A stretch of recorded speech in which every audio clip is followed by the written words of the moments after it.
Hello, world. It's me, the Sage of Zed. Welcome to the Sage of Zed show. What is up, guys? How's everybody doing? Hope everybody's doing good. I'm doing good. What camera am I on today? Oh, this one. There we go. I've got multiple cameras, guys. It's amazing. The headquarters is improving. Oh my gosh. Okay. So what is going on, ladies and gentlemen? Oh my gosh. Okay. We got our coffee. And I am live. There we go. Figured out what camera I'm on. Just for you guys. Just for you guys. I hope everybody had a awesome weekend. I know I did. Bear with the microphone, guys. It's right here. Okay. It's gonna be picking up all kinds of crap. At first, I broke my headset, so I'm using the old V-Motos, which I love, but I am not using my Turtle Beach gaming headset tonight. So if the microphone is wonky or it sounds funny, I apologize. We need to get into some news, man. I mean, what do you say we just troll X for a minute, everybody? I'm thinking that's probably the best thing to do, is to troll X. So let's do that. Let me move my, give me a second. I'm gonna move my browser windows. It's gonna open up some new things.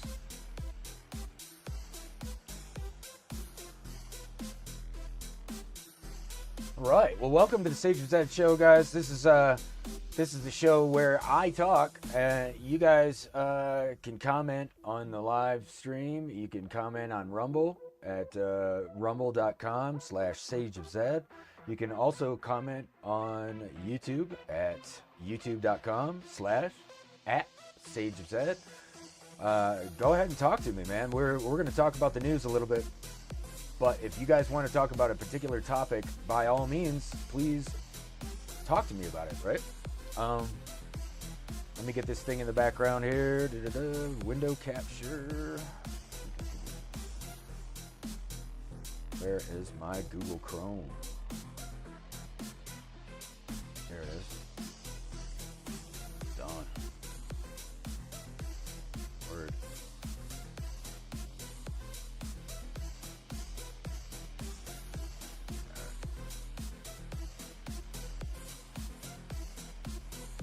One second, guys. You know what? I only want one browser open. Just one. Not two browser windows open. Yeah, let's adjust that. Let's adjust that. Give me 1 second. Yeah, because I just don't want you to be looking at like every window I've got up. Hold up. Where is... Wait.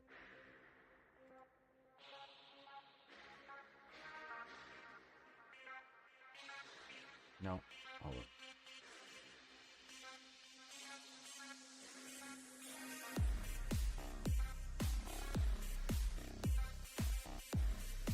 Oh, wait a minute.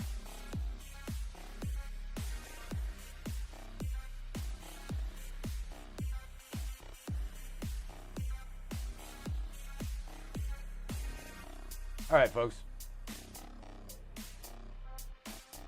Ooh, I gotta put that in front of that other thing too, or else it's gonna be... Ooh. Why am I so big? There we go. Sorry. I got this now. I got this, guys. All right. Look at that. Genius. I'm a genius. I got this low light green screen going on, guys. So my beard is gonna cut out from time to time. Why? Do I have like green in my beard? I just can't see. Here, I got an idea. No? Yeah? Okay, hold up.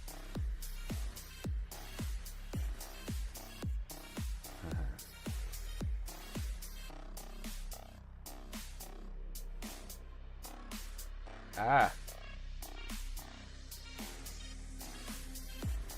There we go. What if I put yellow, a little more yellow in it? Oh, wow. Look at that, guys.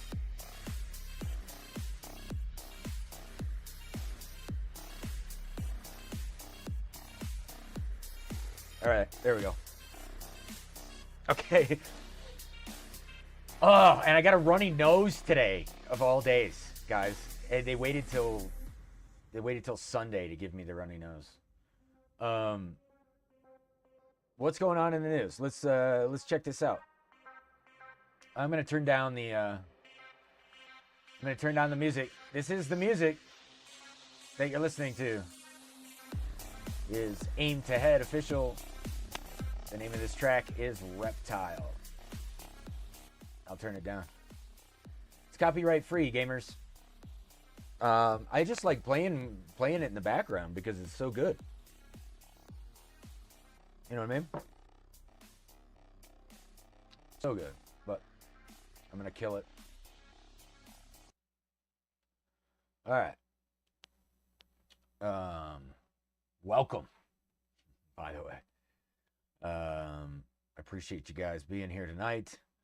Last time we talked about, what did we talk about? We talked about the Cybertruck situation in Vegas. We talked about a little bit about the Boston Marathon bombing back in the day. So we've covered a couple of conspiracies. But since we're talking about coffee and conspiracies, tonight I am drinking Black Rifle Coffee Company Tactus Squatch, which I waited for this episode to make sure that I let you guys know what kind of coffee I drink, and that is my coffee of choice. Amen. Okay.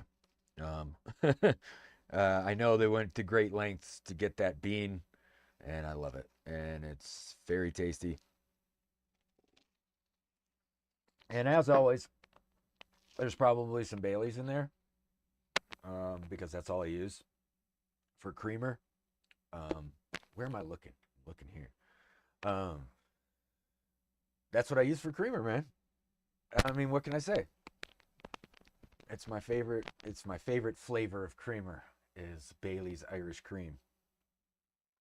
For all you adults out there that enjoy having a good coffee from time to time, right? I just liked this broadcast, guys. Go ahead, and if you want to, go on my X post feed. Bump my algorithm up there. I'm not streaming on X tonight, although I do from time to time. As soon as they get the NGS servers up to where I can broadcast at least in 1080p at 60 frames, I will do so.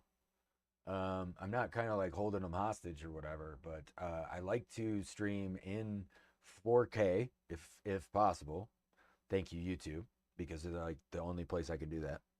And then if I'm gaming in low res, which all of my output's always going to be in like 1080p at 60, just because if I'm multi-streaming, it works on so many platforms if you're multi-streaming, right? Everybody kind of knows that resolution's like the best. Give me 1 second. I'm going to listen to myself talk. I hate doing this too. But I need to... I've just been told I got to check out my audio on that side. Really? Is my microphone that bad, guys? Please tell me if it is. Like, you can hear me though, right? Yeah? Barely? Oh shit, okay. Hold on. Is it my beard that's in the way? I'm not talking loud enough. Oh, great. Yeah, my headset went out tonight. So that's phenomenal, right? Let me I'm gonna test my audio real quick. So it might be weird. Hold up. Hello, 1, 2. Does it sound good? Crackle. Crackle, 1, 2. That's really loud. There. Okay. But do you guys hear me hit keys? Not really. Right. All right, cool. This will work just for now. I mean, this is not a permanent solution by any means, guys, but it is working, so we're going to work with it. Yeah? All right, cool. Great. Grand. Superb. What is up? I have not been paying much attention. Trump's charges got dismissed. A lot of people are upset about that. Have you read the Talmud? No. Not lately. There was some other stuff going on in the news lately, guys. What do you guys think about this? Greenland Prime Minister ready to talk with Trump. Huh? InfoWars is covering this real quick. Let me read this real quick for you guys. Donald Trump has described U.S. control of the semi-autonomous Danish territory as an absolutely necessity. Absolutely necessity. It's an absolute necessity, most likely. In recent days, he refused to dismiss the use of military or economic means. Yeah, here we go, guys. Thanks, InfoWars. Including tariffs against Denmark in order to gain control of the island. I don't think that's I don't think that's what Greenland wants. They'd like to have independence. I don't think they would like to be um oh, I don't know. I don't think they would like to be under our governmental control, but I don't also think that they want to be part of that whole European Union or any of that. I mean, they're essentially under our control. If you guys didn't know, we do have military bases there. Maybe base, maybe not bases plural. Hold on a minute. U.S. has a military base in northern Greenland, and the U.S. interest in the acquisition of Denmark dates as far back as 1910. Of course, Denmark being the established place of the Dan. Thus, it's called Denmark. So, if we want to go into kind of the history of Denmark, let's look at this for a second, guys. Let's go down our rabbit hole, right?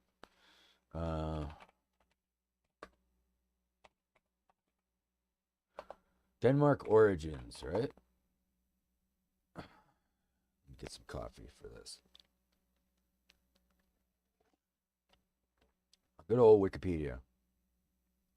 The history of Denmark as a united kingdom, as a unified kingdom. Look at this. Prehistoric Denmark, 6000 BC.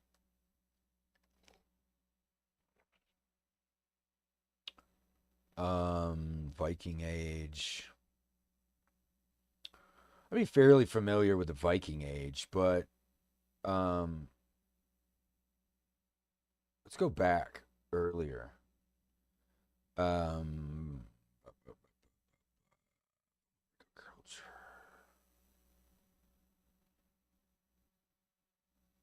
Okay, they really didn't call themselves Denmark though.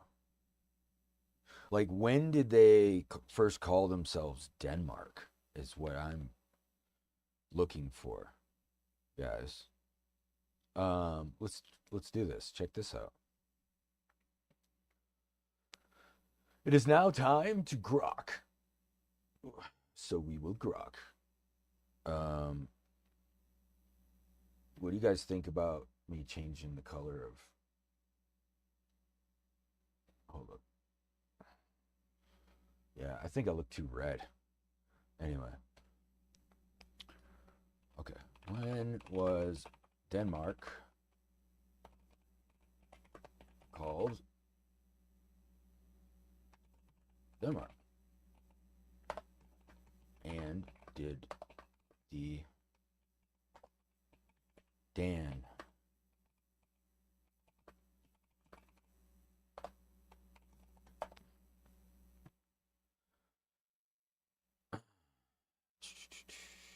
Huh.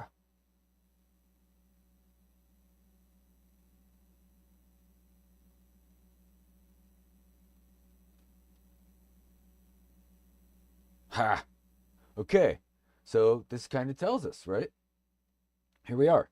Denmark has been known by variations of its current name for over a millennium, but the exact point at which it was officially called Denmark is somewhat fluid due to the evolution of language and political organization.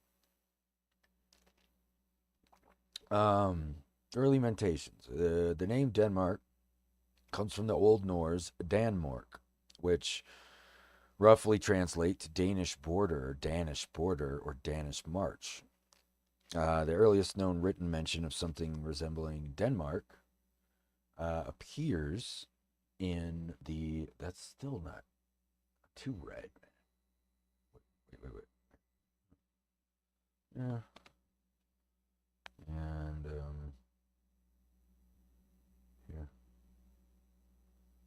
here for now, and then we'll just read this, and then we'll see, right? Because I don't know. I think it looks better. All right, and here we are. And then it says here the earliest known written mention of something resembling Denmark appears in the Jelling stones erected by Harald Bluetooth in the late 10th century, around 965 AD, where he refers to himself as the king of the Danes. So, founding by the Dan people. This is kind of where I want to get to. The term Danes, or Danai, was used by Roman and Greek writers to describe people from the region, although not necessarily under a unified state. So they would know, the Romans and the Greeks would know about Danes and or Danai from something else. Here. What was Zeus's wife's name? 7 wives of Zeus. Hera, we know about. But what about the other one? Deny. That's who we're looking for. No. Hold on. Zeus's wife. What was Zeus's wife?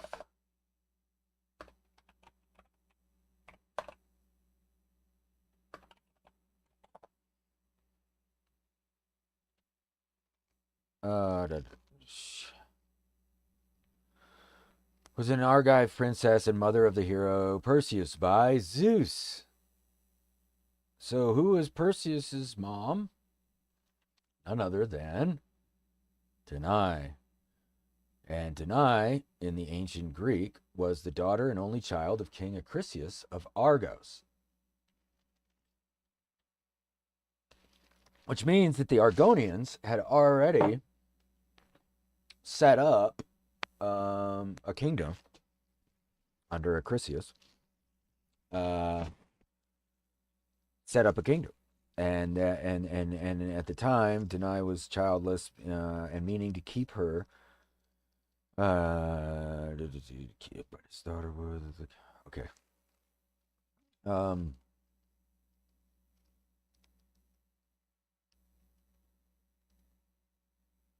I guess we could go into this here, right? Just a little bit. But Danaus was also the king of Libya.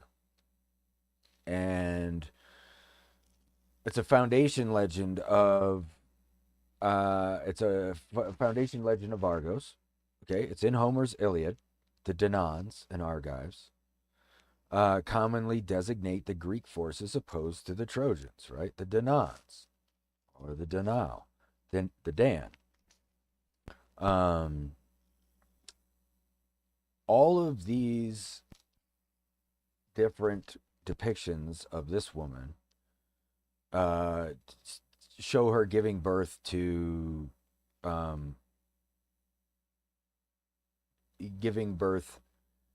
Perseus, but also giving birth to those who founded Argos.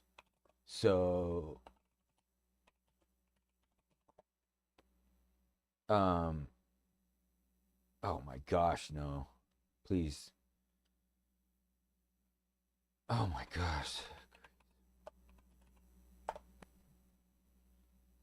Talk about Argolis, Panopolis, Greece is one of the oldest continual inhabited cities in the world. One of the oldest in Europe. Here we go. My gosh. What's this seal? Looks like a dog, right? Pointy-eared dog. kind of like a Nikita, a little bit. Here's Arcadia, right?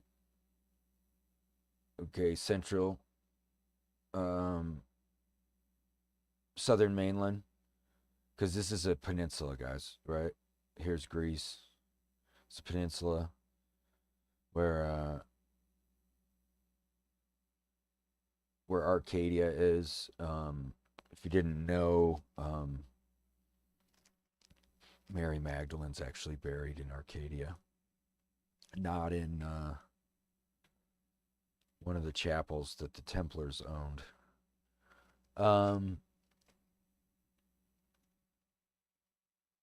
Yeah, anyway, here's Argos.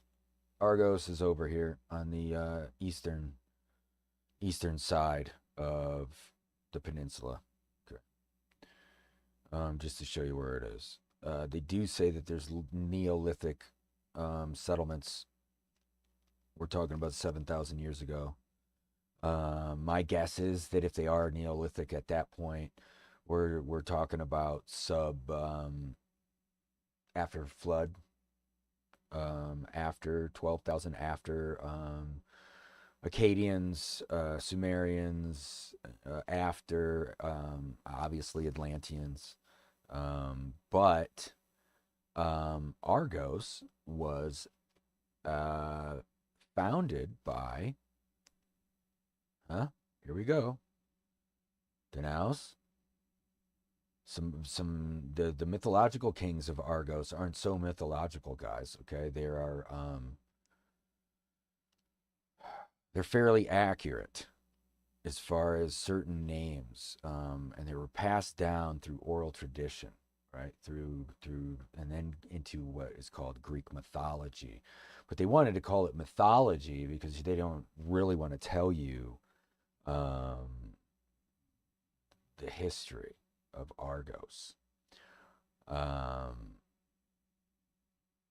The Argos was founded by and partially by Perseus, which is a made-up character from Homer's Iliad, right? Well, let me tell you this: the Bible that was translated in the 1500s, the King James Bible, was written based on a translation from the Greek Septuagint.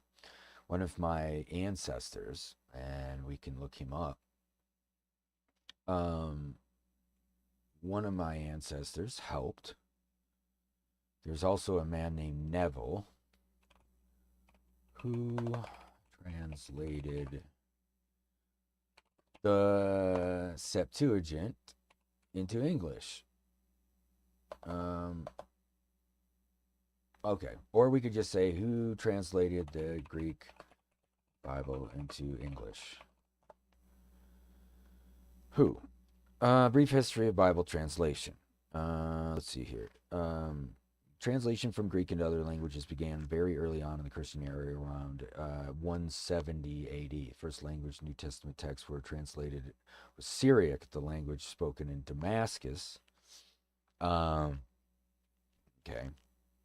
Hold on a minute. Septuagint was a Hebrew to Greek translation that was completed around 130 BC for Greek-speaking Jews. This was the version that Paul most likely used when quoting from the Old Testament. Maybe.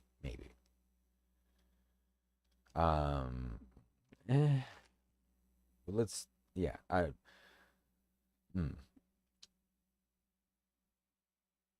Okay. Efforts to translate the Bible into Old English began in the 8th century. Psalms, Gospel of John, other parts were translated. Norman invasion kind of stopped that a little bit. 14th century, John Wycliffe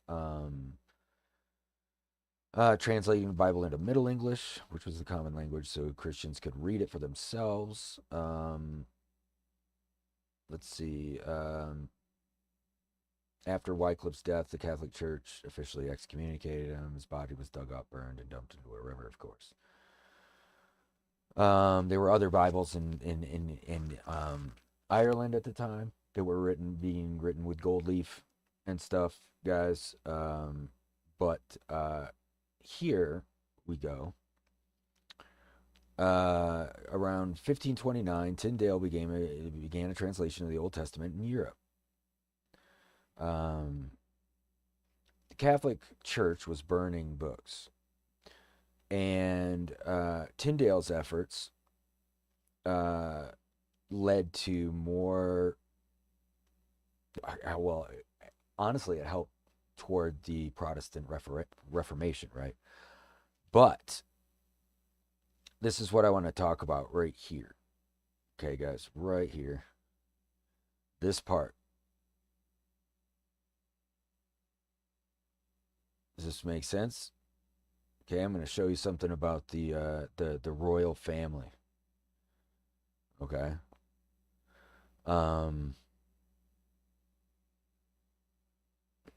Let me see what I can do for you guys.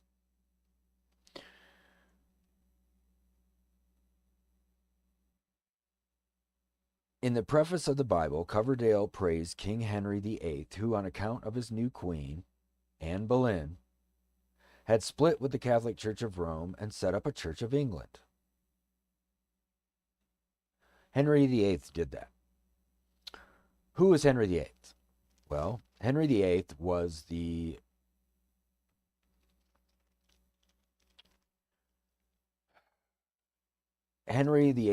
successor to the last person who legitimately held the royal bloodline, and was a king who won his crown on the field of battle, which is Henry VII. Some believe that Henry VII, as he was married to Anne Boleyn, was going to bring the Catholic Church to its knees. He was Catholic, but in service to the church only. And in secret, he was having the Septuagint translated into English. And it wouldn't be until King James of Scotland married Margaret Tudor, and when he married Margaret, the dowry was the King James Bible. And that was written by a few people that we will get to. And I'll just go ahead and read that now. But you're obviously here. They kind of glossed over it. Right? The Geneva Bible was the most accurate version at the time, became the primary Bible of the 16th century Protestantism. But this is when it all changed. Okay?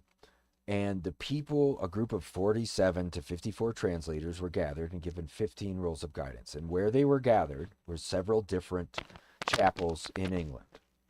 One of which is still to this day there. I mean, you can go see it. 1 second, guys. I got this new microphone and I'm about to run over the cord, and I don't want to do that.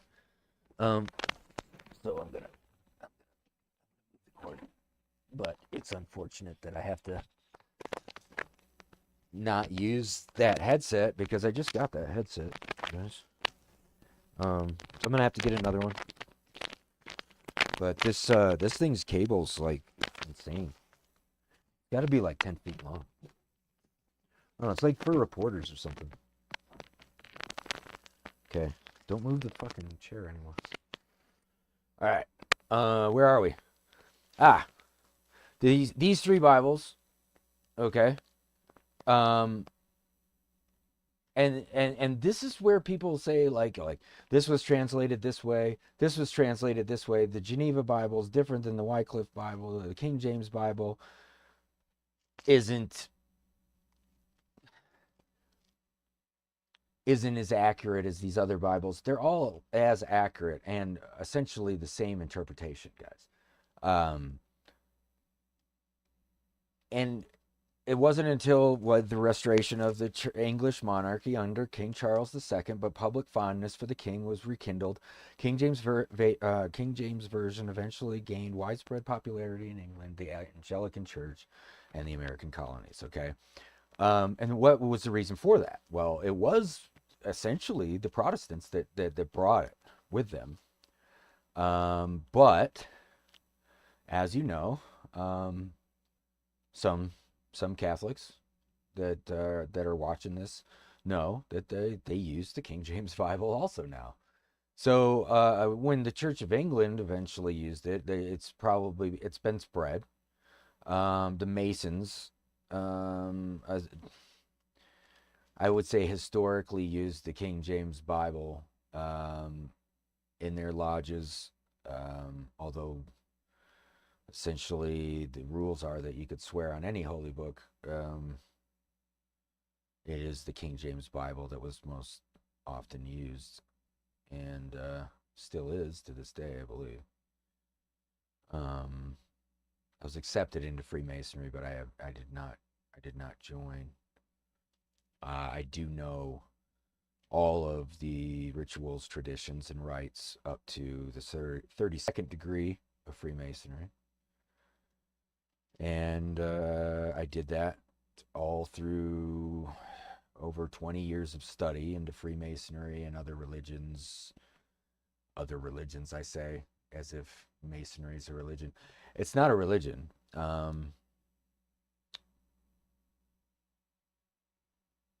Let me see if I can get to. It really doesn't tell us, does it? It tells us about some ancient burials. I guess they've dug up some stuff in Denmark, right? But we already found out that one of the founders of Argos, southern Greek peninsula here, right? Those are what people would call the Sea Peoples. They were also called the Phoenicians. And the Phoenicians lived, let's get the exact time period, right?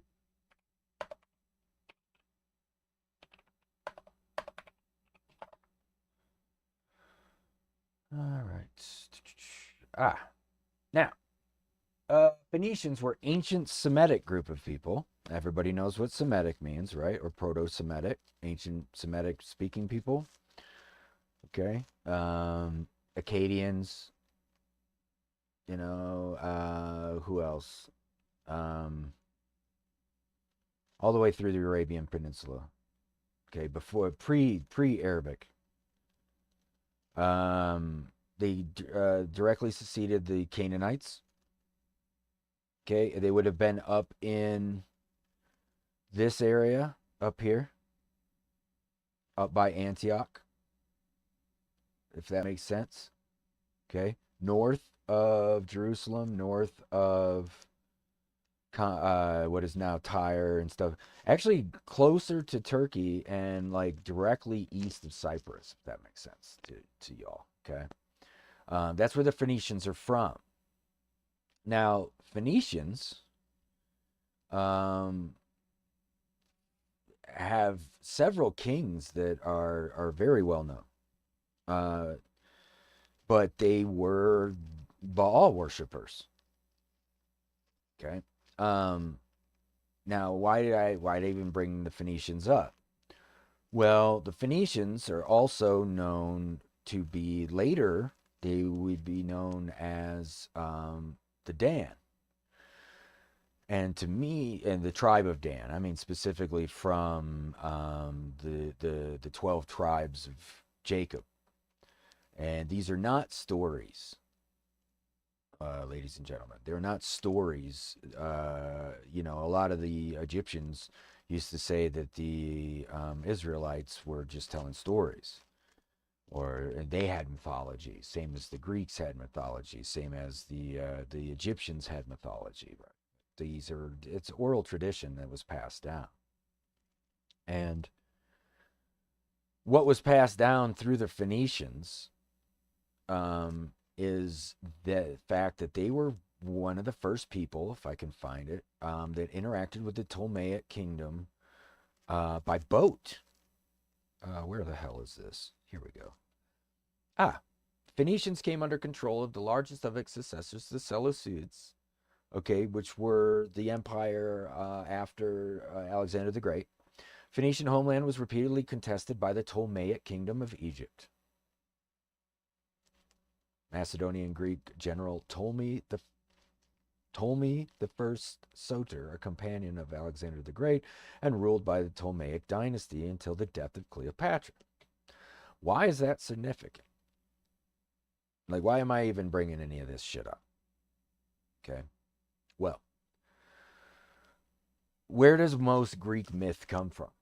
When they're talking about mythology and they're talking about the gods, and they're talking about the Egyptian gods, and they're talking about the Greek gods, and they're talking about different polises that were being set up at the time, okay? Because I'm going to show you some polises, okay? Up here, which they call Damascus in Syria, okay?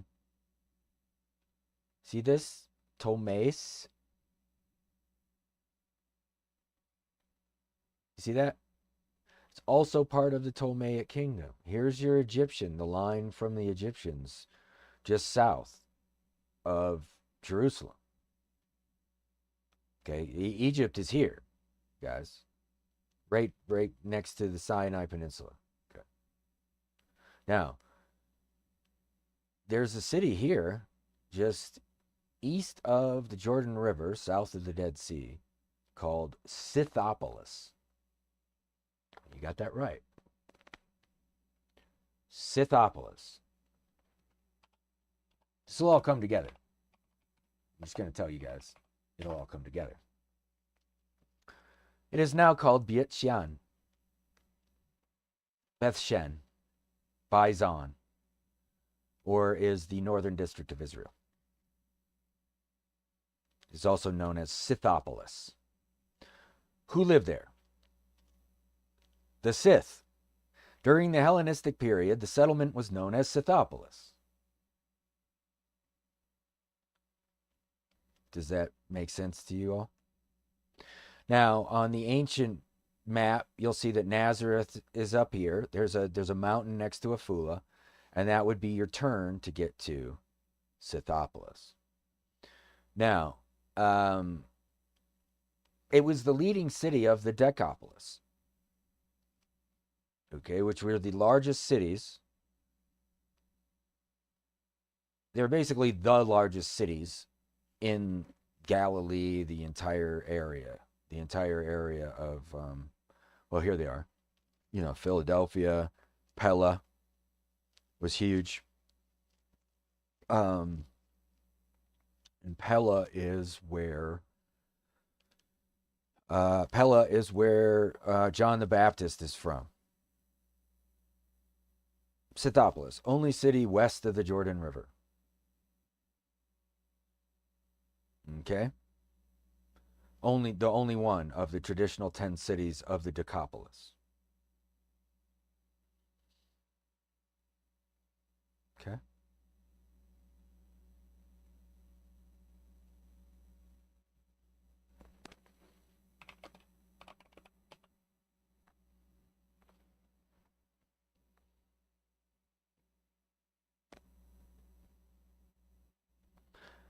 There's 10 horns on the beast, and a dragon stood on the shore of the sea, and I saw a beast coming out of the sea.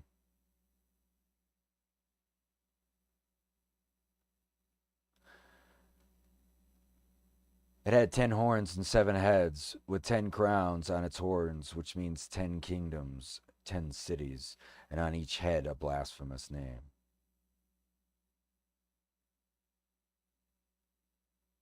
Ten horns and 7 heads, 10 crowns, and each head had a blasphemous name. The beast I saw resembled a leopard, but had feet like those of a bear and the mouth like that of a lion.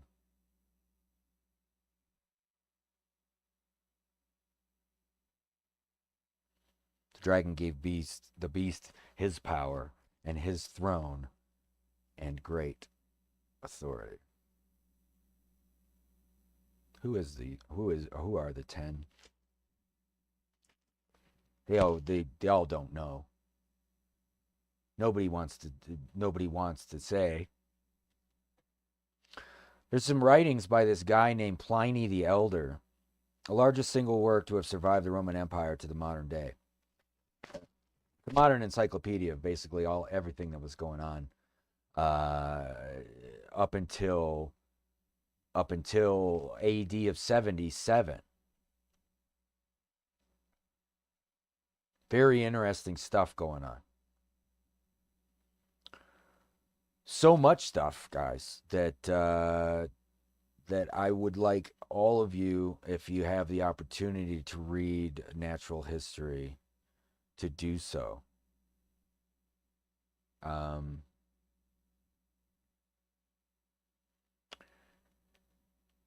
boy. So what am I getting at here with all this that I'm showing you? Well, there are secrets that are being revealed in the Jordan Valley. There are secrets that are being revealed every day in this part of the world. Does that make sense to you all?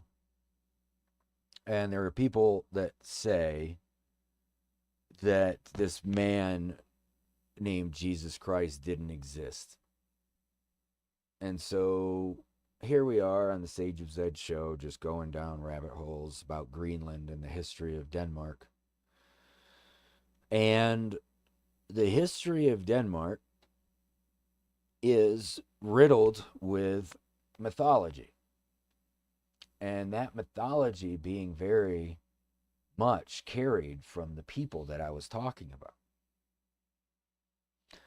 Why do I say that? Okay. The history of Denmark is a unified kingdom, began in the 8th century. Right.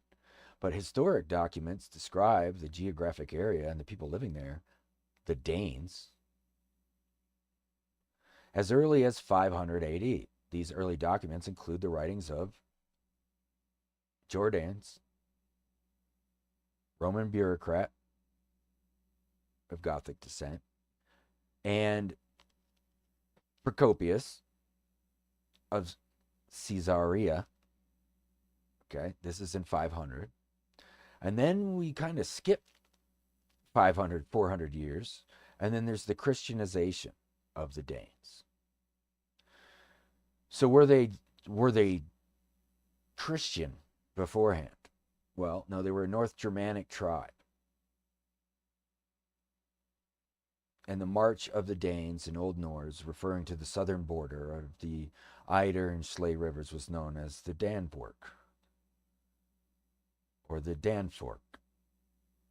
And it says here, the origin of the Danes remains undetermined. Who are they? Jordan says that the Danai were of the same stock as the Swedes and expelled the Heruli and took their lands. The Heruli were one of the smaller Germanic people of late antiquity, 3rd to 6th century AD.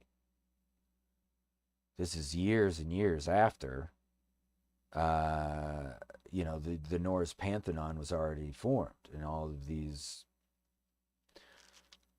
Odin, Thor, okay, Frey. These are Norse gods. However,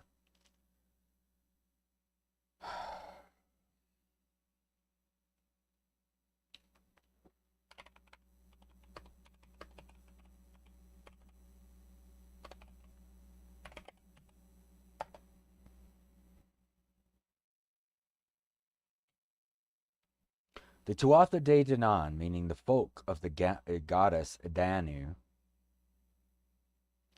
we'll find out who that is in a minute, are supernatural race in Irish mythology. Many of them are thought to represent deities of pre-Christian Gaelic Ireland. Gaelic?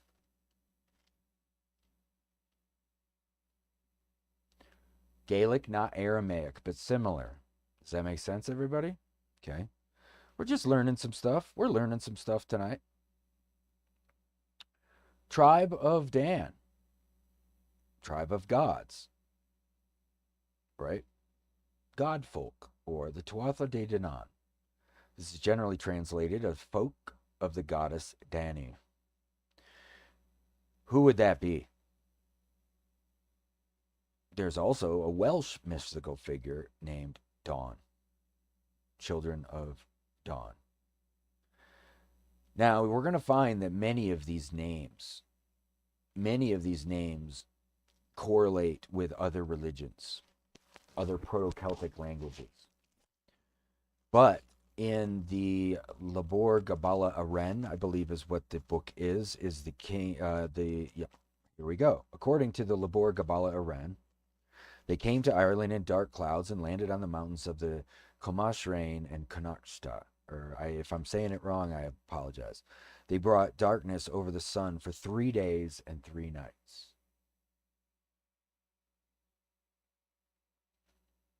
Does that sound familiar? Sounds familiar, doesn't it? Now, they say that they were descendants from Nemet, the Nemedians. However, this is what says of their arrival. It is God who suffered them, though he restrained them. They landed in horror with lofty deed, in their cloud of mighty combat of spectres, upon a mountain of Comaints of Connacht. Without distinction to discerning Ireland, without ships, a ruthless course. This truth was not known beneath the sky of stars, whether they are of heaven or of earth. From them are the Tuatha De and Ande, whose origin the learned do not know, but that it seems likely to them that they came from heaven on account of their intelligence and for the excellence of their knowledge. Led by King Nuada. Looks like he's rolling up his sleeves. The first battle of Muckturek, happened on the west coast, which they defeated and displaced the native Firbolg. Okay, those were the fourth group to settle in Ireland, and they were defeated by the Dan. I'm going to show you who the Dan are. The Tuatha De Danann and have 4 I'm sorry, guys. I'm really sorry. Okay. But they have 4 magical treasures. Are you prepared to find out what the 4 magical treasures are? Magical items. Okay. There's a spear. There's a cauldron. There's a stone. And there's a sword. Should we analyze?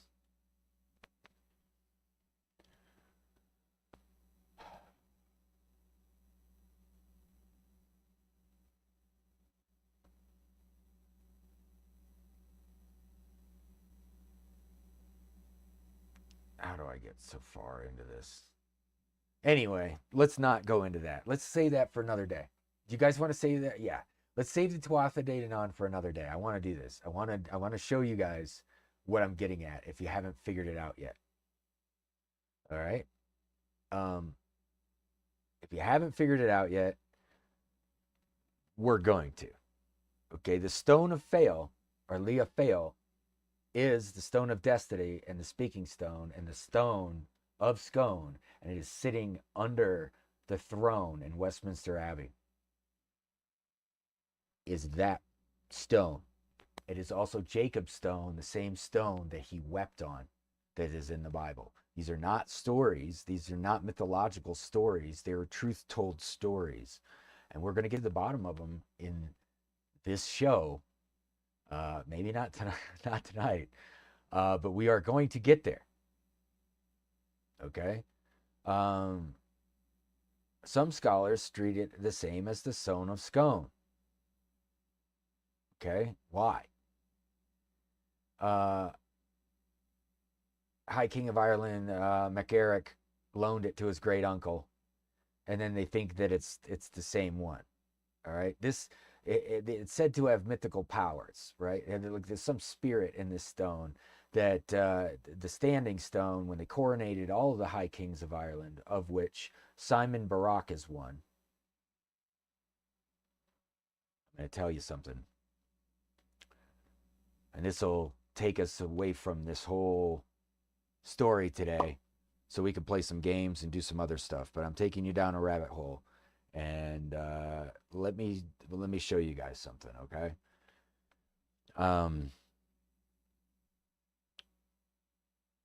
The Tuatha De Danann, or the Dan, or the tribe of Dan, is something that is passed down through generations and generations of both Jew and Gentile, and Greek and Roman and Jew. Okay, it is something that has been talked about in secret, and they don't want you to know about them. Why are they one of the 13 tribes of Israel, or of Jacob? Why is the UK flag the union of the tribes of Jacob? It's called the Union Jack. Why? Well, we can answer all of these questions, and we will, but not tonight. I want you guys to answer why it's not called the Hill of Torah. It's actually called the Hill of Torah. This is the hill of the law, according to the prophet Jeremiah, who was buried on this island. And I can show you where the prophet Jeremiah from the Old Testament is buried on this island. I'm also going to show you right now where Aaron, the patriarch, is buried. I'm just going to show you.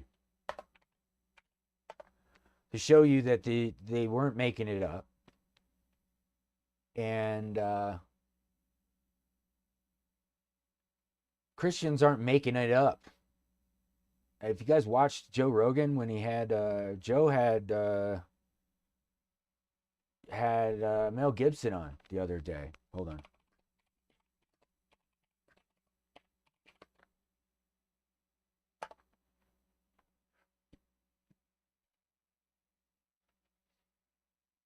I don't know if you saw this episode, guys. If you saw the episode with Joe and Mel Gibson, it was a recent episode. I think it was yesterday or the day before that. If you have the time, take a watch. Take a watch of Joe's show. A really interesting interview. Brought up a couple things about faith, and yeah, I don't know. You might want to check it out. How in the heck do I get this Google Earth to work? Oh, they just closed that. Awesome. All right, let's get started. Wow, I have some book studies going on. Dismiss. We'll just explore it. Dismiss. All right. Here we go. Some of you are going to recognize where I'm going. This is Nazareth, but it was formerly called Nazareth by a... it was formerly called Nazareth after the Archbishop of this city, which is actually called Scythopolis, which is where the Sicarii were from. The Sicarii being Judas Iscariot is an improper translation of his last name. That's a Latin mistranslation of Judas the Scarii. The Sicarii. Sicarii were daggermen or assassins from Scythopolis. And this was not named Nazareth until after the Archbishop of Scythopolis named it that, and that was after the death of Christ. So just calling him, Jesus of Nazareth is very interesting, considering that it was not named that at the time. Not until the Nazarenes settled there, which was a sect of the Essene tribe, settled in Nazareth, and that's when it became named. And I think that was about during Christ's time, but yeah, just calling him of Nazareth. He went back there to visit with Mary and Joseph, and the whole city hated him. They didn't accept him. He was accepted by a different group. I'm going to take you to that place. There's a place called the Wilderness, and that's in modern English mistranslation as well of a word called wilderness. If you think instead of a middle of the desert nothingness, how do you get tempted by the devil in the middle of nowhere? You don't.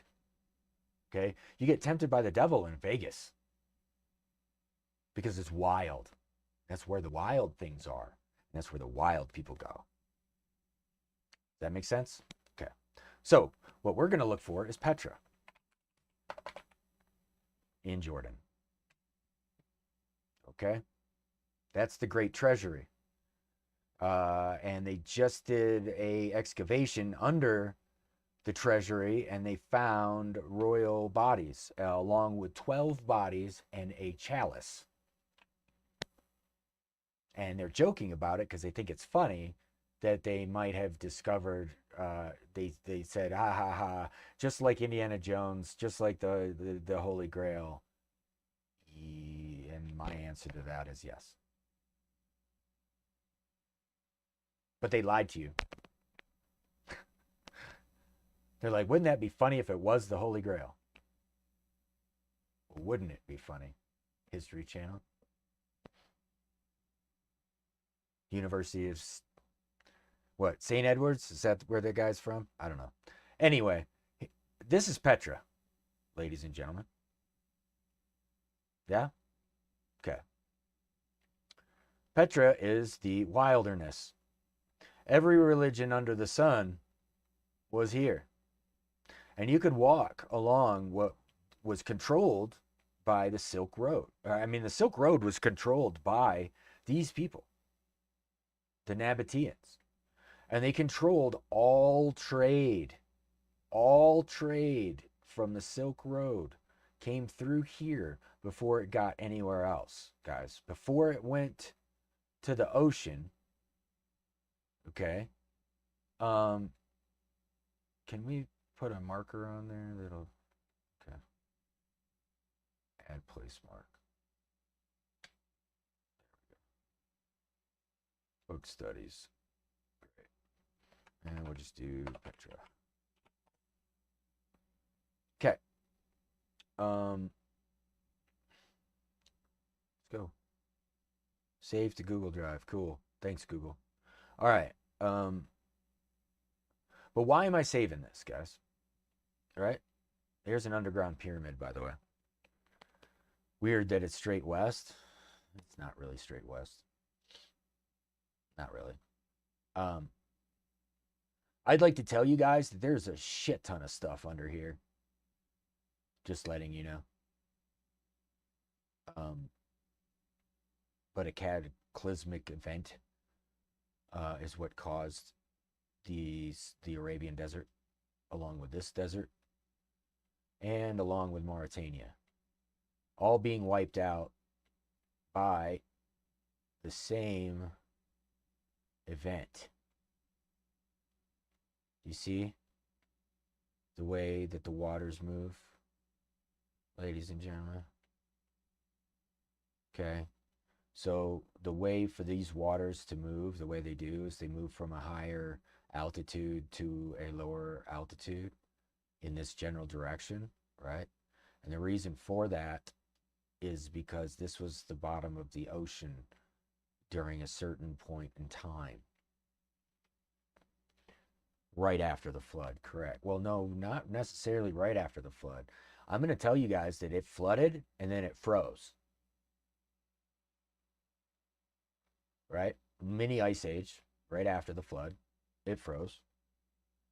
But this land where I was over here was inhabited and has been inhabited by humans for as long as there have been Egyptians, there have been people here. Okay, guys, it wasn't Atlantis is over here. Atlantis was most likely still there when the flood happened, right? And so were the pyramids. I'm telling you, the Great Pyramid is older than 10,000 years. That's what I'm saying. Maybe the Sphinx as well. However, the other two pyramids, Khufu's actual pyramid, the second, this is the other one that they Sneferu. I don't remember who Zawi was said it was attributed to. Okay, but the temple on the borders of Upper and Lower Egypt is the same temple at the Great Pyramid that when Abraham met the king of Salem, Melchizedek, that's his pyramid.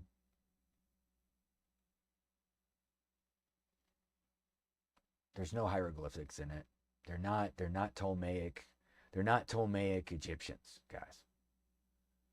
They're not the people who built the Great Pyramid. 100% I'm accurate. I know I am right. Okay. Why did I mention this? Well, I just wanted to show you guys something real quick. Let's show you real fast. Okay. There is there's an altar up here that I also want to see. That hopefully one day I'll be able to get up on top of this hill. It's a very important hill for this area. They don't even label it, but you can't even see the remnants of this city. It's really not like even the foundations of it are gone. But this was huge. This was a metropolis right here, guys. This was all a metropolis. Okay, before the Romans came in and took over, that was a metropolis, and it's still controlled by the Man government. Man.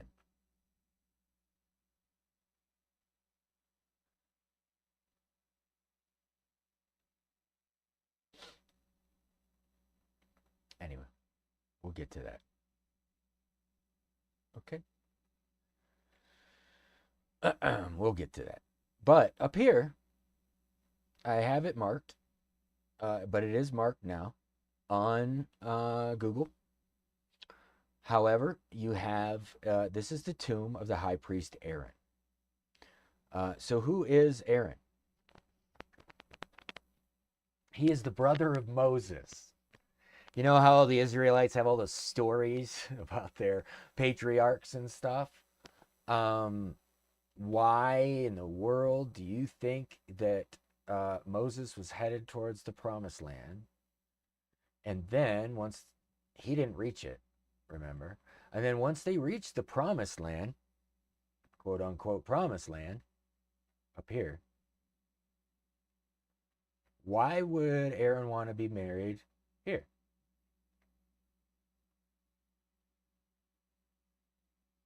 Anybody know?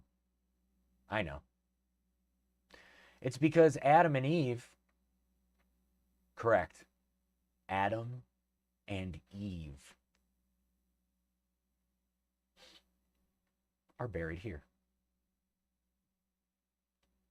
in this place. And they were kept there. The skins of them were kept there, and that's what they called it when you kept the mummified bodies of a high priest or an individual back in those days. And so they came back to this spot because it was an ancient spot, and still to this day you see these rocks. I mean, this is bedrock.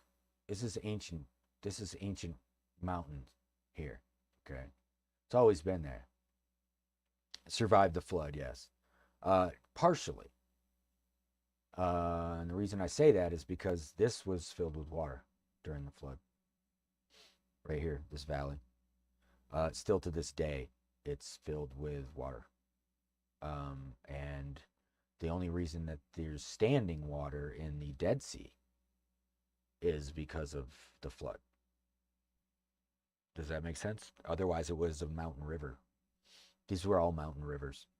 And they just became dried up after the fact. Do you see? These would be the bottom of a river. You know what I mean? Right. Anyway, the place of Petra is and remember we found a Dan place down here. Here's the Mon government. Govern it, right? Well, what's this up here?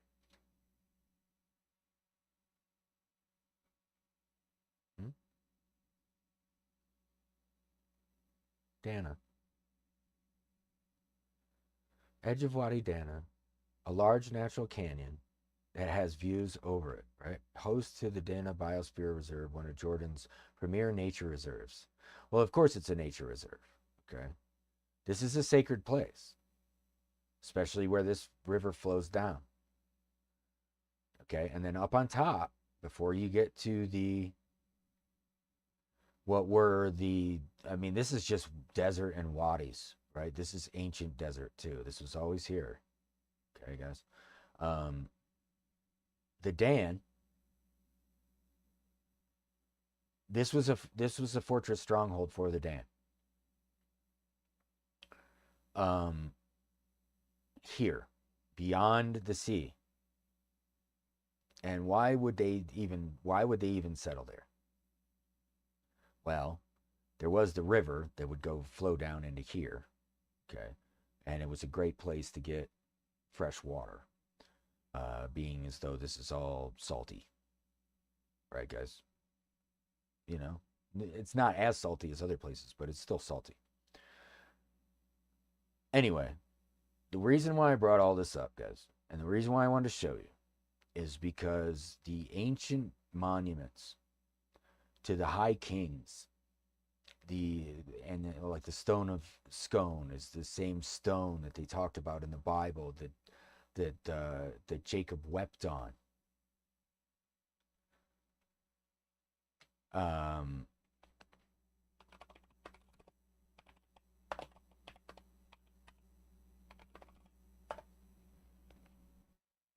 Stone of Jacob appears in the book of Genesis. The stone is used as a pillow by Israelite patriarch Jacob at the place later called Bethel. As Jacob had a vision in his sleep, he then consecrated the stone to God. More recently, the stone has been claimed by Scottish folklore and British Israelism.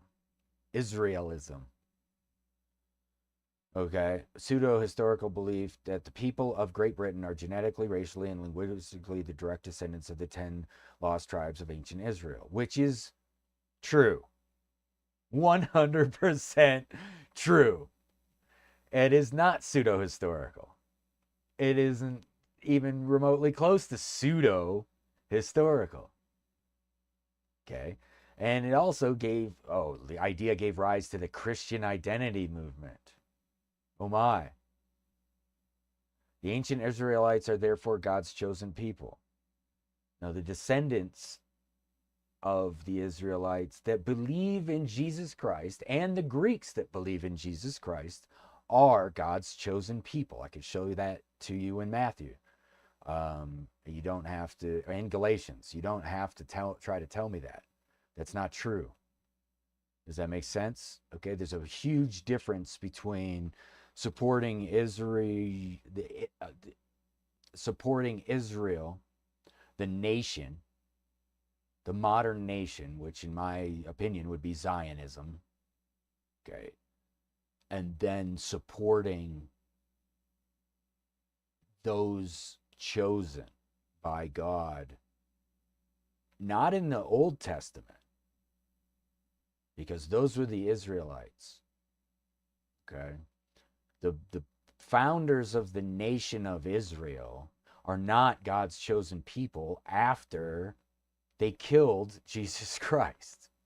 Jesus Christ said so. So there isn't a Christian identity movement that gave some kind of an idea in the 21st century, which is 2000 something, right? This is a lie. Okay? It's just a lie. And Wikipedia can lie.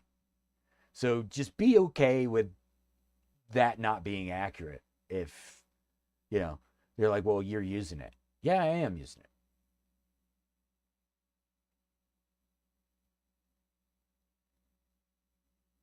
Do you know why? Here we go.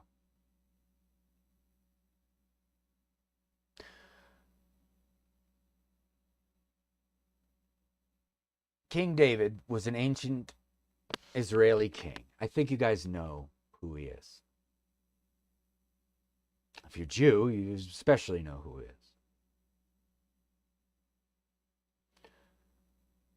The British royal family was of lineal descent from David up until Anne Boleyn married Henry VIII.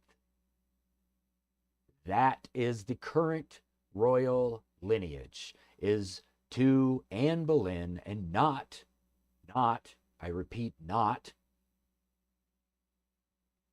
to Henry VII. Why? Because she married Henry VIII after that. And did they have a child? I believe that is the descendant that the royal family is referring to. And they are not referring to Henry VII. They're referring to Henry VIII. Okay? Henry VII. Where does he come from? He also had a child who is the rightful heir to the throne of England, even to this day. And I know who he is. When he was 15, on the deathbed of Henry VII, he accepted the throne of England and several crown jewels.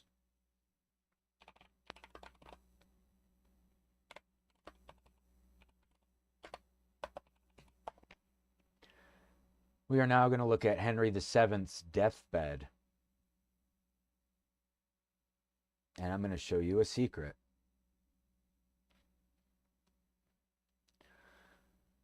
Hopefully you all can see this clearly.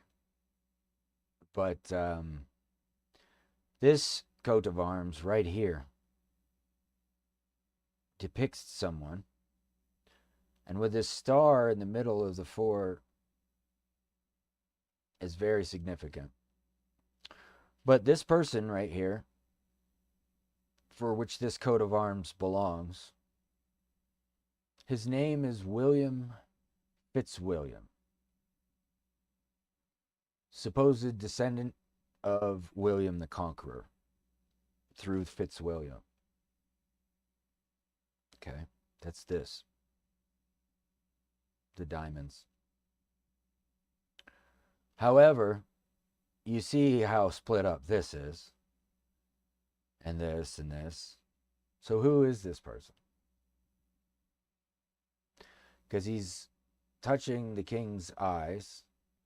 This is the crown, but he has both the scepter and the sword in his hands, which means he is the holder of the crown jewels.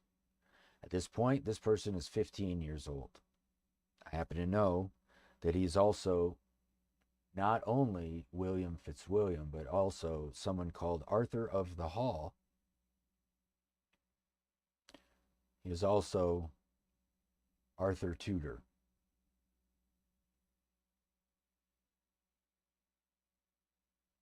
And with that, the secret is out. There are several other secrets on this image that I'm really not even going to go into. But there's so much information in this image right here that the powers that be, when they look at this image, are going to either unlike this video, suppress how far out it gets, or Maybe they just will pretend to not care. I don't know which. But the white rabbit up here in the corner, I know what that means too. And the Kensington Knights, if anybody knows about the Kensington Runestone and the Kensington Knights, they know about that too, that coat of arms. We're going to expose a lot of things, ladies and gentlemen. A lot of things. Especially here on this show. And I'm not going to make them blatantly obvious at first, because I want to see people's reaction.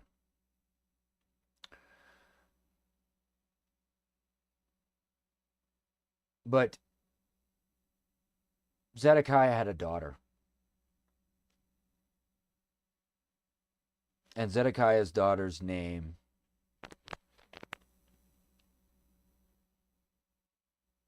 was Queen Tetefi.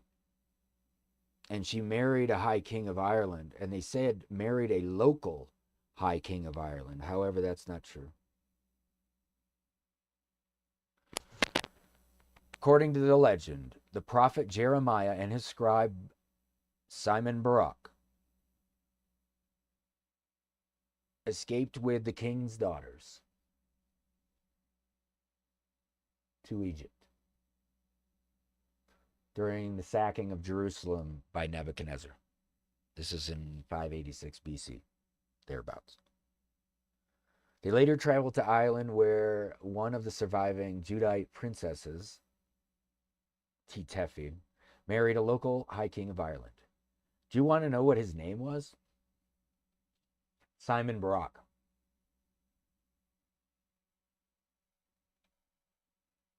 King Barak. Okay? It's time to prove the Bible correct. It's gonna happen right now.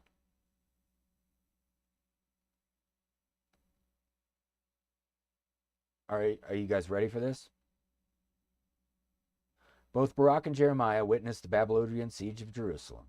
In the middle of the siege of Jerusalem, Jeremiah purchased an estate, Anathoth, in which the Babylonian armies had encamped. And according to Josephus, Barak continued to reside with him at Mizpah. And they stayed there with the tribe of Benjamin. Benjamin, of all tribes, the tribe that has been proven to have traveled to Ireland. How did they get there? Okay, all right, well, maybe we'll figure it out right here. He was carried with Jeremiah to Egypt, where, according to tradition preserved by Jerome, he soon died. So they went to Egypt and he died. Other traditions state that he later went or was carried to Babylon by Nebuchadnezzar and later conquest of Egypt. Barak's prominence by reason of his intimate association with Jeremiah led later generations to exalt his reputation still further. To him were attributed the Book of Barak and two other Jewish books. Deuterocanonical book of the Bible, used in many Christian traditions and Orthodox. And Protestant Christianity is considered not to be part of the canon. Why? Why do they say that? Because nobody knows what Protestant canon is. Okay, even the Protestants don't know. And I consider myself one. Does that make sense, guys? The Catholics always say that the Protestants don't know what the hell they're believing in. So just ignore all of that because it's just horse shit. And let's just get to the real deal. Who is Simon Barak? Well, we just kind of went over it. All right? From the last king of Judah, the very last king of Judah, 586 BC or 580s BC. Nebuchadnezzar sacks Jerusalem, right? Nebuchadnezzar sacks Jerusalem, and then that's it. Well, I'm going to show you something, guys, and maybe it'll blow your mind. It was supposed to be in my book, okay? But I don't have time to write the book anymore. I don't even have time to write the book, guys. I don't have time to write the book. And you know why? Why don't I have the time to write the book? Because everything in this world is being uncovered so fast and being covered up with misinformation so fast, I can't even write it down fast enough to tell you guys that they're bullshitting you, okay? Like all of the excavations and everything that just happened in Petra, is being covered up. Christians lived in Petra until 70 AD. How do we know this? Because the reason that John the Baptist was beheaded was because of the Nabatean king's wife. Wait, John the Baptist is real? Yes. He's in the history of the Nabateans to just tell you flat out. Yes, of course he is. Okay. Was he a peer and contemporary to Jesus Christ? Yes, of course he was. Is there proof in Petra that Jesus existed? Yes, there is. Okay. They just found some of it. And they didn't tell you because they don't dare. And I'm going to show you that Barak didn't die in Egypt. Remember that other book that I was telling you guys about the High Kings of Ireland? Let's go back to that. Let's actually, you know what's even better? Let's look up Book of High Kings of Ireland.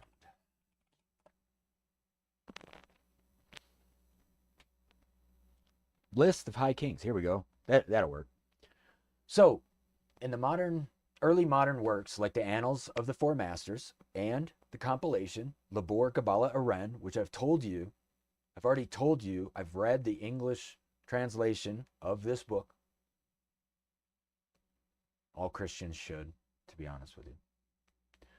And the Annals of the Four Masters. And what is it going to tell you? Well, let's look. Let's just look.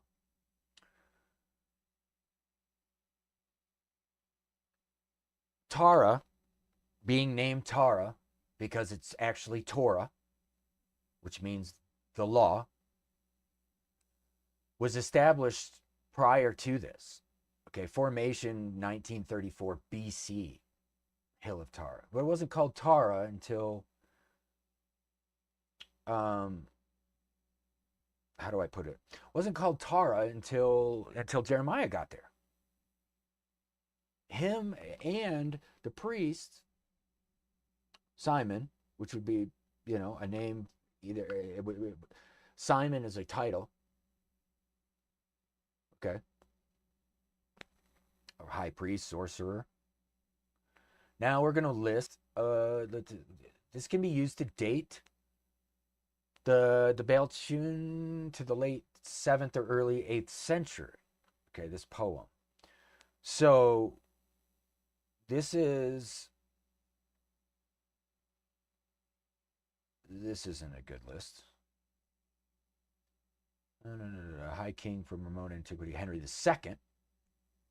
Okay.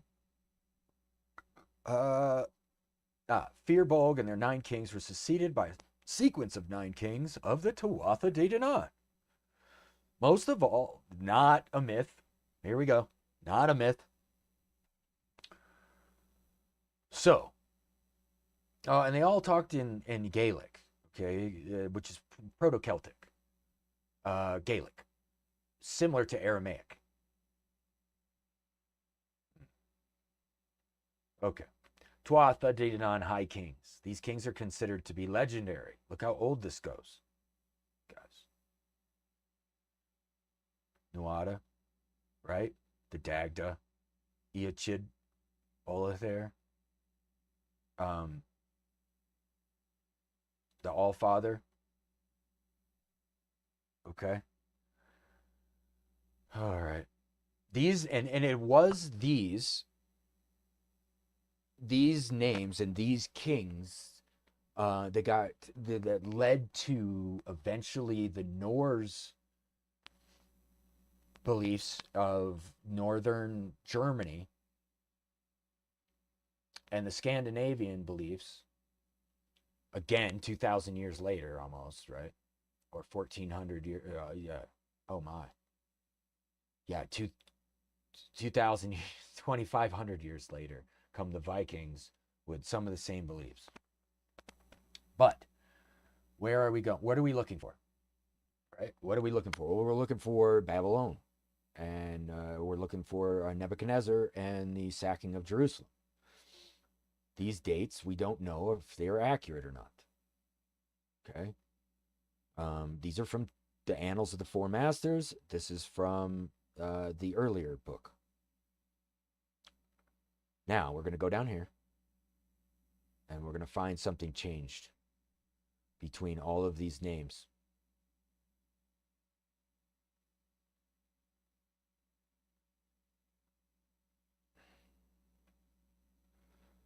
Where is it? Semi-historical. Historical High Kings. Oh boy, it's not in here. Let me find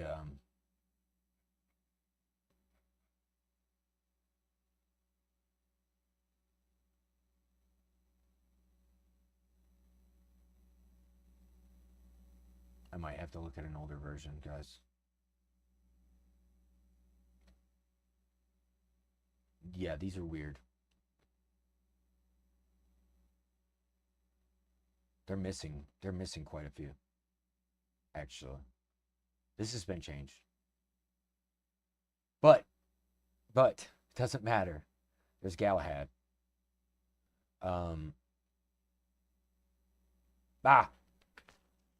They did not get rid of it. They changed it. Look at this. Do you see this?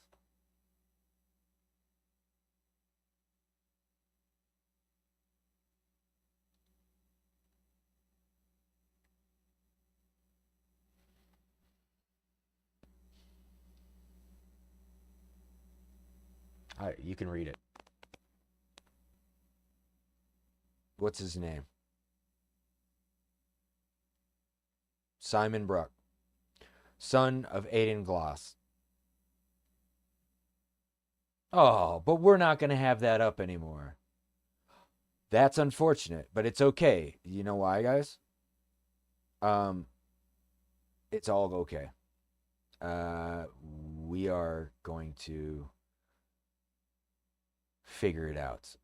Galahad, whose father was Ochian, his son was Aidan Glass, whose son was Simon Brock, MacAidan.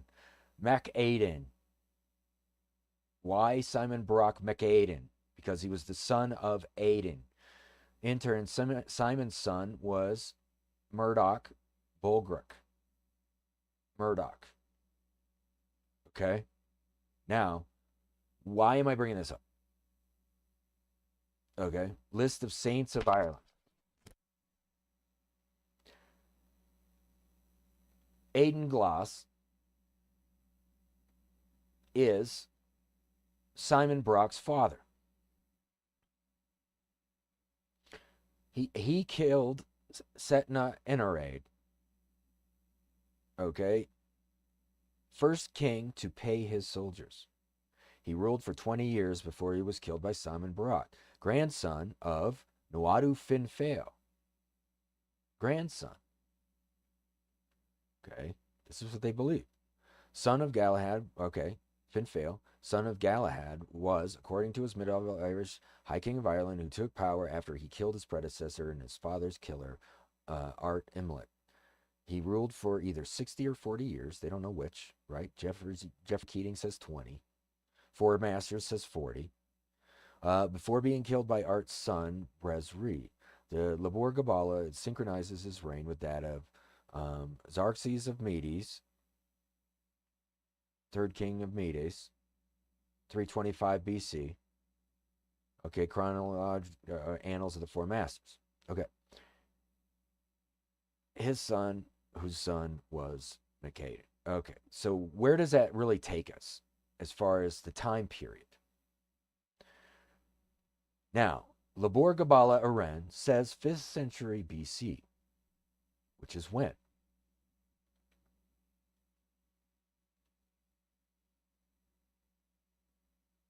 It talks about the Milesians, talks about the Firbolg, talks about the Tuatha De Danann. Okay. It also talks about while the final group represents the Irish people, the Gaels. Gaelic people. Scots are Gaelic people. So are the Isle of Man, Gaelic people. Okay, this is how all of it gets passed down. But I'm telling you that the reason that the Britain people talk about their relationship, the royal family, with Jesus Christ is because of Henry VII. And this is the breakup of that situation happened in the 1500s. However, where was it established? Well, as we know from the book of Jeremiah, where Jeremiah was during all of his time, what we didn't realize is that when they fled Jerusalem, and he was said to have traveled with Simon Barak and Queen Tefe, and she was said to have married a local king, and the local king's name is Simon Barak. Now we have an issue. Did she marry a local king, or did she marry someone who was essentially adopted in? Now, if Jeremiah shows up and says, "Hey, this is the mountain of the law. This is what's happening. Okay, I am from this tribe," they would already know, because the Dan had already been there and conquered the land. The Dan. Okay, this is pre Jeremiah, right? You want a time period? Okay, well, Jeremiah's getting there in 500 AD, right? Hold on. Nebuchadnezzar II sacks Jerusalem. Second king. Let's see. Well, we'll know the exact day, at least, right? Maybe. Try. He was Akkadian. Nabuchodonosor. Nabuchodonosor. Wow, that sounds a little bit different, doesn't it? Nabu. Oh, wait. Oh, we'll get in. That's a big rabbit hole, guys, isn't it? Hold on a minute. We just skip it. We got to get. He was in Iraq. Uruk was the city. Book of Jeremiah appearing in many later accounts, and the Book of Kings. Of course, Book of Kings. Why would they mention all of the high kings of Ireland? Why would they be naming some of them?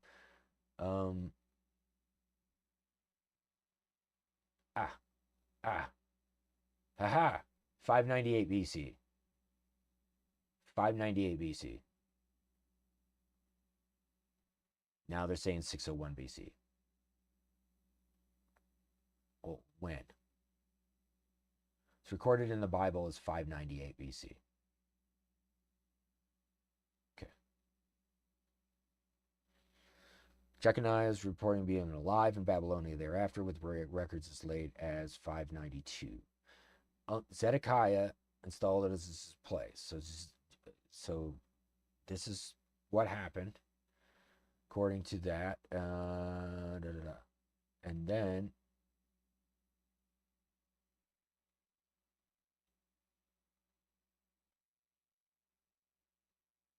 throughout, here it is. 601. No. Destroyed. Conquered and destroyed Kingdom of Judah in 586. So 586, between 586 and 589 is when the sacking of Jerusalem happened. And then, let's see, the siege. No, that's his campaign against Egypt. But we found it. Okay. So this is telling us this chapter. Oh boy. It tells us Noah's son Japheth is the forebear of all Europeans. the Gales, and the Scythians. Oh boy, here we go. The Scythians. What are Scythians? Well, the Phoenicians were all up in one part. You can see it on this little map, guys. You can see it on the map. I don't even want to, like, we can get into it, right? And the Scythians were eventually would be your Turkish, even some Ukrainians. I mean, it's kind of like right in.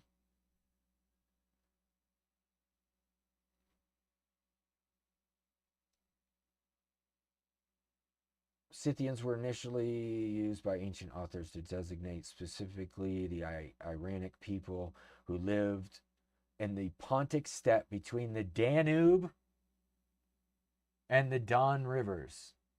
So between the Dan and the Don is where the Scythians lived. We're on to it now, aren't we? Are we on to it? Okay, the Dan have a lot to do with everything that's going on, and through their history, we have already found that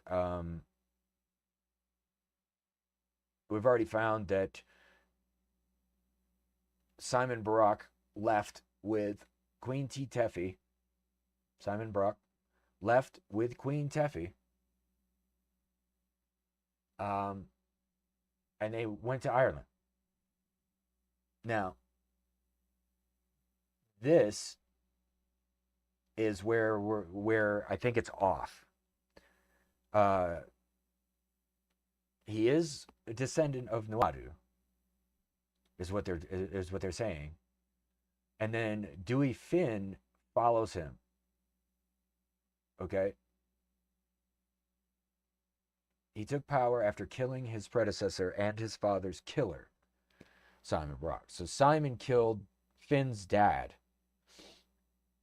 And then he was killed by Simon Barak's son. And then Xerxes V, Xerxes the Great, was in charge in Persia. Okay, but that is about 100 years of difference. Okay, between Xerxes and this rule. So that can't be. Does that make sense, guys? We're missing 100 years right here. Right here. We're missing 100 years. See this? The FFE, which is Jeff Keating's, and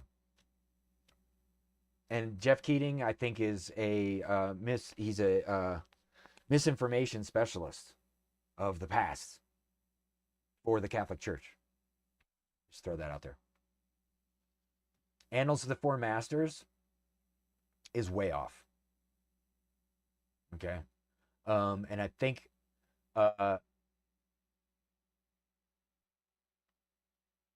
it goes up to 1666. Is 1616? And they track its entries till 42 years after creation. Okay. Which is dated at 2,000 years before they started writing that. So their timeline is way, way, way, way off. I don't know what calendar. I really don't know what calendar that timeline would have been using.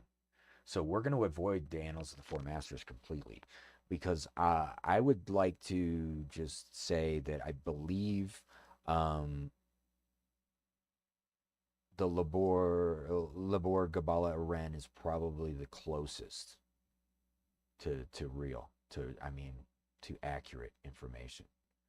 But I just showed you something. It's very interesting, guys. Very interesting. Now, if indeed the sacking of Jerusalem happened between 586 BC and 589 BC, and he was in charge for about 10 years, they said. And he got there, fled Jerusalem before that. And I told you that I believe this is off by a hundred years, almost on the dot between the dating of the Labor and the FFE. I think is 100. It's about 100 years different. The reason for that is here. It's going to be Berngal, okay, that starts the issue, and it's always their they avenge their brother's killer or their dad's killer, but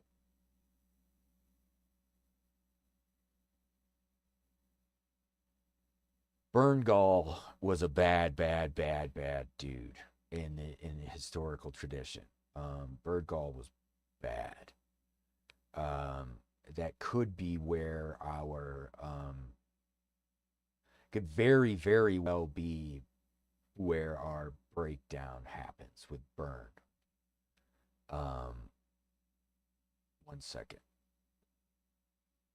High King. Scholars believe the king to be pseudo-historical construct of the 8th century. No, it's not a pseudo-historical. It's not a pseudo-historical construct. A projection in the distant past of a political entity which did not become a reality until much later, right? But he took power after killing his cousin Bergdahl. Bergdahl is known. I'm telling you, this guy's known. He was known as a very bad guy. And that happened in the 7th century. They know it happened in the 7th century BC. Now we come down here, and we're talking about the guy who came before Simon Brock, right? Son of Galahad. Galachad, but whatever. It's the same thing, okay? He reigned for 9 years and was killed by these people. This is kind of like what it all says, the Book of Kings and stuff, is just like this guy killed this guy because this guy's dad killed this guy. And that's the whole thing, essentially, right? Now, there are names in here that if we go all the way back, we are going to find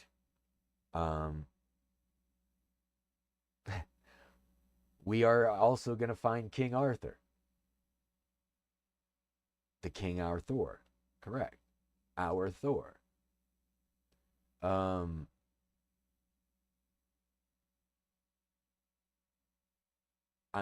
That's for another day. Yeah, that's definitely for another day because I'm going to be able to prove to you who he was.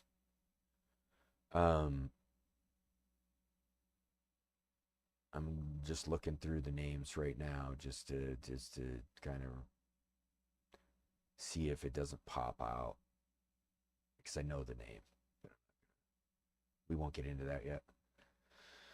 Okay. Why did I show you that? I showed you that because Barak ben Neriah is not the same scribe and secretary of Jeremiah that is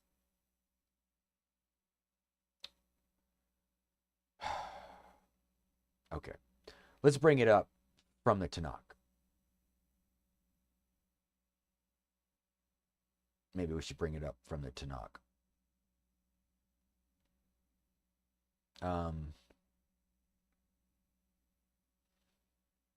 Son of Neriah. So if he was the son of Neriah,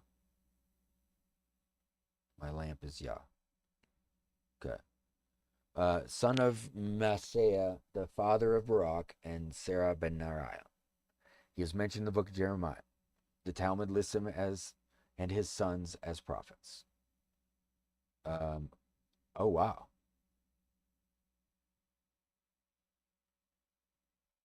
Bear the seal of Neriah's son Barak. Barakyahu, son of Neriyahu, the scribe. That is crazy. Hold on.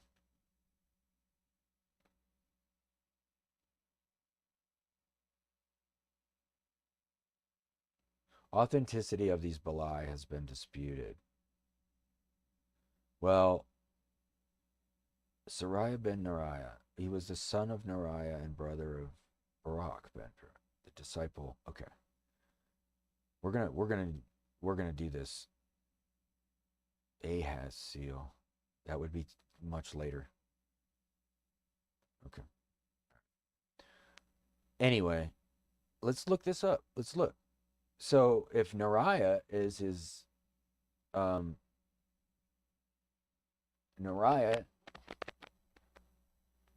son of Messiah. And we just saw the high kings. Hold on.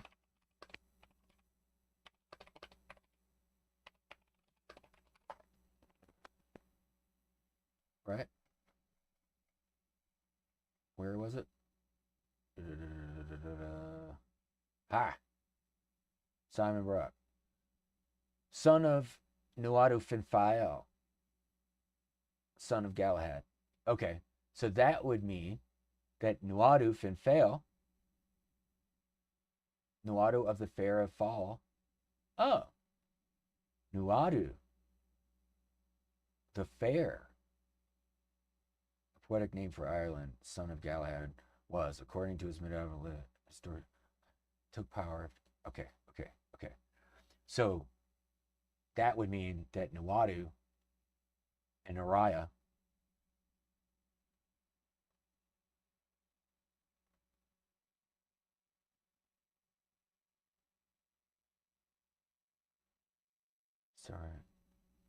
Sarayahu, son of Neriyahu.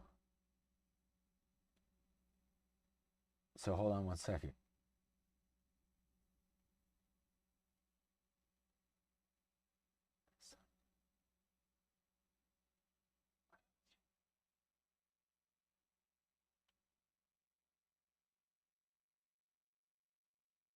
Brooke McCaden.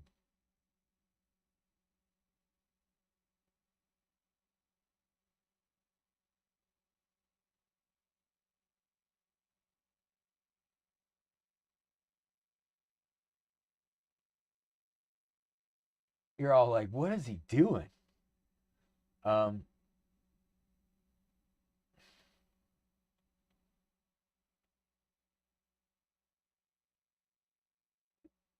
The apocalypse of Brock. Hanging on a minute, guys. Whoa.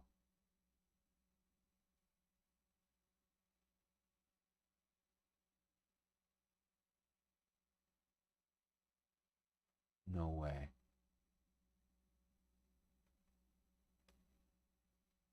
Oh my. It's in the, oh my gosh, it's in the Ethiopian Orthodox Bible. Barak had 4 manuscripts. Armenian, Slavic, Greek. This has been very...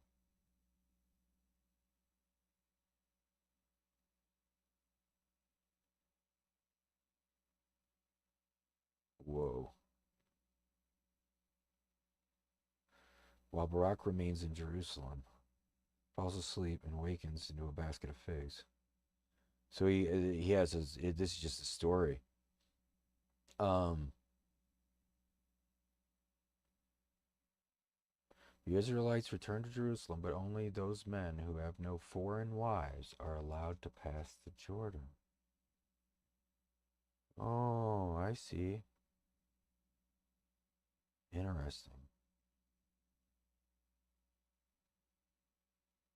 Well, I'm going to have to read that, guys, and I will get back to you on that. But the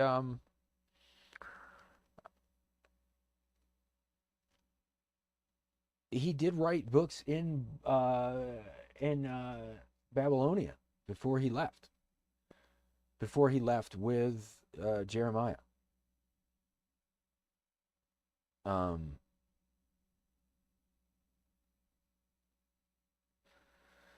A fragment of the letter of Jeremiah in Greek has been excavated amongst the Dead Sea Scrolls, but no counterpart fragments survive the book of Baruch. It's generally argued that there are no references to quotations from or allusions to the book of Baruch in the New Testament, although Adams proposes that a general similarity between the themes in the latter parts of the book and some of the Pauline epistles, particularly Galatians and 1 Corinthians. Well, there was trouble going on, guys. I mean, why would there be in a book of Baruch? Why would there be any reference to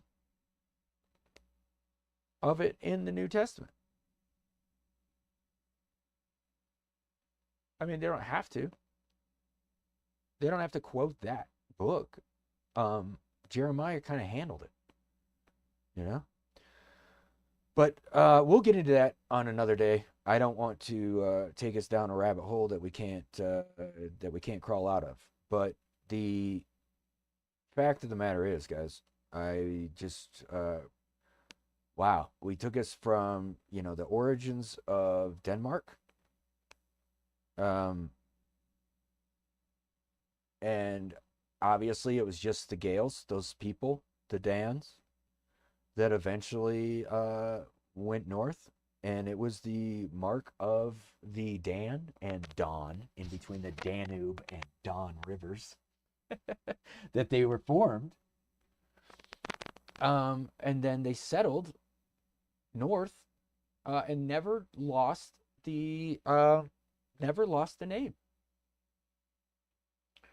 The hill of Tara, known as Tara of the Kings, that is the hill of the law. That is the place where Jeremiah, and there is Jeremiah's tomb is definitely there. I can show you where it is. It's next to a very, very small church and creek. The church isn't there anymore. Well, it's there, but it's not there.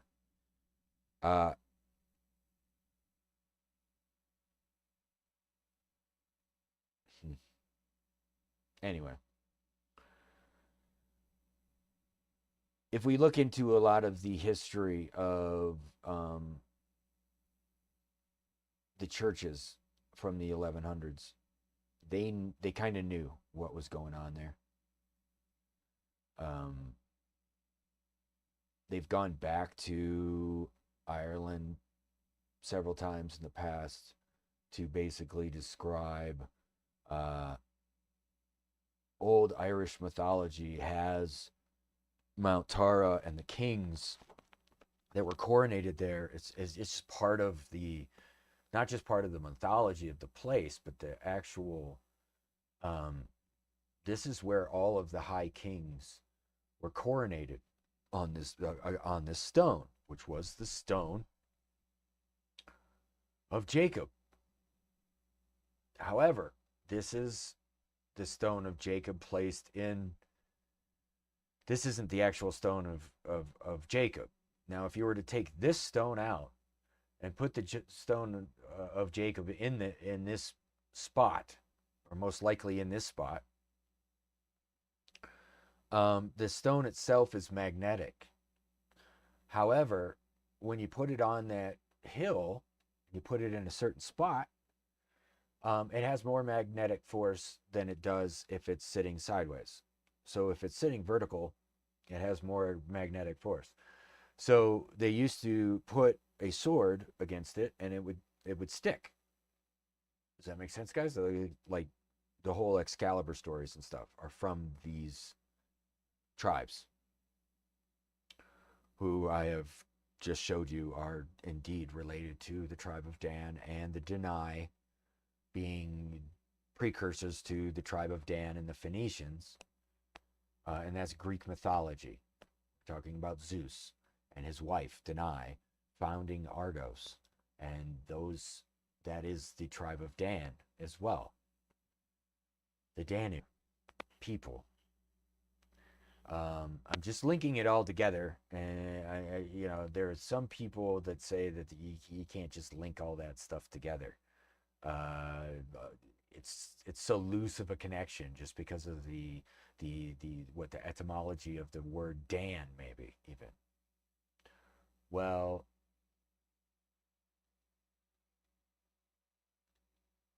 Perseus, I attest, is also a high king of Ireland. We came all the way around to get to that. And that the four treasures of the Tuatha De Danann, the stone, the spear, which would be the spear of who? Perseus. Who is who? The son of Zeus and Danae. A sword of Nuada, the first king of the Tuatha De Danann. Nuadu Necht.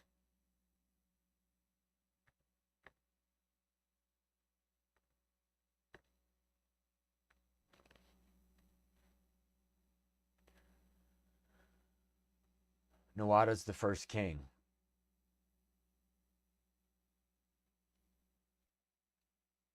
J.R.R. Tolkien suggested that it was related, that the Nuadu, hero or champion, may derive from a Celtic stem, Nadant, or Nudant, Nuada, suggested it was related to a Germanic root meaning to acquire. So it's Germanic. Nuada was the king for 7 years before they came to Ireland.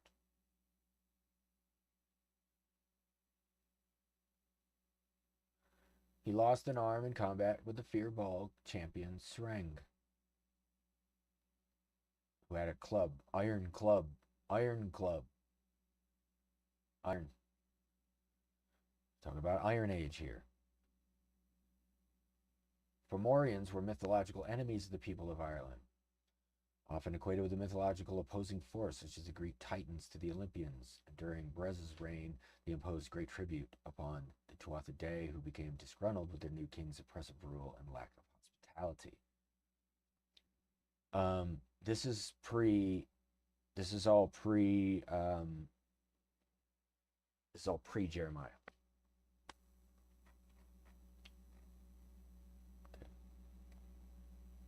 Way earlier. He was the son of Zeus and the mortal Danae. Who was she? She was an Argive princess. What? Argive? What does that mean? She was from Argos. Like I said. And when did this happen? Well, all of these gods were depicted in 300 BC. That's when they started showing us all these. Okay? Look at this. Circa 450 BC is when this pottery was made. They're talking about maybe not necessarily contemporaries, but pre-contemporary. And they don't believe that the Greek mythology is even all that old, right? I mean, we're talking not that old.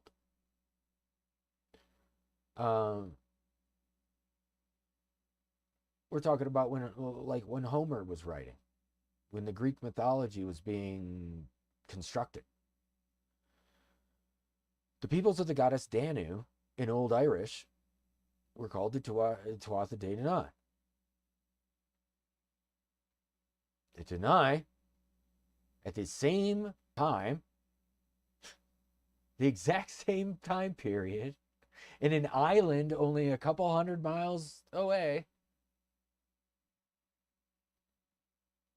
was a queen named Danae. And then Irish, they call her Danu.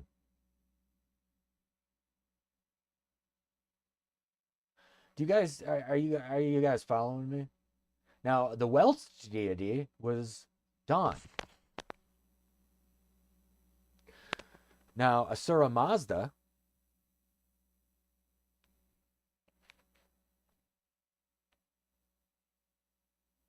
there is another Danu.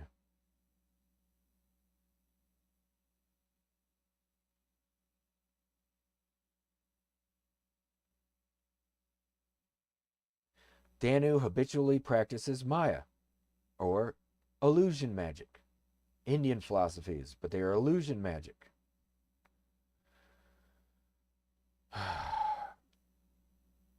Why do you think the Indians would call the Danu? There's also a Danu River in Nepal. The liquid word is mostly neutral. It appears as a feminine. Okay. Etymology, rain or liquid, the Danu. Rain or liquid. Maybe water. Do you know what I'm saying? The Dan were considered the Phoenicians. They are the sea people. Does that make sense? Mother of the gods of Ireland is Ana. Alternate name for Danu. Another name was the Morrigan. For Anad, the Morrigan, who also carried a spear.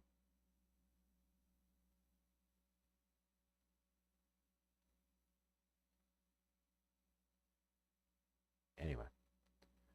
So, are they all connected? Yes, they are all connected. That's what I was getting at. And is the Bible telling you a historical story? Yes, it is. It is not telling you just a story of a bunch of different BS, a bunch of different cultures, where it's not even focusing on one.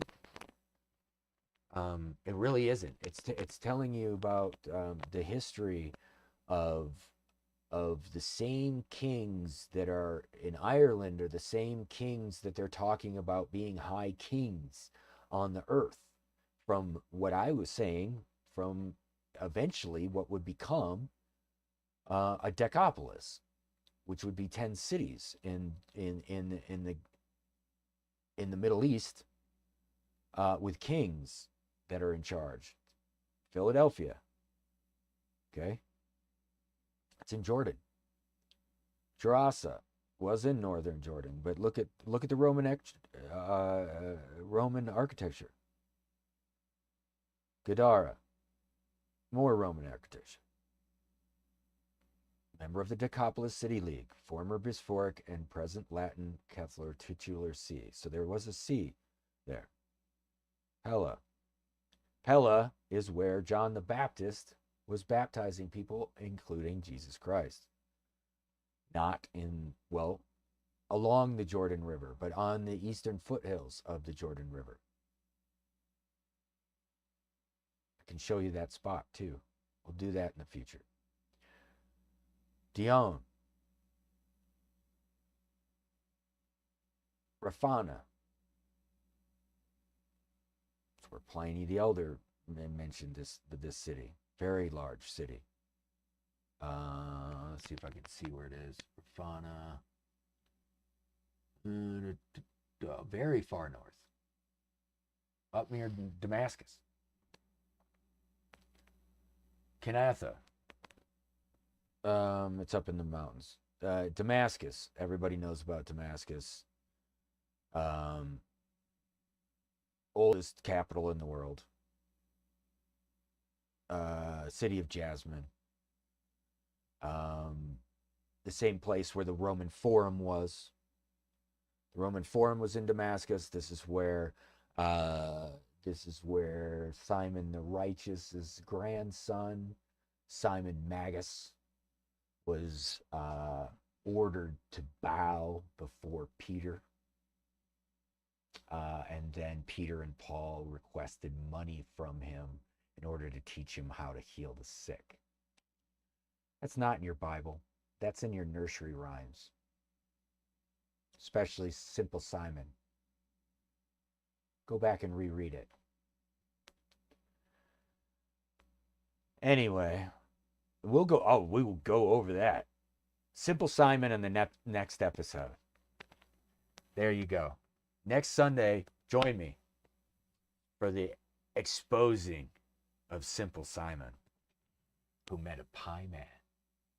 Go to Damascus. It's going to be fun, guys. It's going to be fun. Stop in. We learned some things. The Decapolis was this region here, guys, okay? And it was under Roman rule in AD 106 when Arabia Petraea, Arabia was annexed during the reign of Trajan, okay? But it was before this time. Let's see if I can get close. Here we got Damascus, Heliopolis. Okay, and all the way up through here is modern day Syria. And then you have Turkey. Okay. All the way up into Antioch. This is modern day Jordan. Syria, Jordan. Petra's down here. Look at the size of the name. Look at the dot. It's huge. What is it bigger than? Well, it's bigger than everything. It's bigger than Philadelphia. It's bigger than Neapolis. It's bigger than Scythopolis, which is huge. Right. Tyre, Caesarea. Okay. Very, very, very, very large city. And it controlled the Silk Road by the Nabateans up until 70, I would say 74 AD. Does that make sense?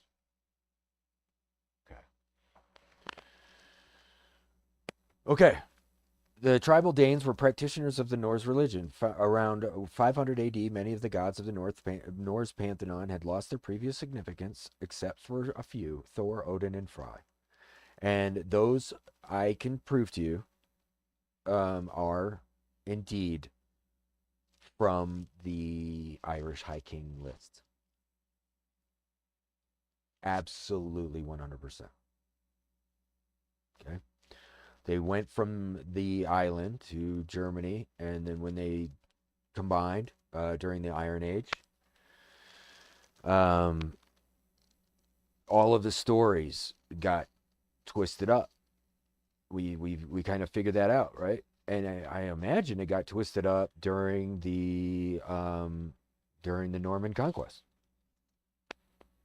So like 900 to 1100, when the Persians are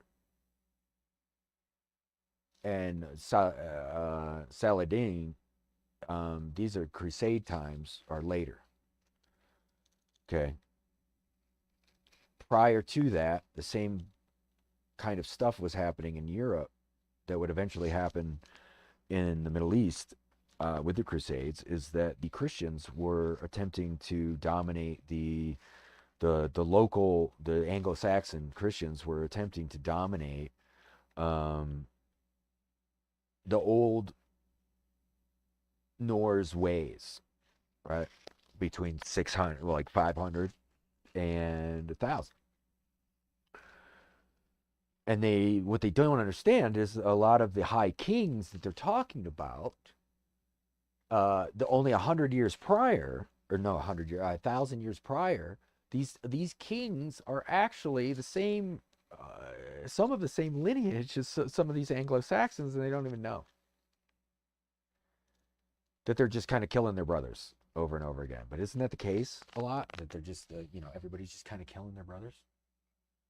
I know it's nuts, but it's just kind of what happens, right? So we'll find that at the end of the day, the Danish people would have been those people who did not conquest England.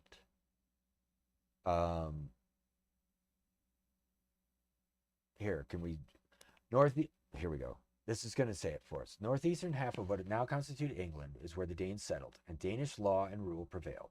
Prior to this time, England consisted of approximately 7 independent Anglo-Saxon kingdoms. The Danes conquered, terminated all of these except for the kingdom of Wessex.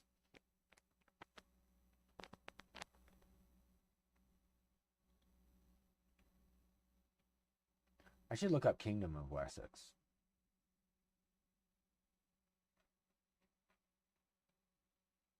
Kingdom, well, like when was a kingdom started? Right?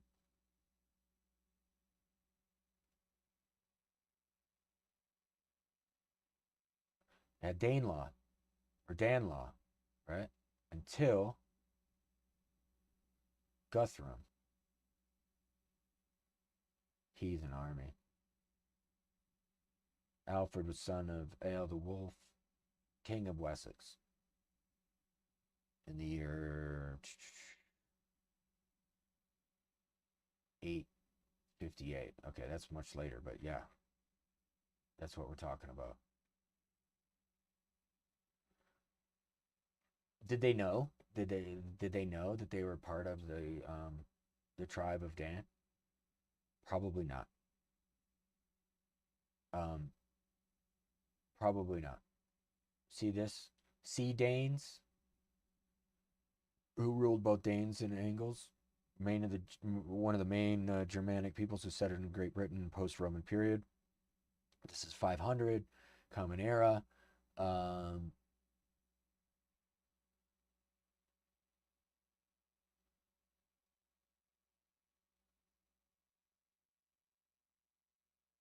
And now they just live in Denver, right? Just kidding. But yeah. Hopefully that cleared up who the Danes are and essentially where Denmark comes from. Right? And then I guess eventually they took over Greenland, and they were the ruling authority over Greenland. And Greenland would like to just continue to be autonomous and independent. So we'll see. We will see what happens. I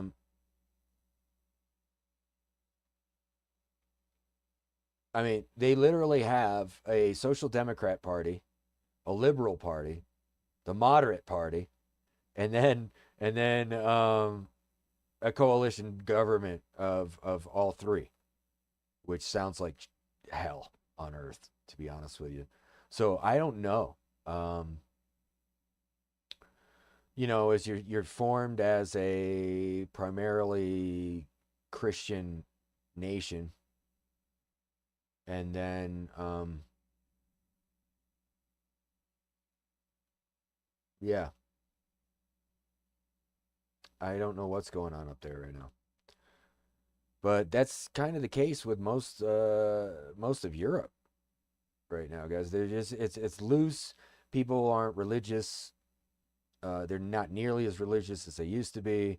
It's a lot easier to give up on the fight between Protestantism and Catholicism if you just don't get involved at all and don't believe at all. But I can't do that. I have to be involved with Christianity because it's just it's rooted in who I am. I've studied all religions under the sun. I really have. I even attempted to be atheist and agnostic at times in my past, but it's not that's not who I am. I studied the Bible, I believe very efficiently for the past 20 years or 25 years of my life, and I've come to find out that most of what is said is true, or if you were to take it into the context of the writer, you will find that they are attempting historically accurate testimony of their experiences and their lives, and from what point from what standpoint they come from based on who they are. So you always got to look at the writer. And I know there's a lot out there that say that, the entire Bible was written by God through divine either revelation or inspiration. I believe that to be true, but I believe that you don't do anything without without operating through God. Does that mean that everything that you do is in his kind of in his desire or in what he wants you to do? No, I think humans have the ability to make their own decisions, and at the point that we get to make our own decisions, we are also tested with those decisions. Are we making good decisions, or are we not? So anyway, with that, guys, I hope I maybe enlightened a few of you into some things about the Dan, tribe of Dan, Ireland. Yeah. So with that, I'm gonna take a quick 2-minute break. We're gonna go use the potty, and I will be back for some games. And tonight we are playing Forza.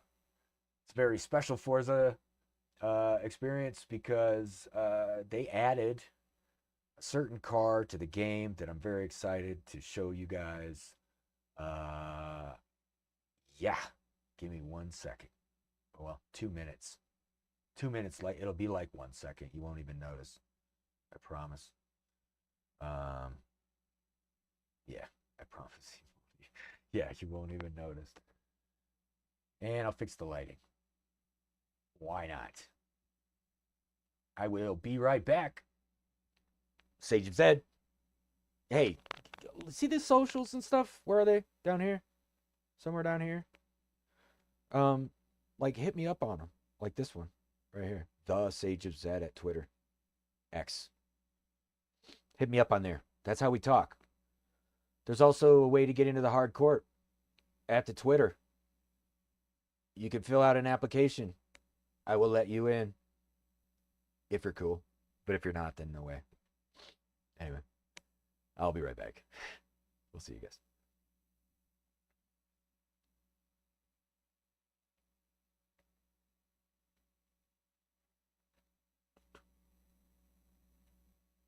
Oh, crap. I got to turn off the microphone, too. I don't know what I'm doing, guys.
And I'm back, guys.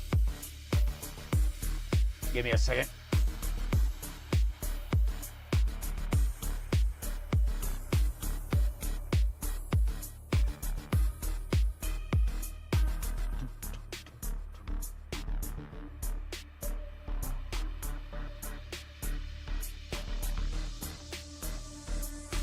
All right.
You guys hear that sound? I don't know what that means. It means I can't get back to my app. Play it.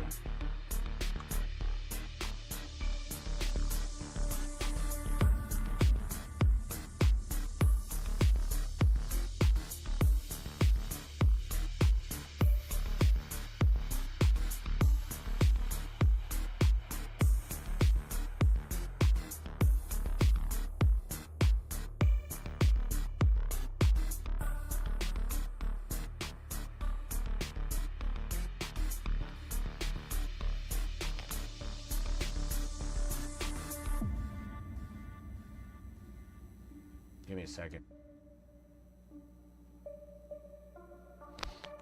All right, guys.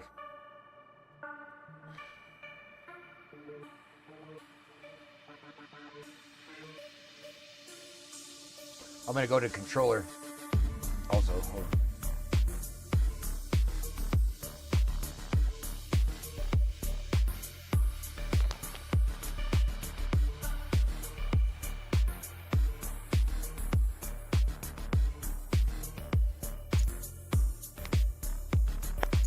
So what's new in Forza? Well, I know this isn't something that a lot of guys or a lot of people like to watch. Okay, I get that. Let's turn our volume down a little bit on the music.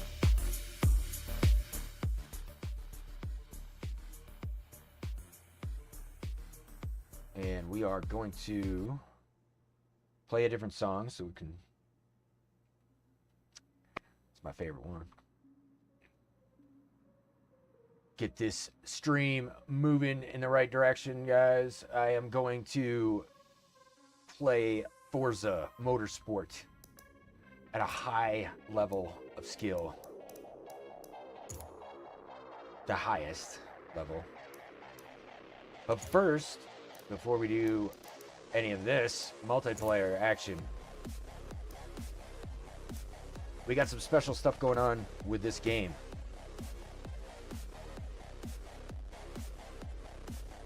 And let me... There we go. Now I can hear myself talk to you. And I just completed the D series. But this month is the BMW month for Forza, everybody. So, straighten out my chair here. So we got all kinds of stuff. We've got early M with the Shark there, which is the 635. And then you have the M8, the GT race car for that will be coming out in 2 days. There you go. 9 days we have the BMW Modern M car. So that's going to be all your F cars, all your G. Well, do they have any G class cars? I don't know if they have G class cars, brand new ones, but they definitely have Fs, like your M3s, your M4s. Maybe the CSL. I don't know. We'll see. Here's a M3 GT car in the showcase. And then, of course, I believe that's your Le Mans race car. The Williams Le Mans race car. If I'm not mistaken. If I'm mistaken, I'm sorry. But I'm pretty sure that's what that is. Okay. And then, because it's BMW month, and I happen to be in... a group here up in Colorado called M-Town, and every Sunday, I didn't make it this Sunday because I was actually just kind of planning the stream, is M-Town. It's up in Greenwood Village. Look them up on Instagram, M-Town Colorado. Come out and see us. Come out and see some BMWs, some even some Porsches like to show up, especially in the nice weather during the summers and the spring.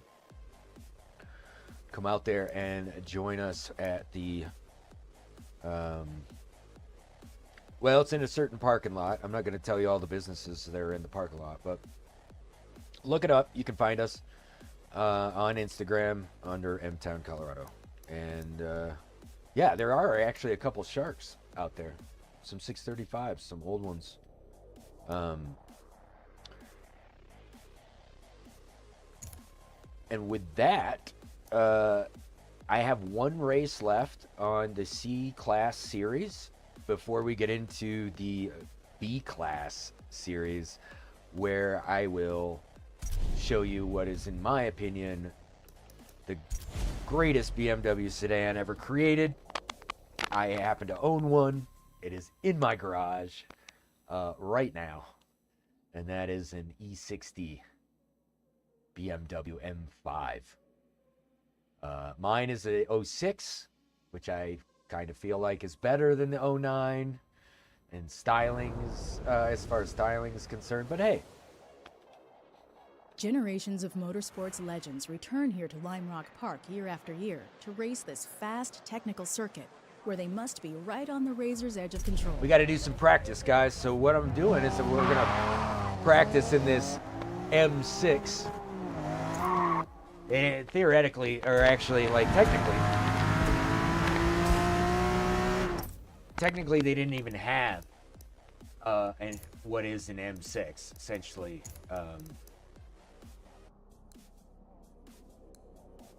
We're going to turn the master volume down on the game and resume and see how that sounds. It's a little overwhelming, don't you think? Let's go.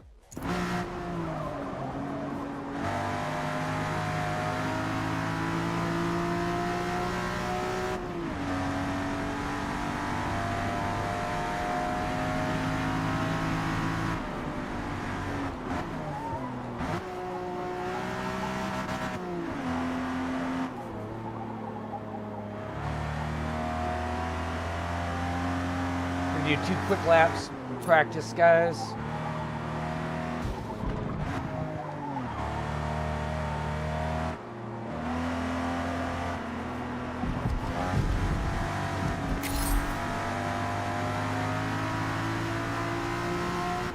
You can currently find my design on the Forza marketplace for this car, but you can't find the tune. So I haven't quite perfected the tune yet.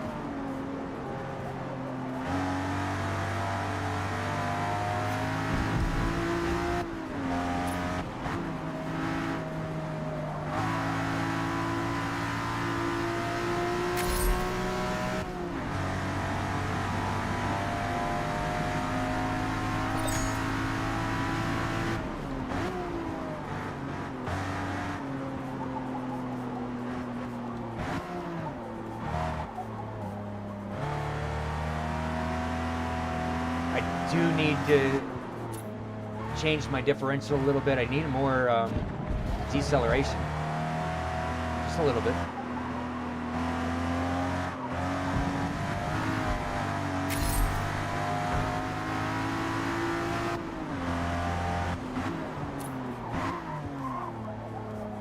Screwed that up. It's a big penalty or what?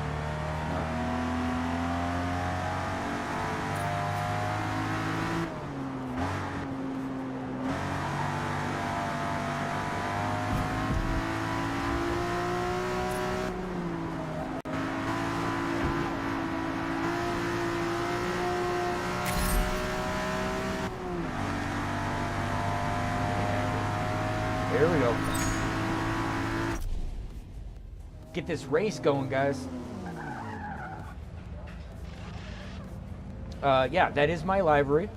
Like I said, you could find this livery on the marketplace, Forza Marketplace. Just search for Sage 2025, I think, or something to that effect.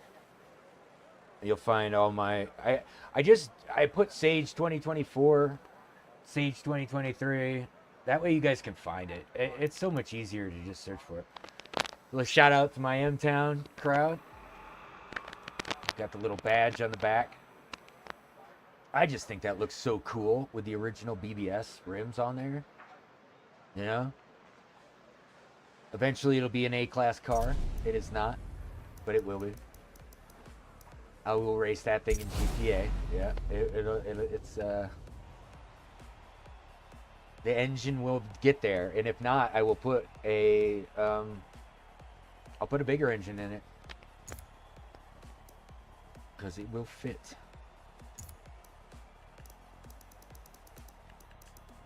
And that E60 BMW, stay tuned because I am going to drive that thing. I have a couple liveries. I have a tune on it, and we are going to drive it V10 BMW. Hang in there. We'll get to it. Got about an hour left on the broadcast, guys. We'll get to it. We'll get to it.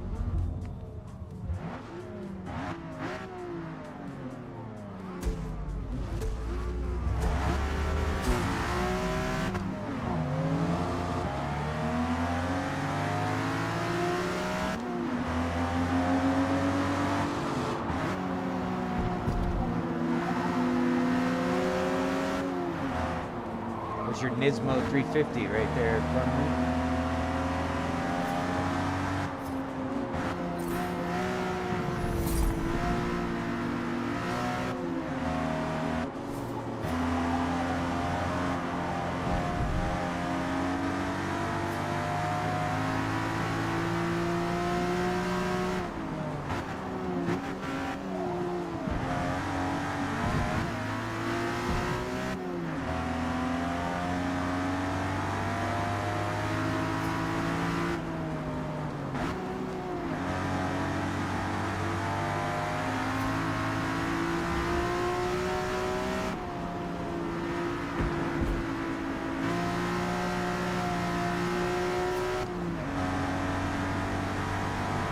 It's gonna be close, guys.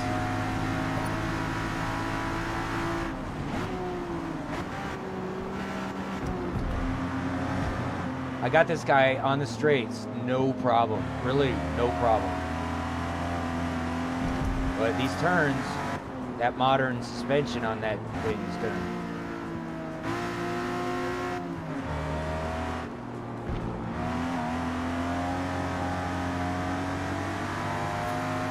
Come on, 6-cylinder muscle.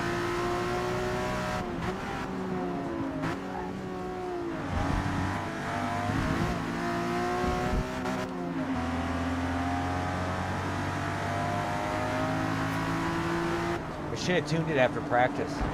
Yeah, I should have gotten more deceleration. Because I have to shift down in order to get it.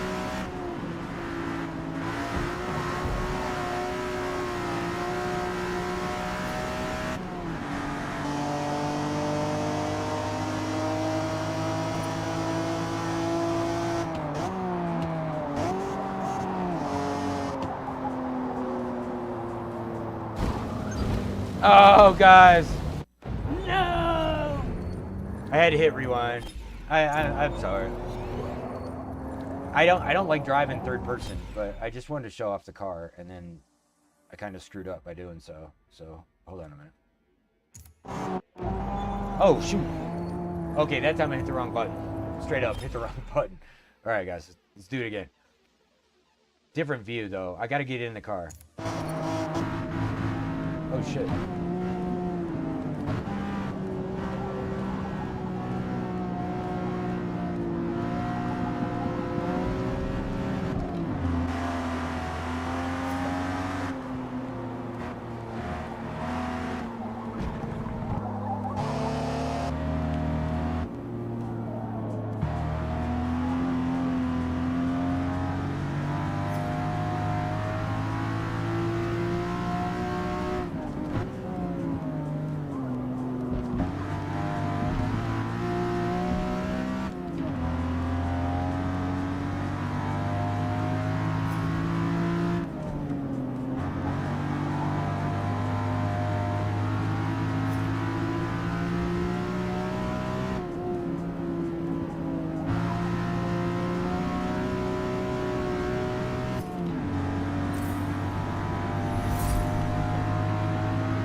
Come here, Nissan.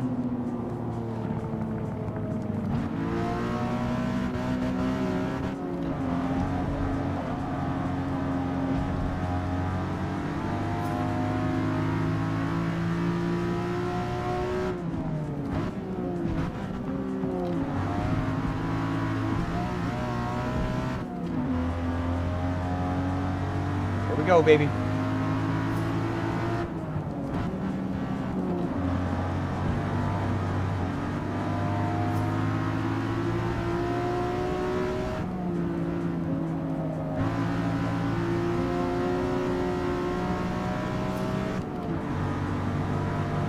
Woo, pulling 10s on segments, guys.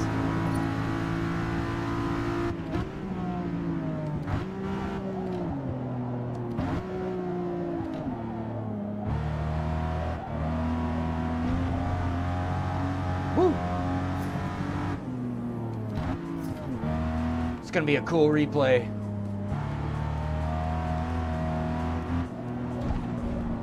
He's actually racing me.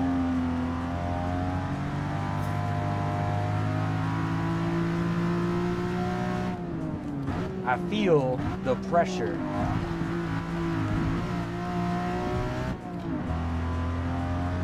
Woo! I love the way this car drives, guys. Love it. So good. And the throaty V6 or throaty 6-cylinder. It's an i6. My bad.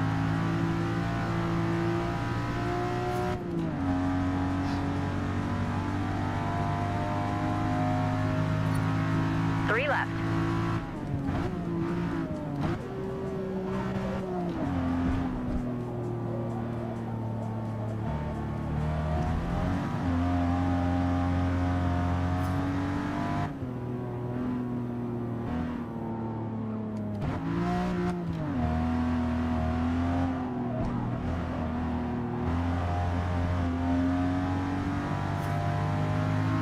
Yeah, baby.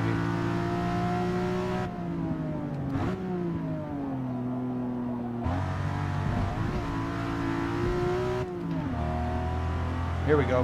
Here we go. That's quick. No, not as quick as last time.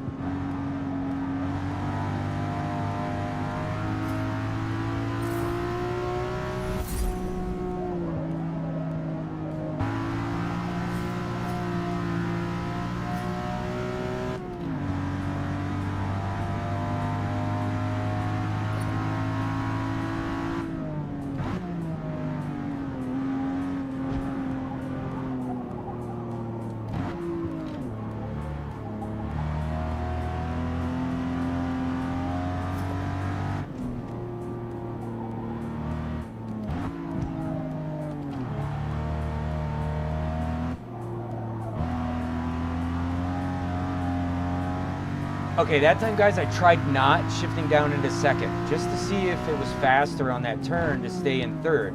It is not. I have more acceleration in second on that turn, so I'm gonna use it, just the same as I did that turn right there. The next lap should be faster.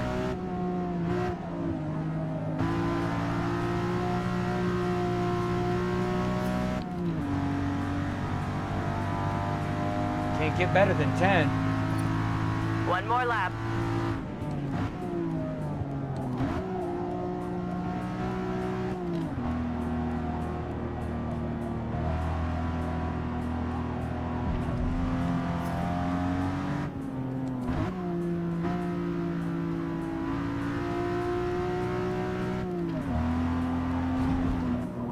Oh shit.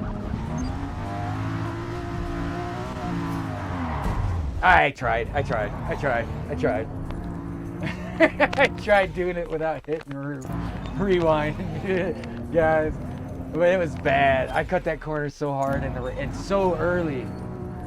So early. Hold on. Here we go.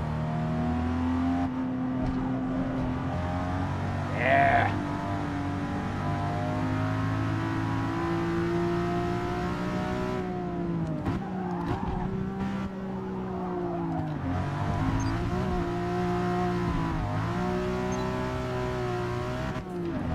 Okay, I'm having fun. Sorry, guys.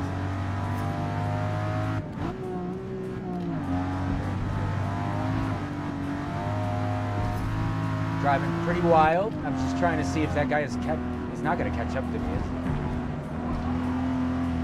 Driving like shit right now.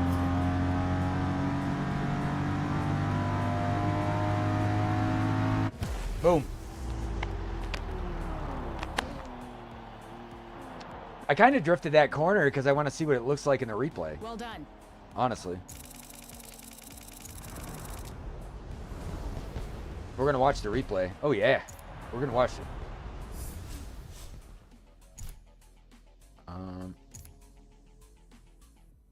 No. View replay.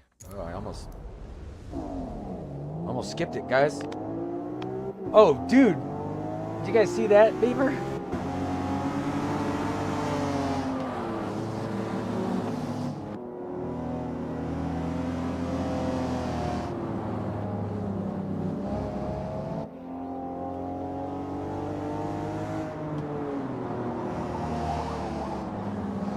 Look at how small the old BMWs used to be, guys.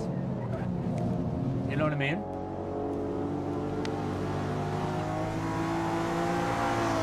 I mean, they used to be just like so much smaller than they are now.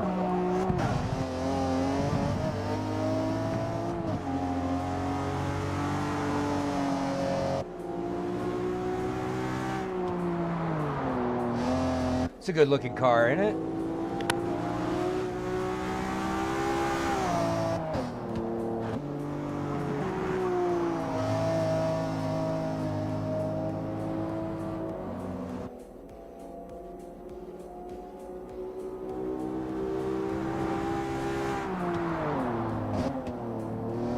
Hell yeah, look at that.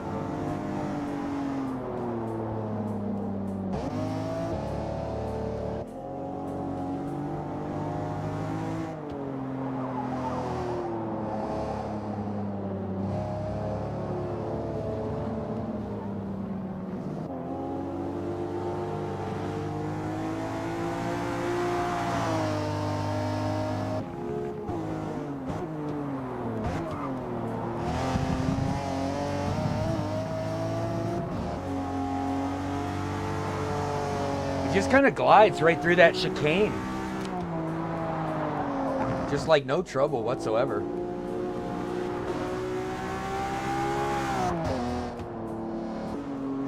What a machine, dude. You know? I mean, what a machine. I could have watched it. I don't think you guys want to sit there and watch me drive it again, do you? Not really, right? Next series. This is what we're here for. This next series coming up. B series, baby. Because there is a car, and I've already bought it. Guys, I've already bought it. No, it's not an M2 comp. Although I already own one of those. This is a good B car. You guys remember the Lotus Sprees back in the day, man? Were really cool. Really cool early 2000s car. So is that. Also a very good B car. Also a very good B car. I mean, B is just slam-packed full of really, really, really cool cars. But this is the one we're focusing on, guys. This is the one. The 2009 BMW M5. And we'll go to my cars because why not? And you can, I mean, I have a very familiar livery. I like using it because I've developed all of the assets of the livery myself. Even the hex M stripes, I did myself.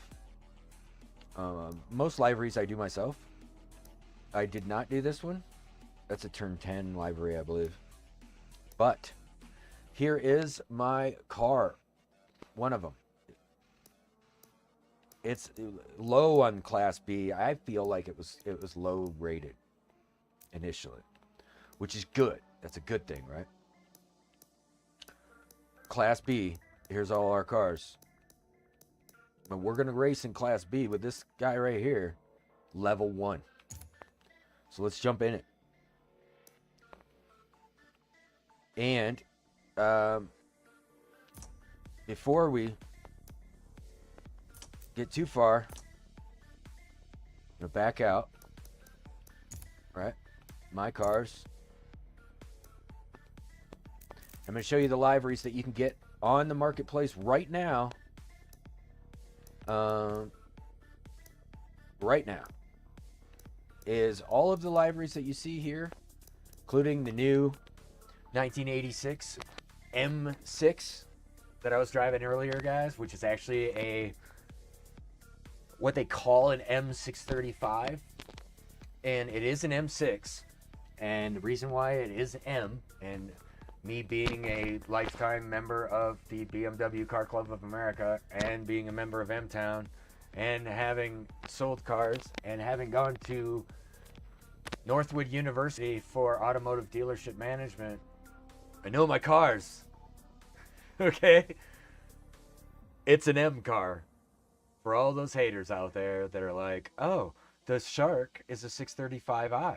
It is not an M car because it doesn't say M on it. Well, it does. On the back, it just says M. It doesn't even say 635. Okay, but this is only one model, and it's the BMW 635 CSI. Not the 635i, the 635 CSI. Very specific car. And that car is an M car. It is the epitome of, whoa, hey now, that was the mouse. It is the epitome of BMW Motorsports. You follow me? Ladies and gentlemen, this is the BMW lineup for this game. And they got a lot of really, really unique cars. The BMW M4 GTS, this thing is off the charts. It's good for a 2016. Some other iconic ones. I wouldn't say that the 2010 GTS M3 is iconic. I think the M5 of the same era, the E-cars, would be more desirable even than the M3 GTS of the same years. Why do I say that? Well, because you're coming off of the GTR, right? Which is iconic, a video game iconic even, and the M3 from the previous generation had different lines. They didn't have the sweepy lines. It's more of an angled, straight body with flared wheel wells. Where are the flared wheel wells? Here you go. Right. They're even on this 323. The old M3. Right? The older M3s. The 635. The M1. I mean, you guys can see the trend. I don't know why that car doesn't have the right livery on it there. It's like if they didn't load. That is my livery. You guys can go get these liveries on Facebook. Are you serious right now? Forza Marketplace. All my design. Like, I hand designed all these. I don't know why the skins aren't updating. Here we go. It's my Sheepdog Jedi. There's my Sheepdog down there. That's my Sheepdog Jedi edition. That was my old gamer tag for driving. Some drivers are familiar with it, so that's why I have it there. Same with this. There's another livery that I've done. I think it's absolutely killer. This one, you know, I blued out the skirts. There you go. I love that livery, guys. I really do. And I know they all look similar, but they're not the same. You know, certain things take more time than others, obviously. But let's go back to the car that we're jumping in for this part of the show, and it's right here. And like I said, I do have one of these in the garage right now. But this is the racing. This is my racing livery for this bad boy. I'm gonna move my head. Actually, I'm gonna do something real quick, guys. I know how much you really love my face, but on this game, I'm going to even more of a like an insider feel, and I am going to. What the hell is my? Here we go. Poof. Gone. Disappeared just like that. All right, here we go. There, now you can really see it. I feel like my head was in the way of really seeing what I'm doing here. This is my design on the Forza Marketplace. You can find it right now. It's currently the third one down on but it is not the most popular, but it is the third one down on the recommended list right now, currently, and that'll change. It always does, right? But looking at what you have to choose from, I mean, honestly, guys, that's not bad.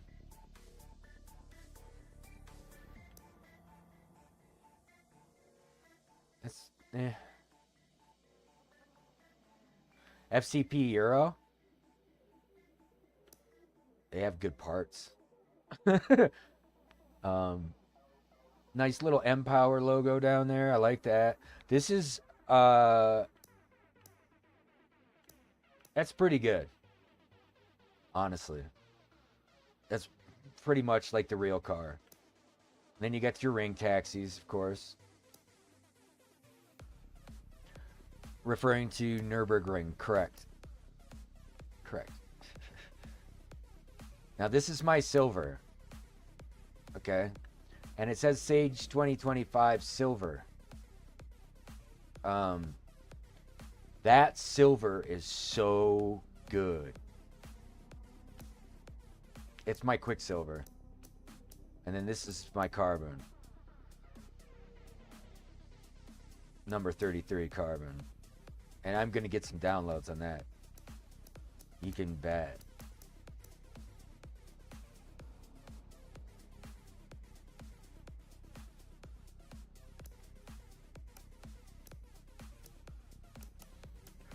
I like that one too. M5 5.0 V10. I like that. That's cool, buddy. Who are you? MW 94. But right now, guys, I'd like to say that my livery is the best. I mean, if I was just going around choosing liveries, and I thought about getting rid of the AMSOIL thing on there, but it is what it is. It's in the spot it's in.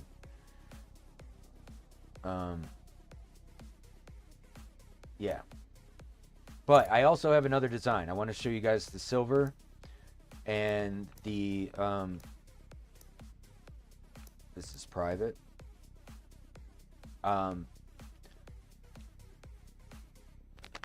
This one is, I believe, is just black sapphire metallic. Yes, it is. This is the color of my car. I'm not gonna load it. It's the color of the car that I actually have in the garage. So, and then my silver one is in my own color. I developed this color. It is a semi-gloss color. It is mostly silver. And then it also has, here, it'll be easier if I just go there. But it also has a blue flake in it, which is hard to tell because it almost looks like a dark charcoal flake, but it has black in it also. So here's what it looks like. If you guys notice the color, it's this right here. Okay, which I made what is base. It's basically a base silver, like a high. It's like a high gloss silver base coat, and a bluish black flake. So as the car goes past you, there's your blue flake. You see it? You see that fade, guys? It's so quick.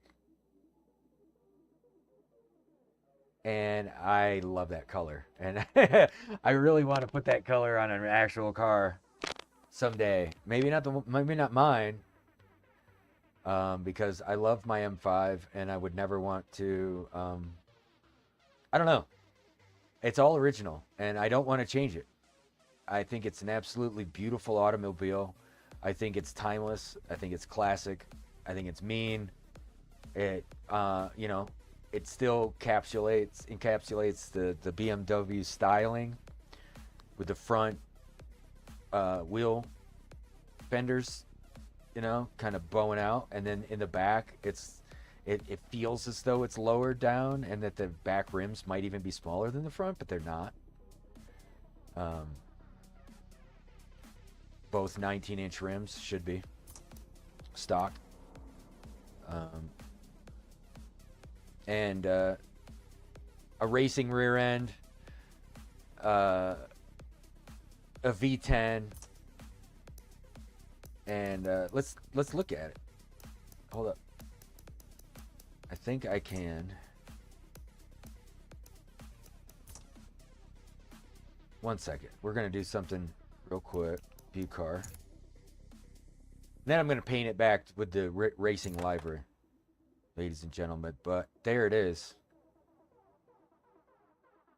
The MV10. And with all honesty, that is the coolest 5.0 motor ever made by man. There are no 5.0 motors that are that cool. 40 valve, 507 horsepower, V10, sitting smack in the front of a luxury sedan. That truly is luxury. Look at this thing.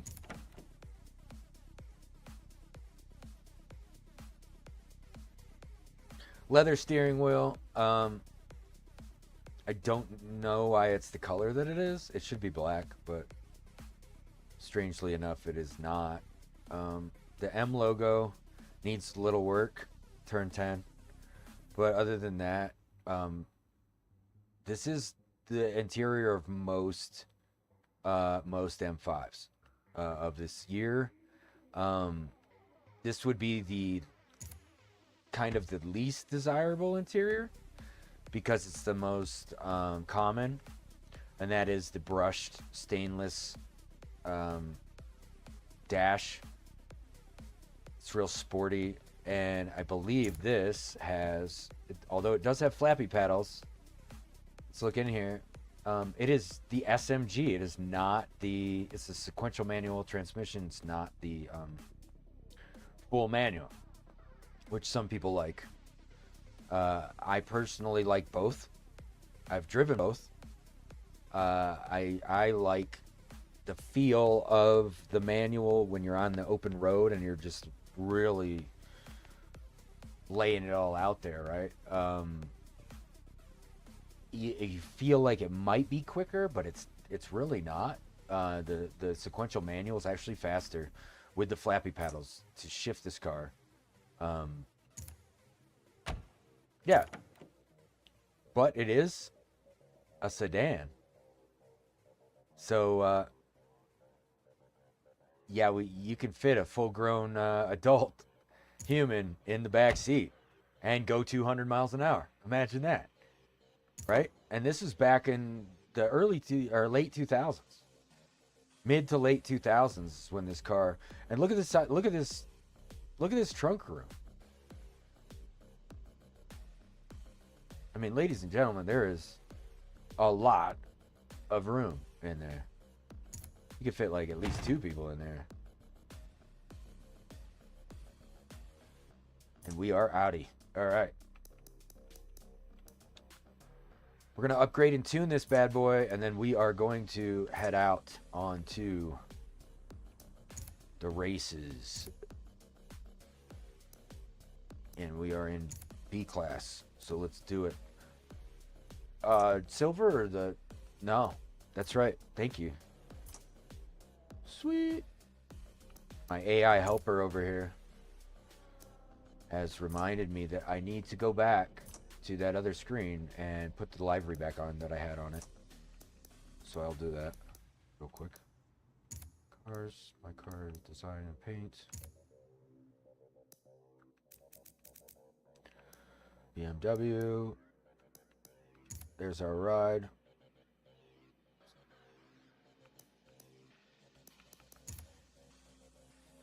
And there we are. I have no downloads. I just made it. I just made the library. I am doing pretty well with the other one that I made a couple days ago. We've got 38 downloads. Ooh. Almost 100 uses, guys. So, uh-oh. Okay. I don't know what the hell that was all about. Some kind of update for Razer just popped up. But here we go. We got our livery, so let's put it on. Livery, as it were. I apologize if I called it a livery instead of a livery. Doesn't really affect me that much if I screw it up.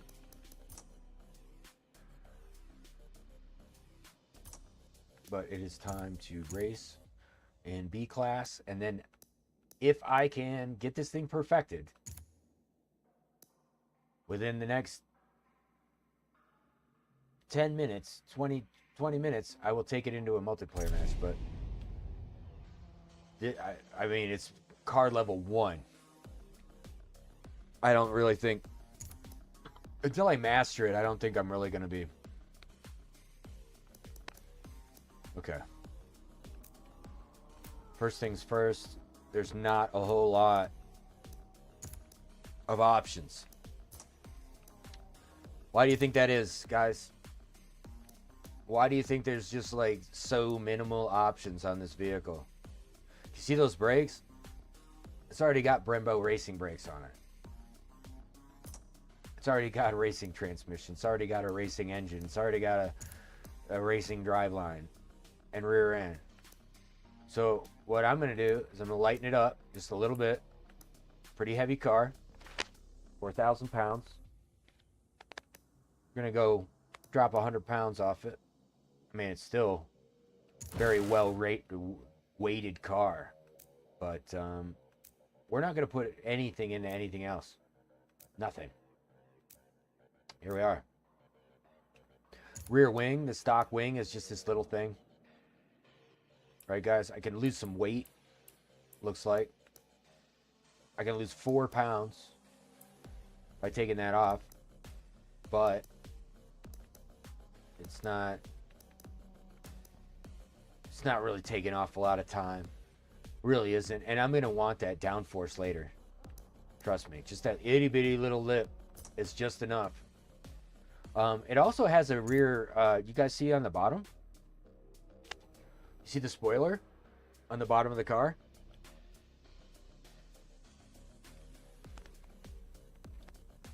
That is active. That's an active spoiler.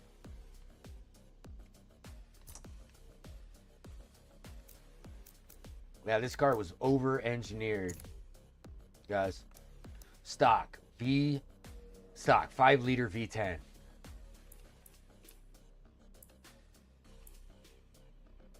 Look at this.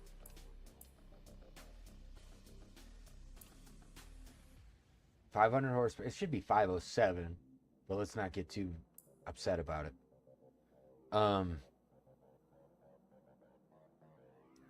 That's stock. Those are your stock times from 2009. You guys see that? I mean, that's very respectable times. And you can go out and buy one of these for $25,000 right now. For 25 grand, you can get a 200 mile per hour vehicle. They're out there. And if you haven't bought one now, don't wait, because they ain't going to be cheap later, and they're naturally aspirated. Look what happens when you slap a twin turbo on that motor, guys. That's all you got to do, and you've got an 11-second car. Crazy. Crazy. All right. We're at what did it say? 573? Okay. Well, 573 is pretty good. 573 is respectable. I don't think there's much tuning we could do. At 3,900 pounds. Let's add some air, actually. 221. Theoretically, that car could definitely hit 220. I think it's probably not weight restricted. It's probably friction, like aerodynamics. That's my guess. 50-50. Keep the brakes at 50. Shit. Actually, 49. Let's go 49%. 101 maybe. Do I know what I'm doing? Yes, I do. Been tuning Forza cars since Forza 1. My boy Fear Dog. I don't know if, are you still at turn 10? I don't know, but Fear Dog, if you're out there, buddy, I need a Forza Motorsport calculator, bro. We need to tune these things perfectly. Yeah, I used to have an old Excel spreadsheet. Guy named Fear Dog made it, and we used to use it. I used to tune for Forza 3 and 4 extensively, guys, just extensively, especially 4. You can find a lot of my tunes on Forza 4. I could go in there and just like load them up. The Nürburgring sprint circuit is fast, tight, and leaves little room for error. So when those rare overtaking opportunities occur, take advantage immediately. Those halo eyes on those lights. Now on the 06s and 07s, I would say that the front light is more pronounced, I guess. Does that make sense? If you notice on the side there, the turn signal, that little plastic turn signal piece, on the 06s and 07s, it's not there. There's nothing on the corner of the bumper at all. It's actually up on the light itself. And the lights are amber colored instead of white. But hey, just subtle differences, right? Let's take this V10 for a spin. Ooh.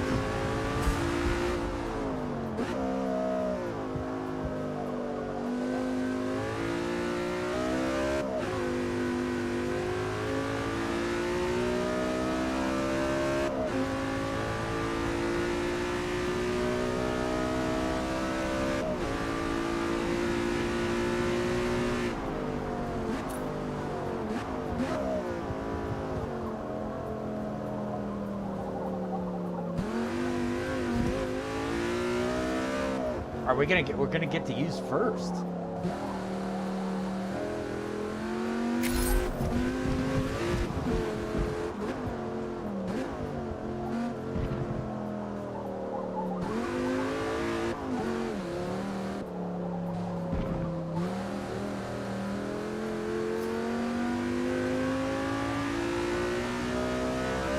Ten individual throttle bodies, guys. They're on a rail, yeah, but this is a naturally aspirated car. No turbos, no supercharger, just pure power coming out of that engine. And the horsepower is delivered immediately.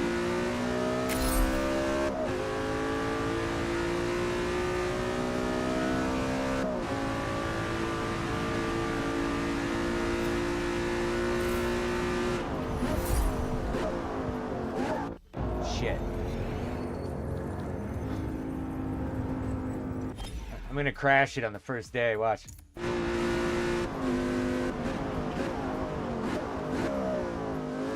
I forgot it's a 7-speed. It's a 7, not a 6, guys.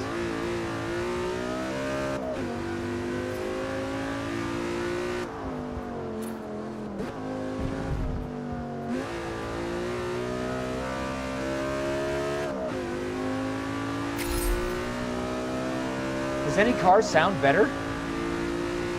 Really? Like any car in the world sound better than this car?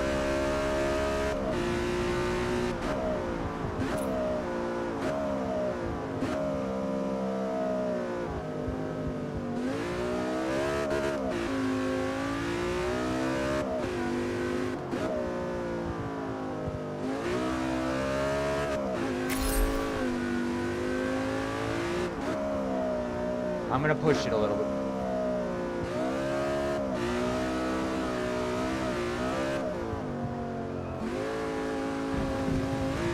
Okay. Okay.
okay. I think that's for a B car that's not even all the way maxed out, guys. That is pretty slick cornering. It's good in the corners. We'll just put it that way. Right now, it's good in the corners. And I haven't really done much to it. So they think that I'm not going to place well. And what I always do on Forza, instead of like going by what the projected finish says, I always pick closest to 5,000 credits. Okay, because I feel like that's where it's most fair. Like it's gonna be close. I also wanted to show you guys what difficulty I race at. I race at 6. I feel like, and this is, I think stock is 4, maybe 3 or 2. Okay, I do play on sport rules instead of expert rules because of the penalties. That's the only reason why. I would do simulated damage, fuel, tires, rewind off, all of that business off if they didn't have the full penalties on there, right? So, and I don't like driving it on full drivatar difficulty bonus. The reason why is because those cars will, I mean, it feels like they're hyper accelerating through the straights. Like hyper accelerating through the straight. Which means I feel like they're going faster than they're supposed to be going. And so, like, there's an end game situation, right, guys? Where, like, you feel like there's no way, even if you had, like, 20 laps, that you're going to catch up with this other car that's in front of you. And sometimes that's how it feels. So, I don't like to go way up on there. So, 6... in my honest opinion, ladies and gentlemen, 6 is, and sport rules, gives you a total difficulty bonus of 50%. You get 50% more credits if you roll at the difficulty that I'm on, which is a lot, in my opinion. I mean, I could roll down here and get 10%, okay, but it's not going to be competitive. I'm gonna be lapping the second place guy. I'm gonna be driving that fast. Trust me. But this makes it more competitive. And sometimes I lose. Like you saw that last match, I came in second. Okay? From starting from like 6th. So, I like that. I like coming in second sometimes if I feel like it's like a better AI matchup, if that makes sense. So we'll start in 11th. See how that works out for us.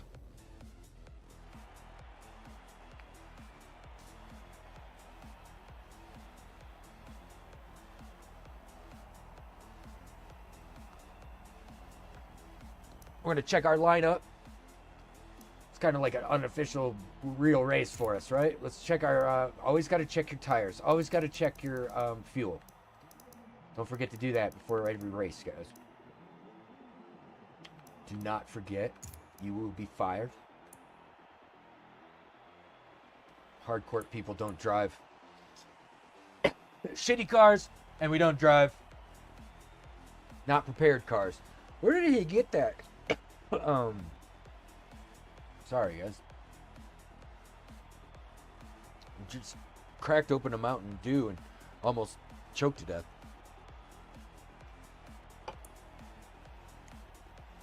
All right. Got a Mustang GT back here. Civic Type R. Those aren't bad. Civic Type R is kind of quick little thing, man. 2023 M2. That's one of my favorite cars. I'm serious. I love the design of the 2023 M2, and a lot of people, some BMW purists or whatever, they feel like they don't like it. It's like, dude, that thing's so BMW, it's out of control. Oh, Z06, 02 Z06. Very fast car. Very fast car. The new Z06 is just out of control. It's like 170 grand. Like 1,200 horsepower, something insanity. Insanity. It's insane, so it has insanity. 2023 Z. That's the new one. Crazy looking. Here we are, way back here. In the 09 M5. Another M2. More Z's. Some more competition. Ooh, older M2. That's the M2 comp, older one. Also cool. Super cool design, guys. Love it. Love it. It's in a Lotus back there. Lotus back in the back. No sweat. No sweat. Let's just beat him.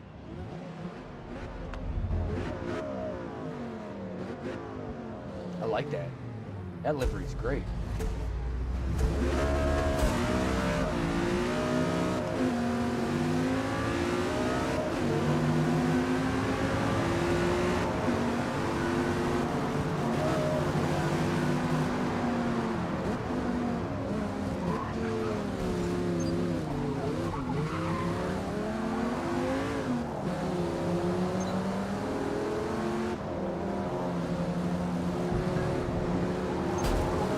Trying not to hit you, bro.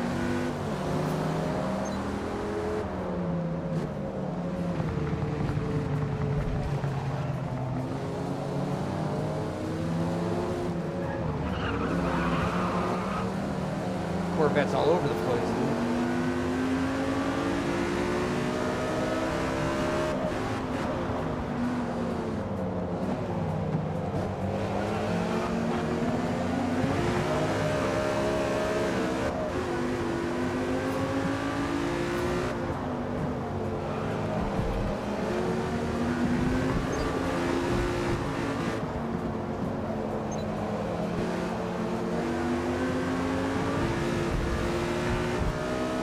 Got a small track gain there.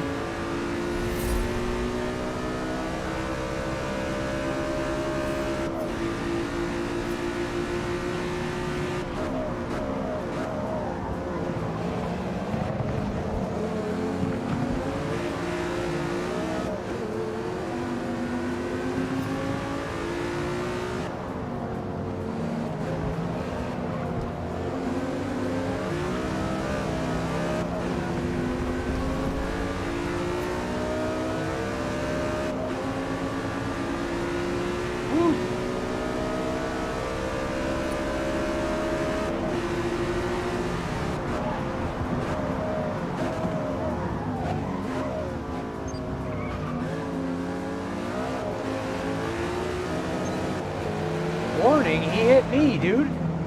Get the F out of here.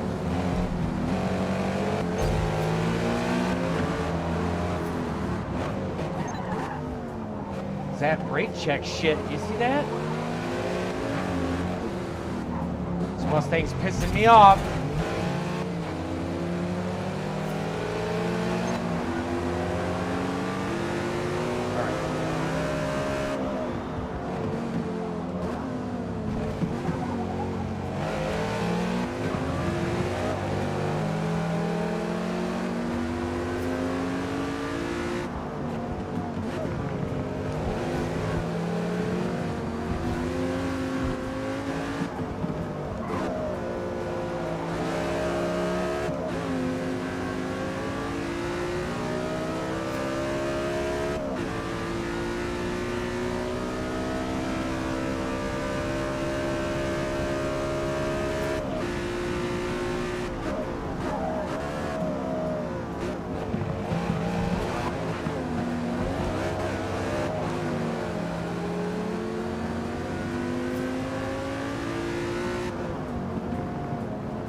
I got to turn the music up, guys. It's there's just something about it. I got to turn the music up.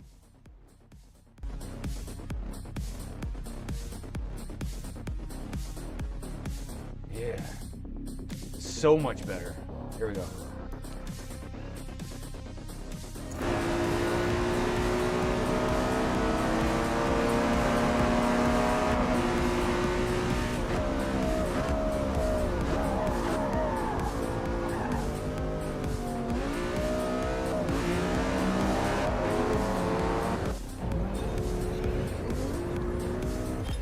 I ate that corner because I was fucking with the damn radio. Here we go.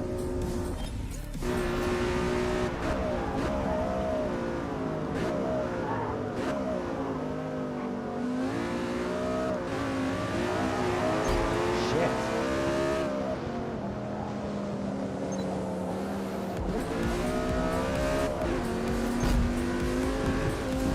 Where the fuck did he come from?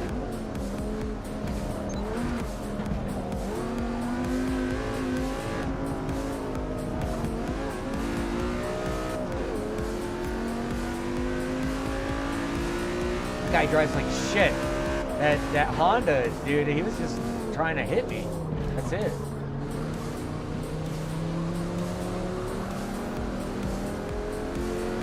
Okay, I gotta take that turn in second, not third. Remind me on the next lap.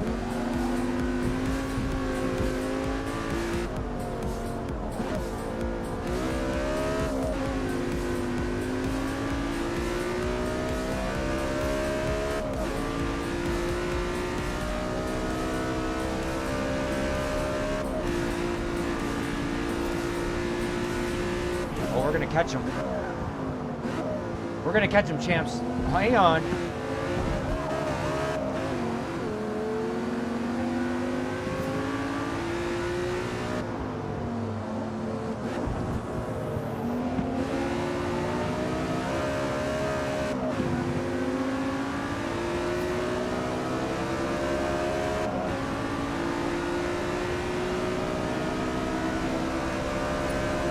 One more. Finish strong.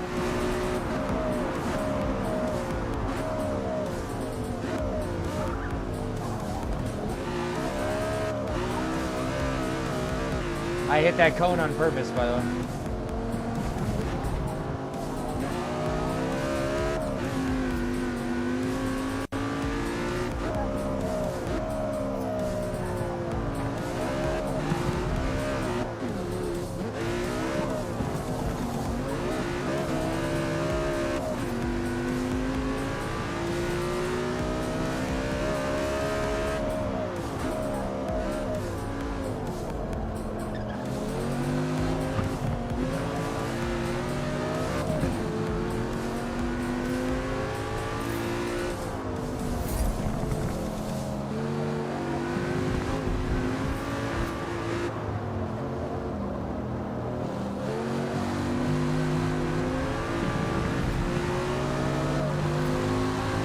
What's up, Blackwing?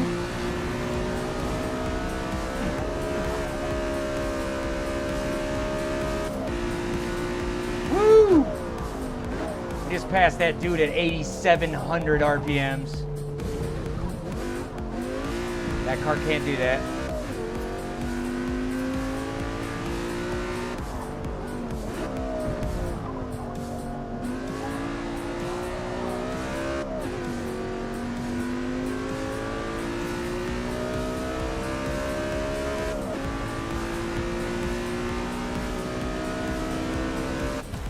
Woo! And that is how it's done. Well done. We will be watching the replay of that ridiculous display of awesomeness.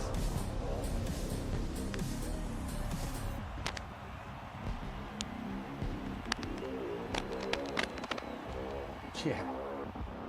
And there he is. No winner. As usual. SAGEofZED. Always winning, man. We'll get the replay. Hold on a minute. I want to watch the replay with you.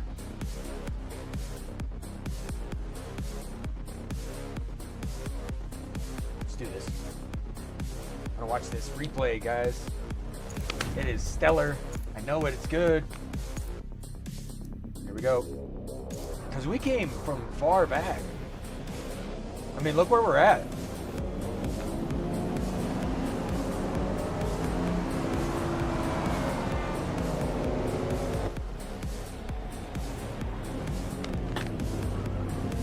Look at all that traffic. I tried to get around it. I'm trying to avoid hitting that Corvette. I think he strafed me a little bit on this turn. I mean, I didn't have any other room. I would have to gone off the track.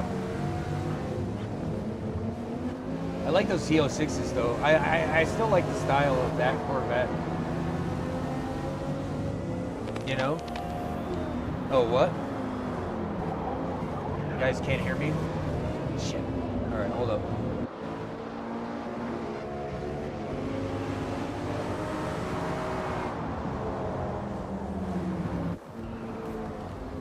Hold on. We're gonna watch it.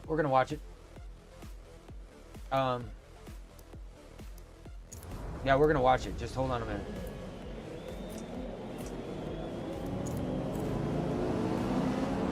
Can I get to settings? I can't. Hold up.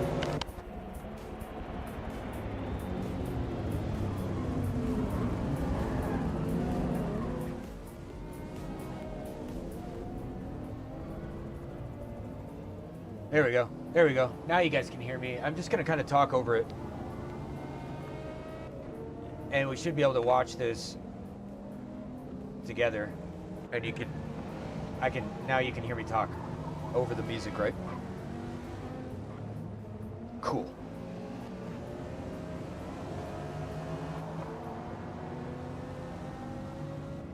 All right. Or back where we were when I stopped it.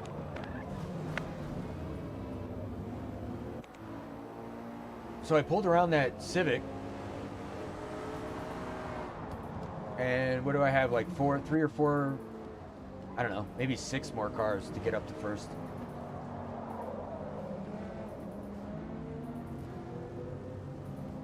So that corner should be taken way wider than even where the little arrows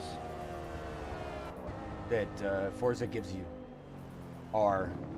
I would actually take that wider. Now that I know that it's there, kind of, I'll be able to avoid it.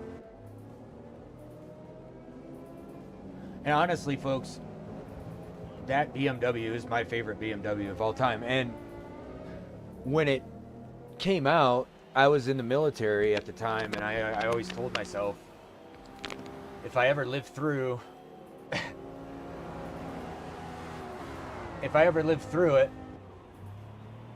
that's my dream. That was my dream car. And so I do have my dream car.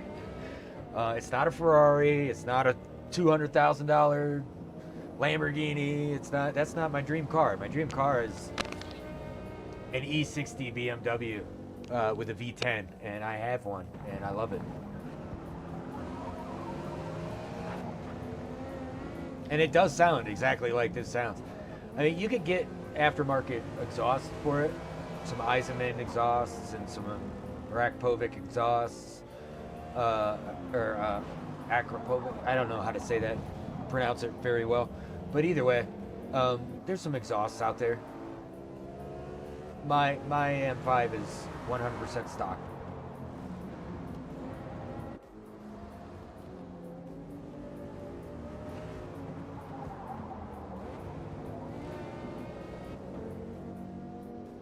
Aside from replacement parts from fixing it, right? Yeah, pretty much stock. OEM, it's all OEM. All numbers matching everything, yeah. Yep. Now my dad actually had one of those CO6s. Is it C6 or C5? C5? 5th gen Corvette. He owns, I don't know, man, like 15 different Corvettes. He was just a Corvette guy. He was like a Plymouth guy, Plymouth Roadster hot rod builder guy when he was, you know, in his 20s. Was a welder, fabricator, but also a Marine. Kind of runs in the family. I was in the Army. My dad was a Marine. His father was a Marine. So, Semper Fi to all those Marines out there. Hooah to all us Army dudes, whatever. But shout out to Regiment. Every stream. Largest veteran gaming organization in the world. And if you are a veteran, look them up. Become a member. Have fun. Play games with us. Get on their Discord. Say hi. If you want to get on our Discord here at Hardcorp, it's easy. Go onto a search bar anywhere on the internet and type in HARDCORP.io and hit enter and watch what happens. That's how you get in. And that's how we talk.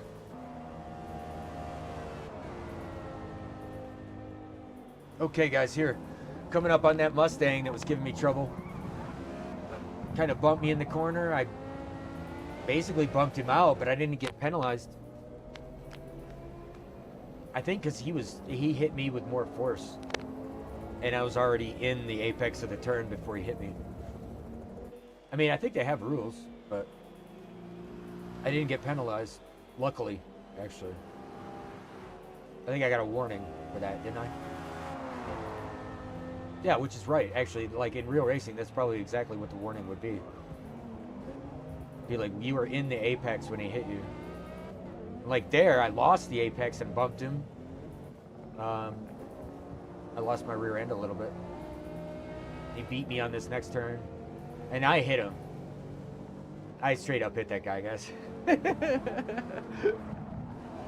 I pulled a max.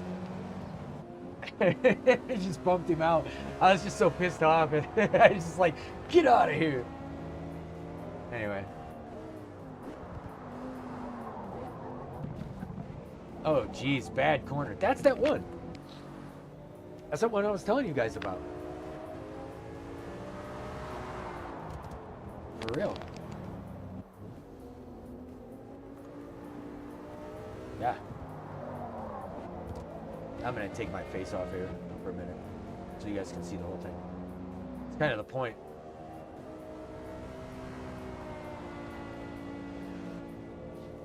Oh, isn't that beautiful, though? That's a beautiful carbon fiber race car that I just designed.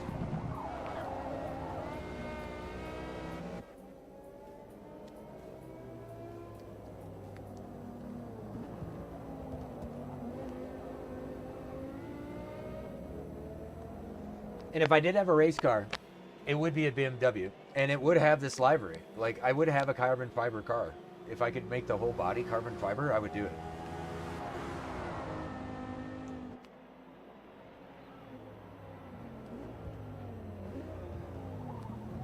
Just saying.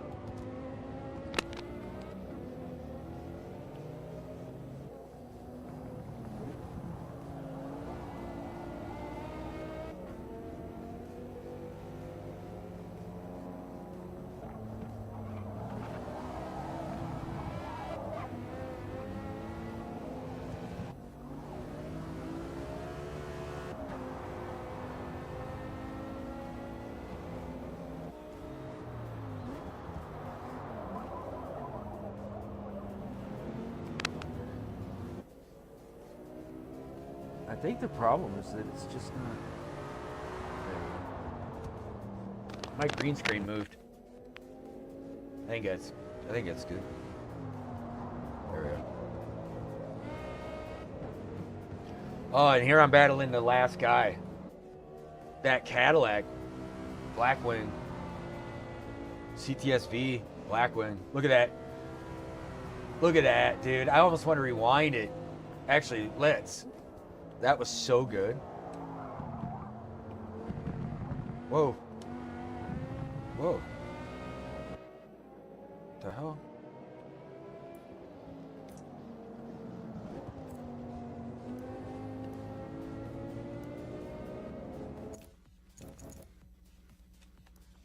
Oh, shit.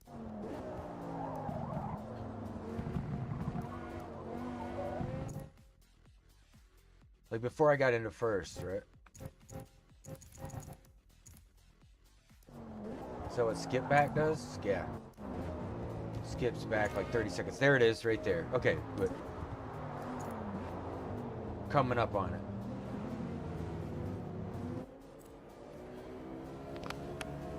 All right, watch me eat this dude on the inside. I just blow right past him.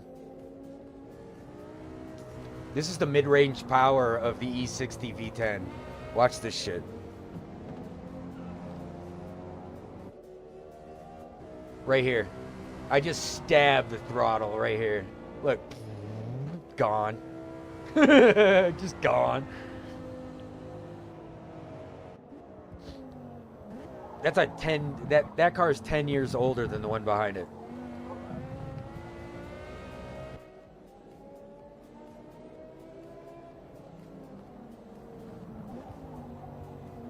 "10 years faster?" Yeah.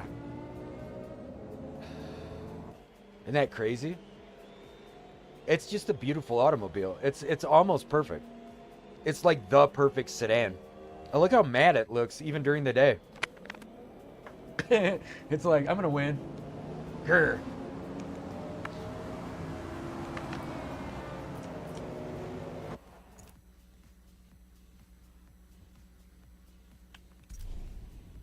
So we did good. We did good. Look, we might be able to max out performance tonight before I get done.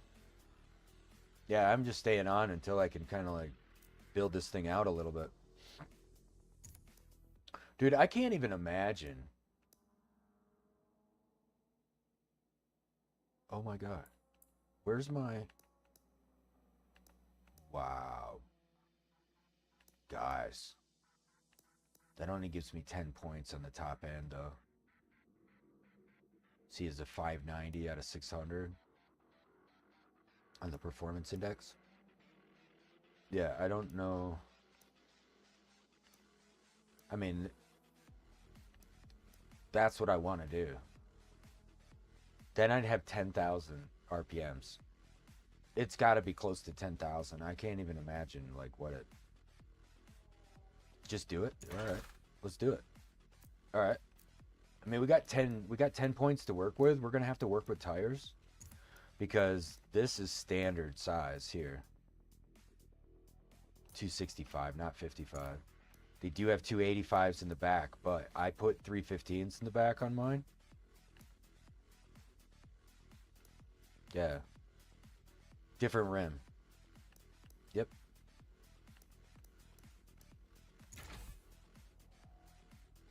Okay. And then that's going to max us on the next turn. And that's going to be our... Oof.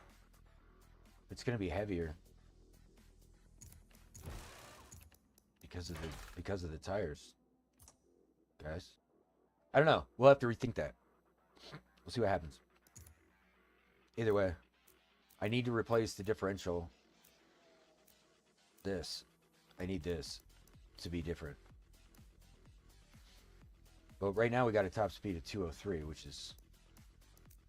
Well, for 2009, keep forgetting it's not an 06, but it's the same car. They developed it in 05. So realistically, guys, let's say it's a 2005 car that does 0 to 60 in 3.9.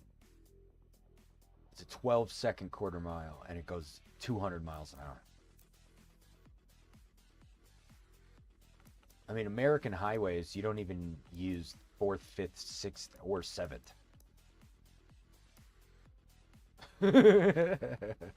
Oh, guys, that's an awesome, awesome car. Talking it up because I own one. You know that I am. Why wouldn't you, though? Right? Why wouldn't you? So on the next turn, I should be able to maximize. I should be able to maximize it for the for the last race. Cool.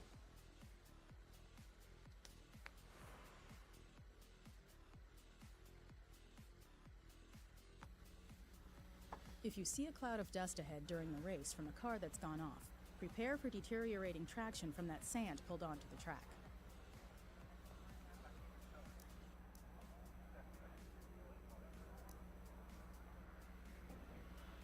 Well, let's practice so we can get some levels.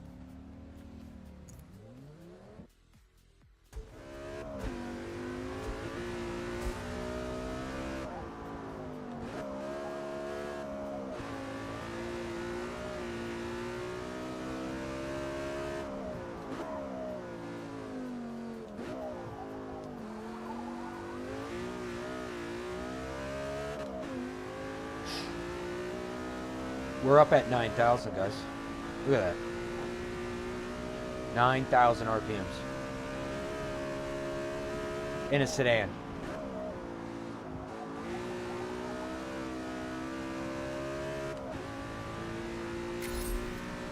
Feels so good.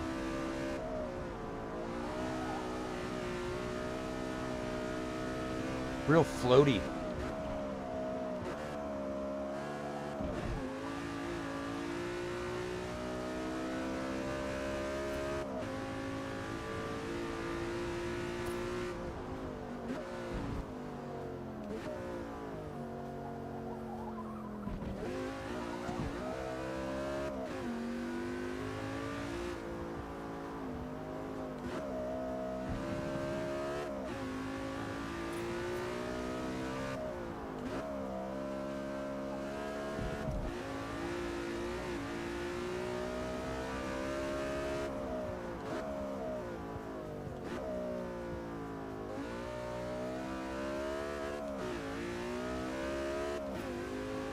Woo. Ladies and gentlemen, the greatest sedan of all time. And it's not close.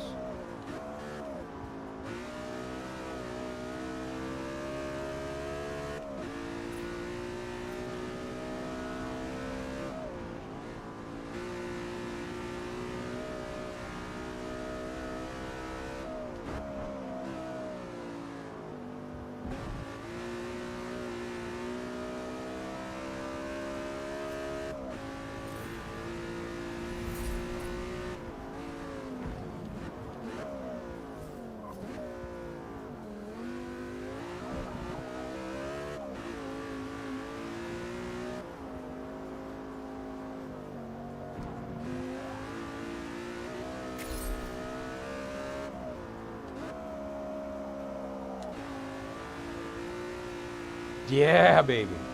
You see the way this thing handles these corners, guys? I don't have any shocks or anything. Not street or whatever. I don't have racing suspension on this. It's 100% like what it would do if you had one. I'm telling you, I saw one on Cards' Bids the other day sell for like $28,000. And there's a few used ones where you could find them. They're kind of junked out. They have high miles. I mean, if it's over 100,000 miles, you're gonna pay 20 or lower. You know, but hey, you want a race car? Okay, remember what I said about 5,000? That puts me back down in 13th. Bro. Okay. Okay. Here we go.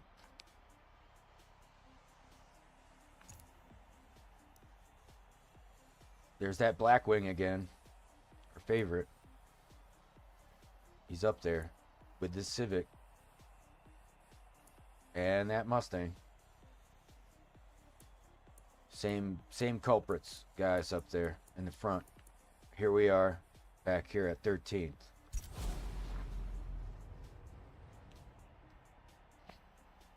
My fuel's similar. Let's do it.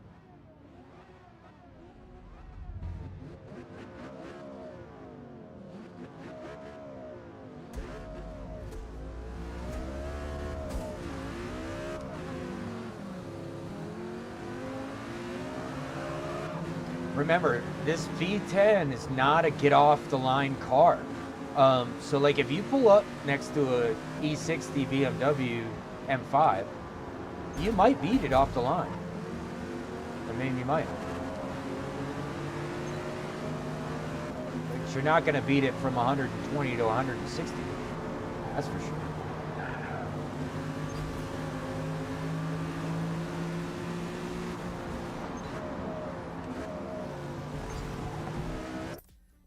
Almost forgot. Almost forgot.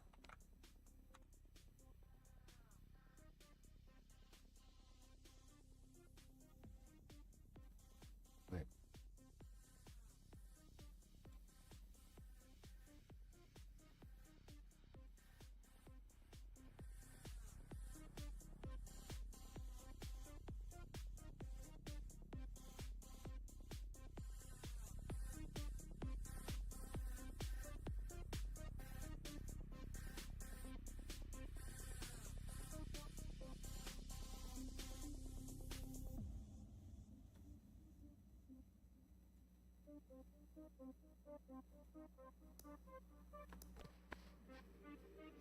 Steam popped up.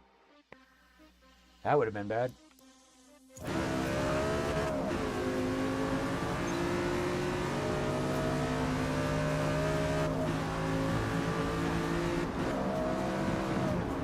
What'd you say?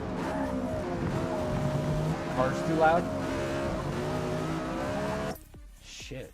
I like listening to the car though. They're like, no, the car's too loud. Jesus, guys. I need like markers where to put this volume. There. See if that's better.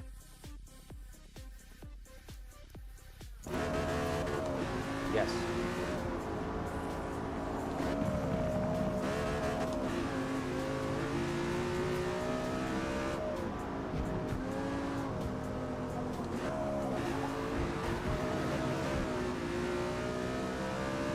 I need a differential. I got to be able to change the torque on that rear diff.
That's when I decide to win.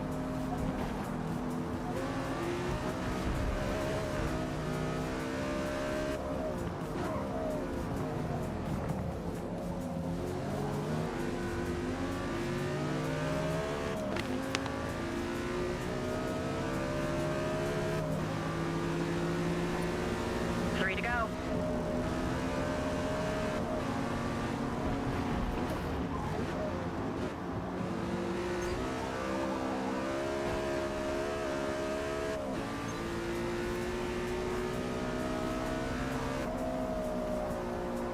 Of course there's no penalty because I didn't hit him, he hit me.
Might not have enough time, guys.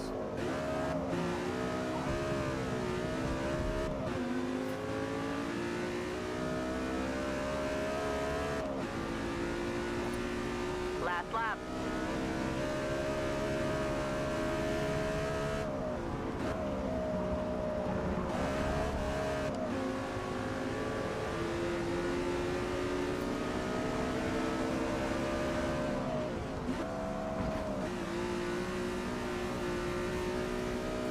Huh.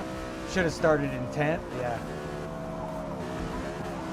Maybe I didn't do so good on the qualifier or something.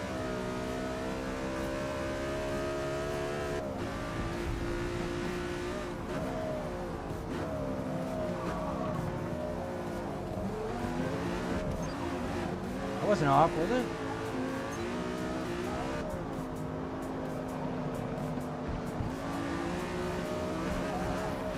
Oh, bitch.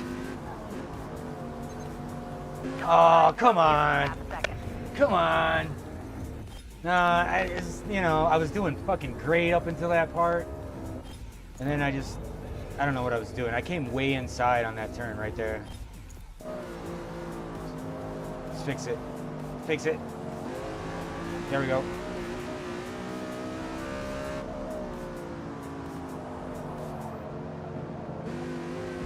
Shit. Nope. We didn't place, guys. Should have started in 10th.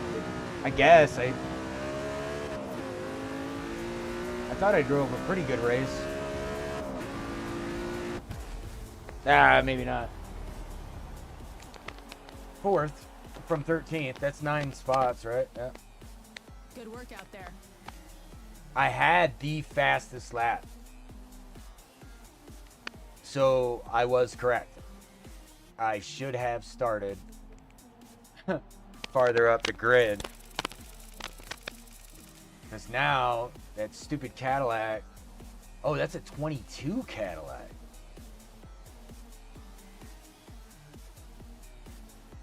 I mean, the only old cars are the Z06s and me over here with the M5, right? But I got one more race that it looks like I'm gonna have to win in order to win the little series. Barcelona, and then I'm outie. Doing a 4. We're already in like the 4th hour of the program, guys. It's the longest we've gone. Remember we were gonna do this and this,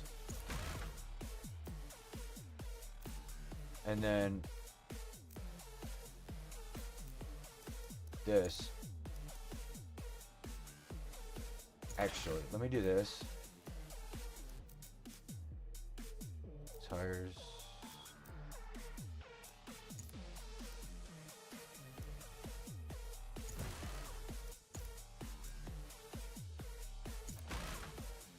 We're still not there yet.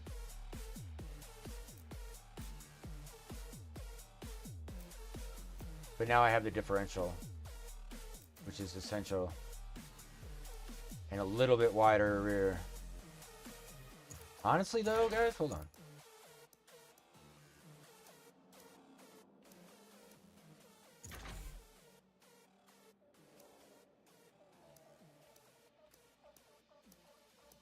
Okay.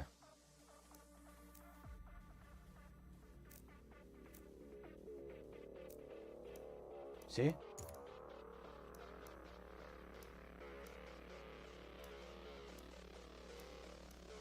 Okay. And what about a ballast? How much is that gonna? Ooh. Ooh.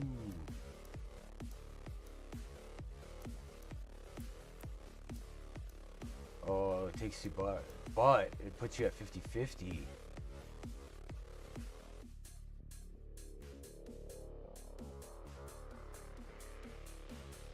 Okay, I know what I'm doing on the next one too, to maximize this car.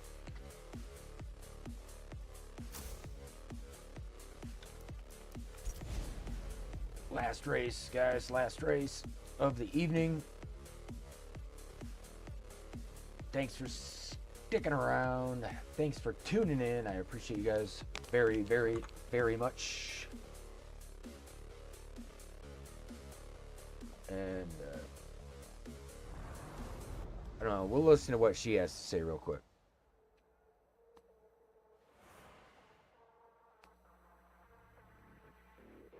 So many turns here at Catalunya fall away from you, decreasing your overall traction.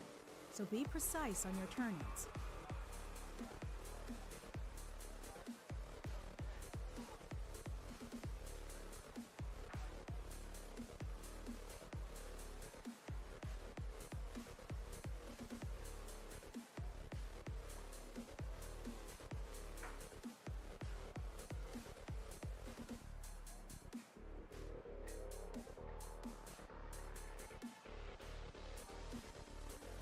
That's all she had to say, I guess.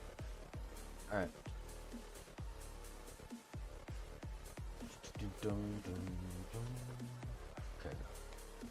Okay. 1 second, guys.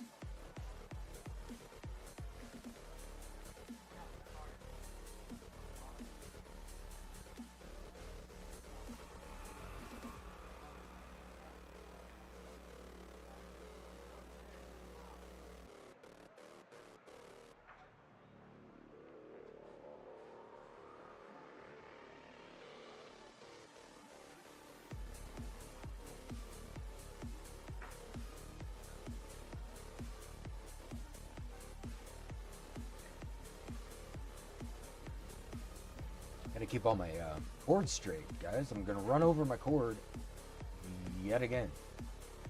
Hold on. All right. Here we go. Just doing practice, right?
All right, here we go.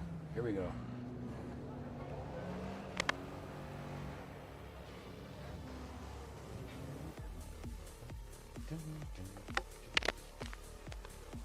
Sit.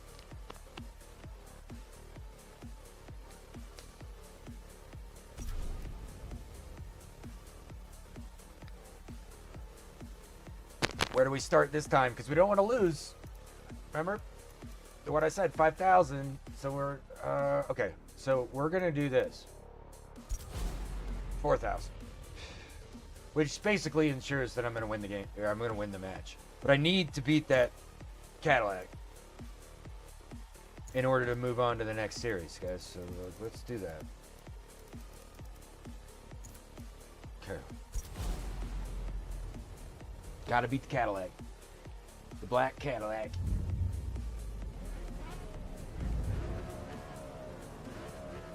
'22 Cadillac Blackwing up in front.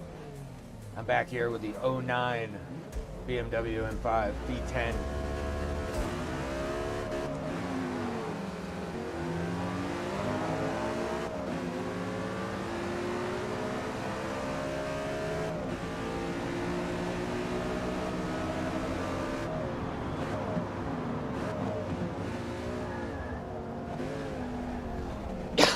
Excuse me.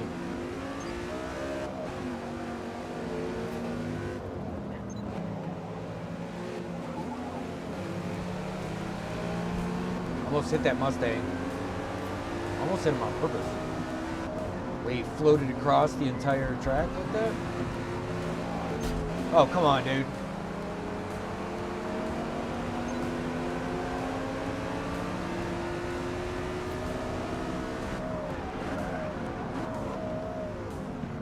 Dude. This Nissan is brake checking the crap out of me.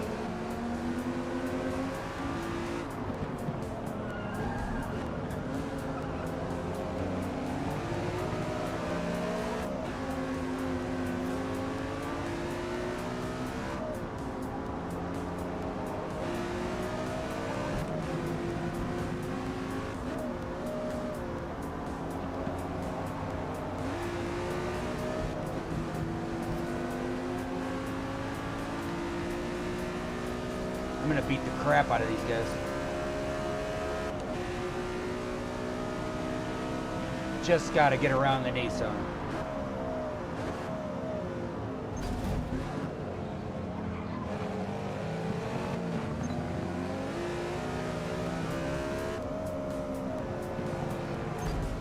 Dude!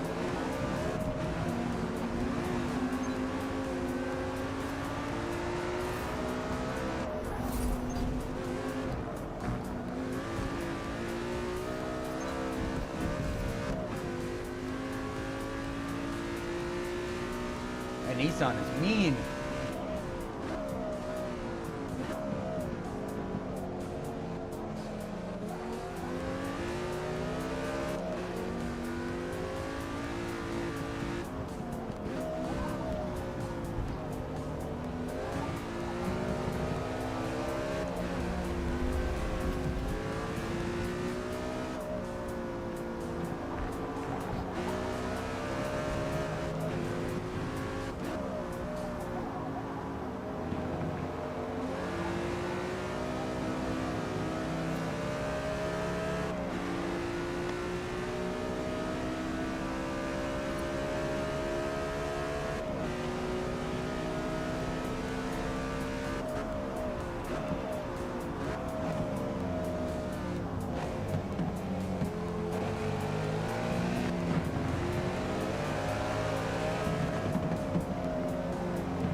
Mustang is driving really, really well for a Mustang.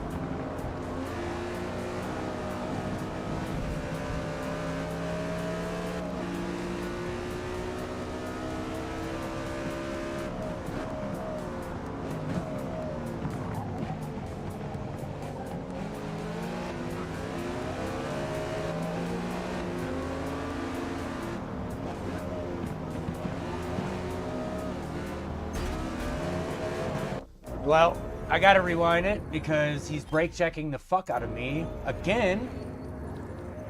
Another car brake checking. Like.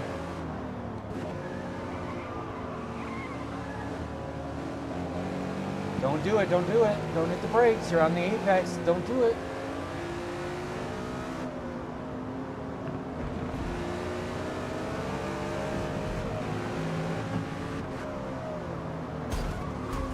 You know what? If I get a penalty, I'll rewind it, but... Yeah. Total time penalty is about half a second. Yep. Yep. You see him put his front end of his car in front of me and then hit the brakes? Like, what are you doing?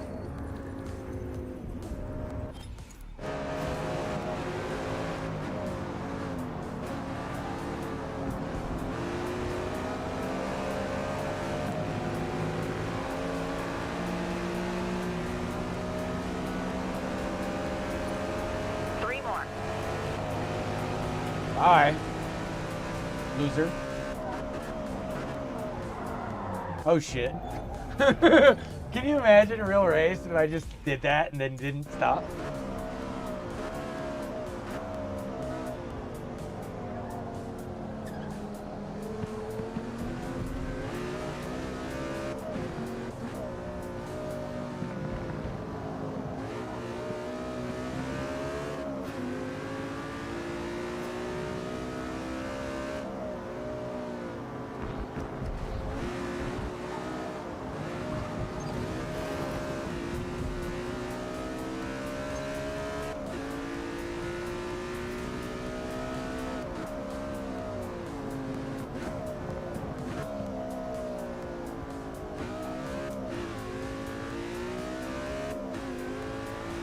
Ladies and gentlemen, that was weird.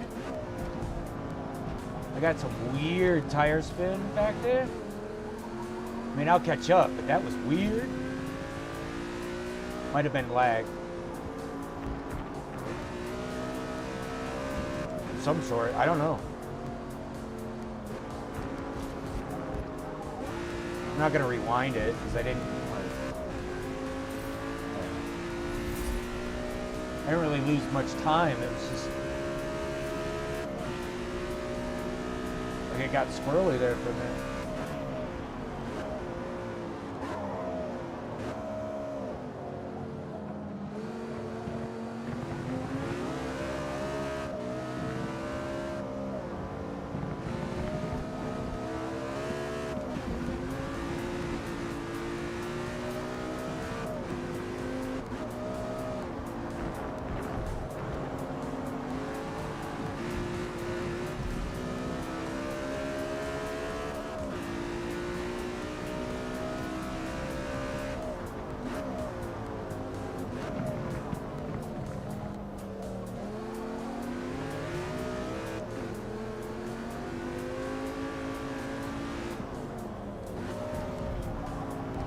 I put a differential on, guys, and then I didn't change the torque.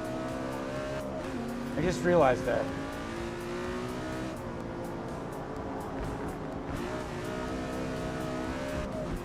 Damn.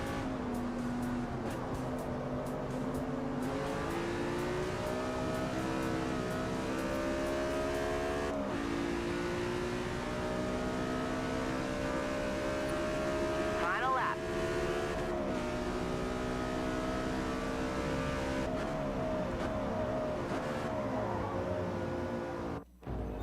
I'm gonna have to win in order to win.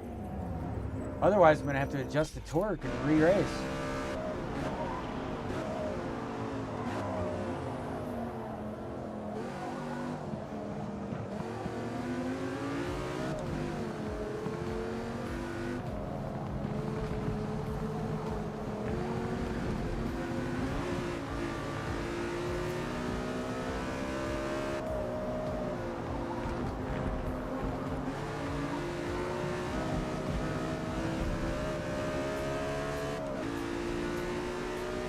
Nope, I don't think I can catch him, guys.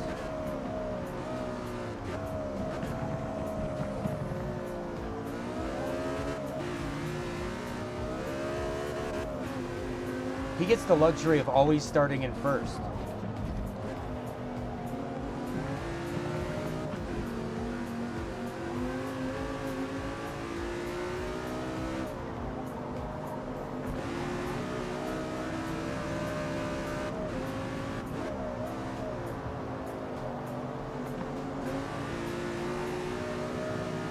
Shit.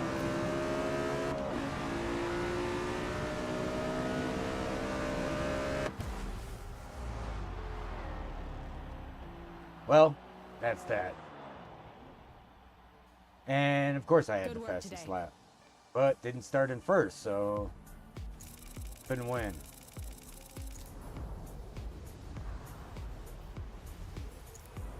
No, I should just restart that race.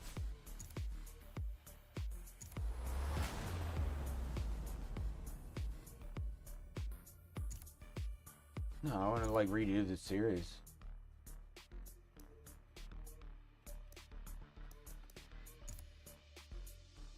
I don't want to go on to the next series. I want to like redo that series. So how do I do that? Select it. Replay. Which we're not going to do to know. I told you that was my last race. But I'm going to fix my car. That's for sure. Where is it? It's right here.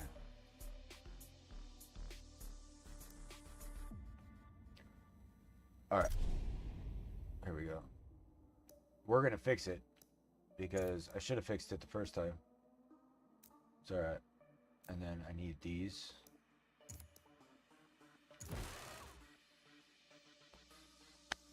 Dude. And then these.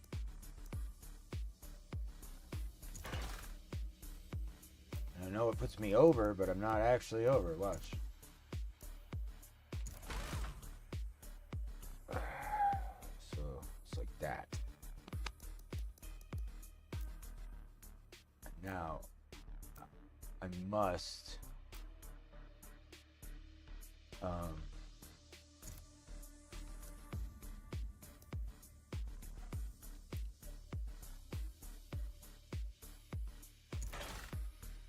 take the rear wing off just to lower weight a little bit.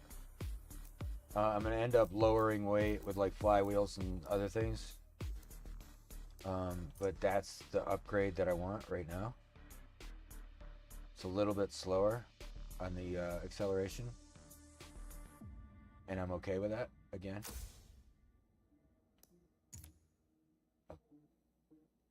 And I'll show you why.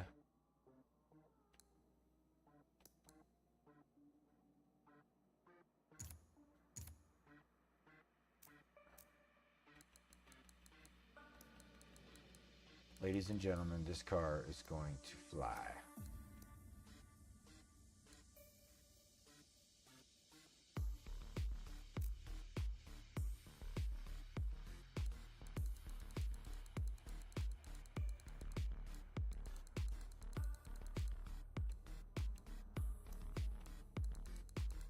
So if you stuck around, you get to see me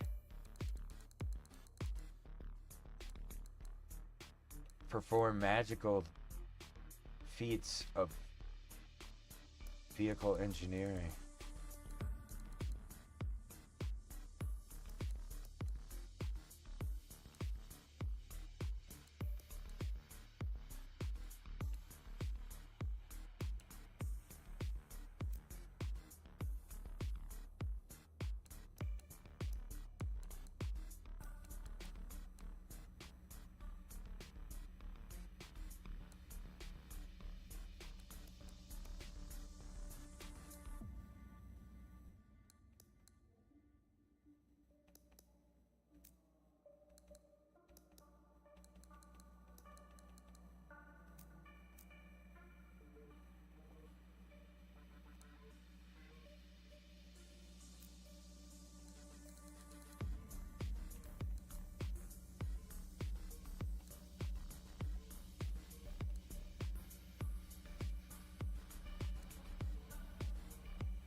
It's different, isn't it?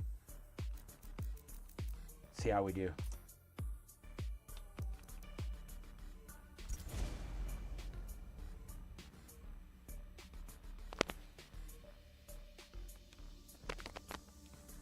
So we're just gonna run a practice. Yeah. I'm just gonna run a practice. Ladies and gentlemen. The first 4 turns of the Nürburgring short circuit make up an omega shape where you may be fighting for position, just inches away from your competition. Just to make sure that it's set right for our next excursion into the Forza Motorsport world.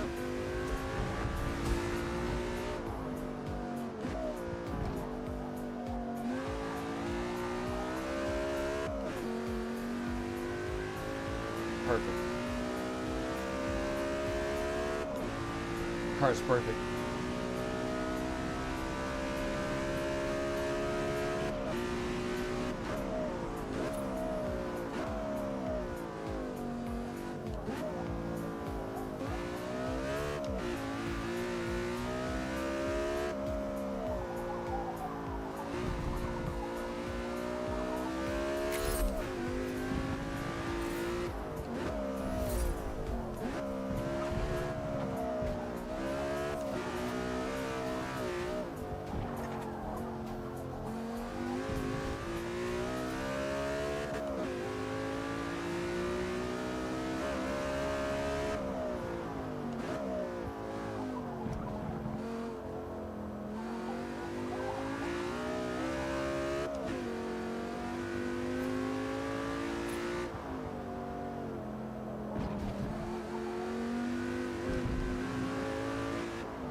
There it is.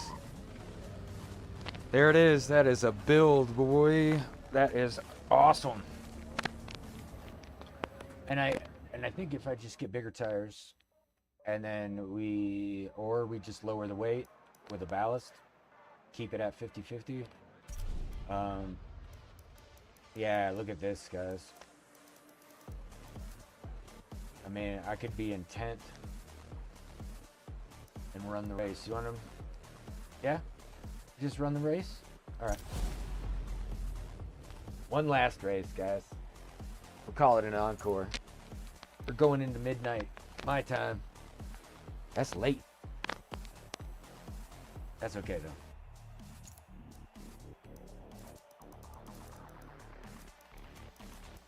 We're up later than we should be, guys.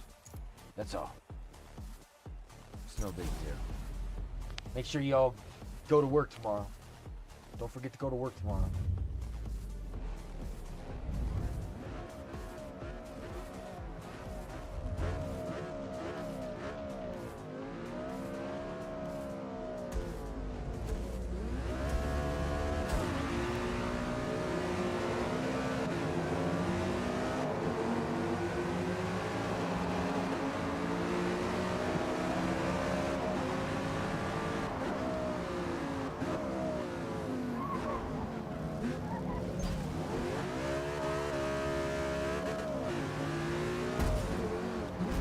Ah, hey. None of that. Honda. This Honda's trying to kill me.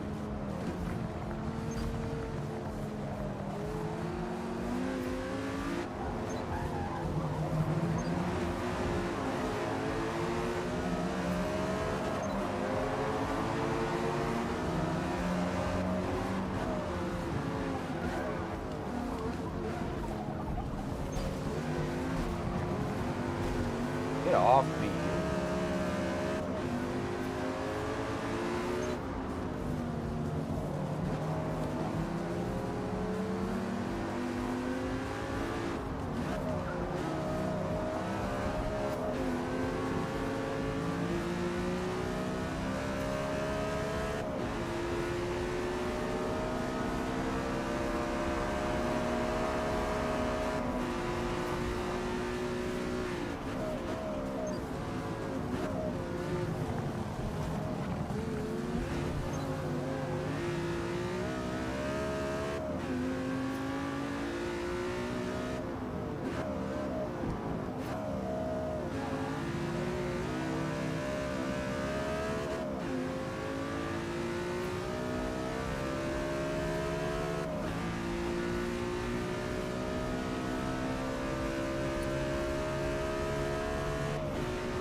That was my bad, dude.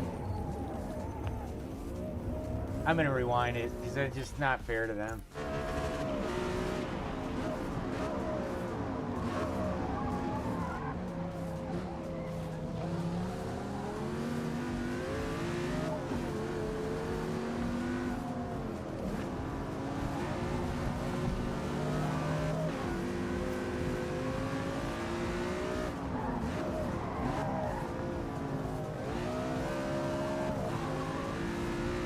Like I said, I need a little bit wider tire in the rear. That's all I need.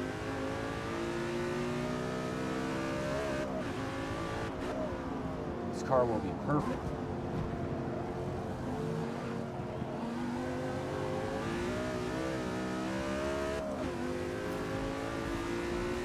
Remember when I told you I run 315 285s?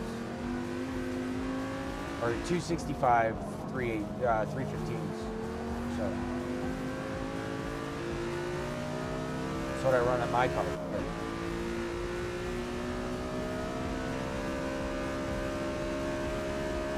315 in the rear. Yeah, it's a huge tire. That's what they put on the X5s.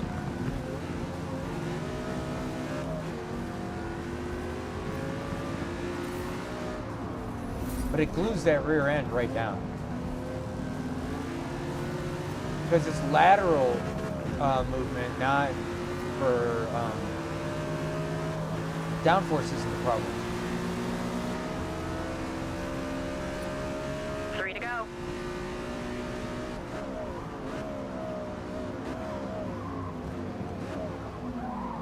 Shit, guide, why don't you stop?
We're saying, how do you cross over those lines without getting penalties? Because you always get penalties. Don't hit the green on the other side of the barber mark. It's the red and white. You'll get a warning, maybe. But the green, that's out of bounds. The red and white's not out of bounds. That's inbounds. It's like a warning track.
Gotta beat him. Gotta beat him on this lap.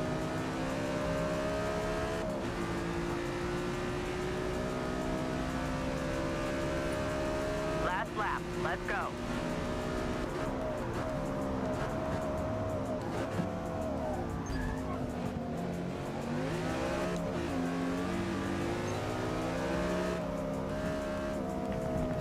Oh, it's not my fault it was severe.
Cut that off.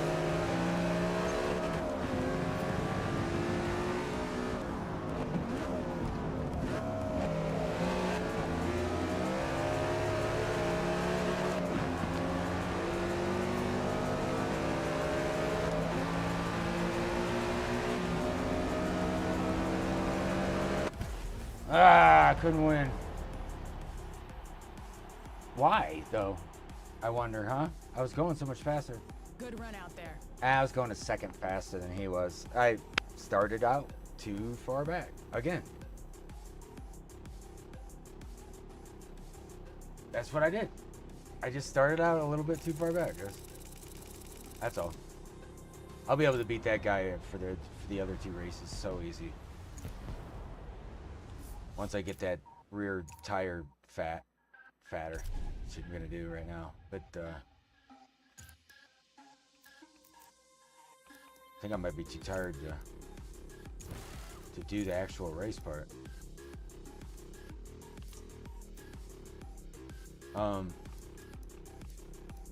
How are we gonna make this even though?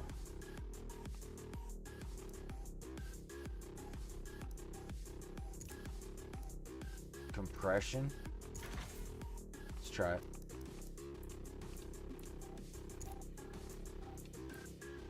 That's too much weight. That's too much weight. That would take me back down light ballast, but that's too much weight. Hold on. Let's do something else. We gotta figure this out. Before I go, I have to figure this out. That's true.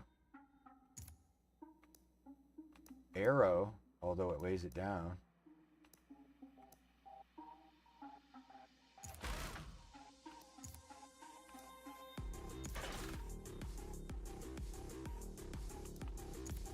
I don't know if I like that, guys.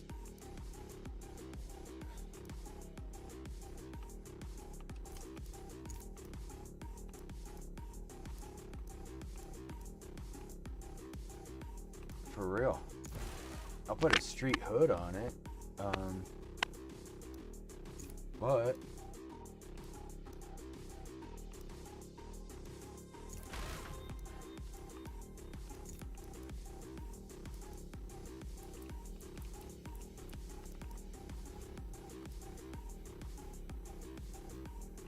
it's negligible. I could stop better with the wing on there.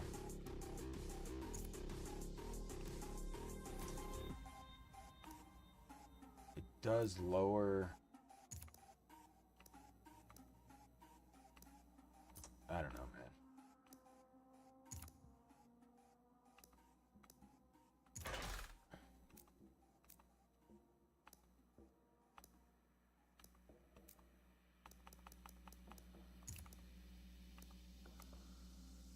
That's heavy though. Look how much heavier it is. Yeah, that's not helping the top speed or nothing. That helps nothing. Except lower my performance index. So maybe we can't go with the cam? Like if I drop the cam,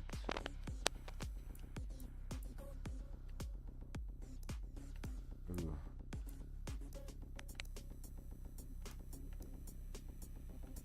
And then I'm still dealing with weight. Wow. All right. That's it, huh? Just the tires. Everything else puts me over. That's amazing. Like, I'm gonna try something. Ladies and gentlemen, I gotta get back up to 540 horsepower, but try something.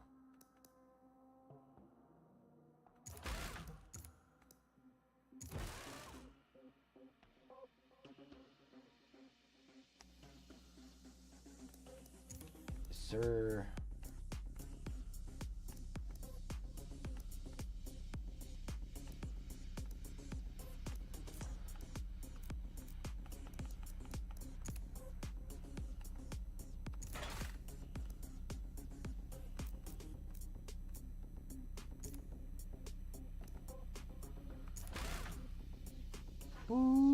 doggy. Hold on a minute, ladies and gentlemen.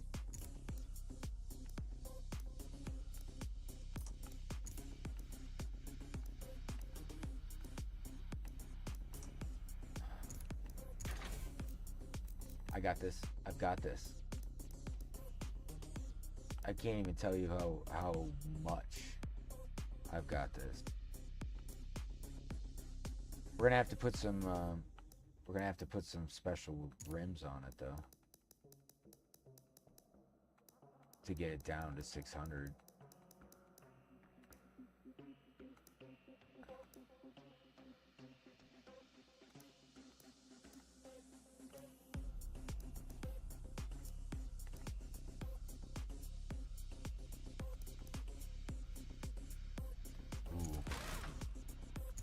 No, too deep.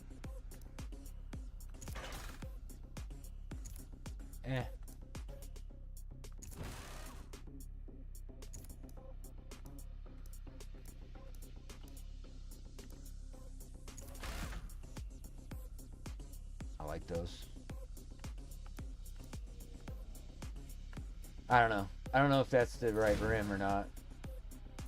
But I've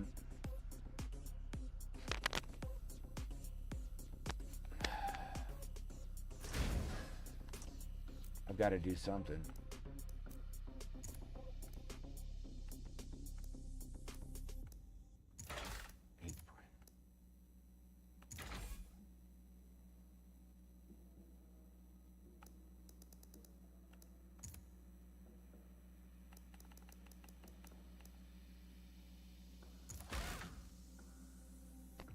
They fit.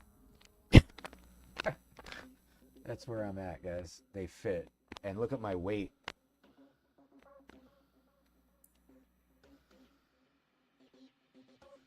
Look at my weight, though. I can deal with that. I can deal with the weight being there.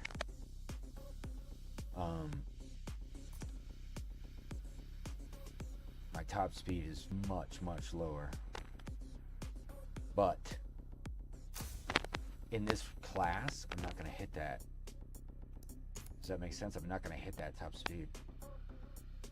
And now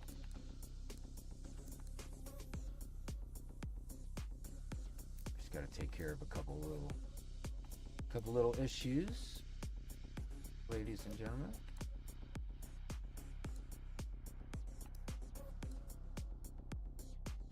I'm going to test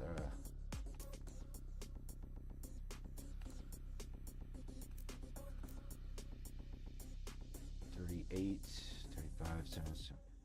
Could lower those a little bit but I'm using arrow now, so lower the arrow in the front.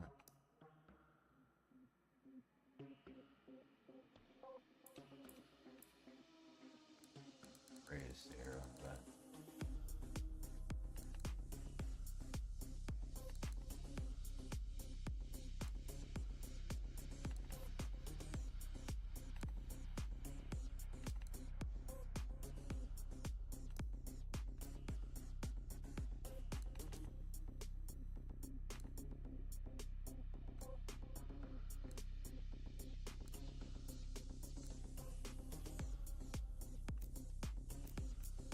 Braking's good. Our deceleration is going to go up just a little bit now. And our acceleration will also go up a little bit. Just a little. 60 or 61.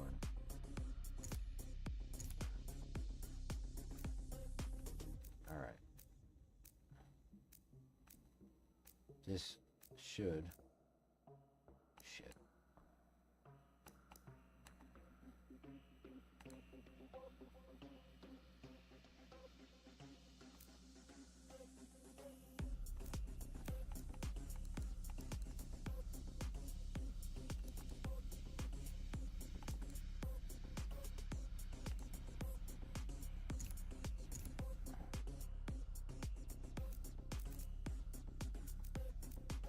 There's nothing I can do about that. Okay, guys. I'd like to. But that would mean that I need to buy a transmission. not going to do that right now. I am going to do one practice lap for you guys, and then I'm out. But getting kind of tired. But let's get one lap in, eh?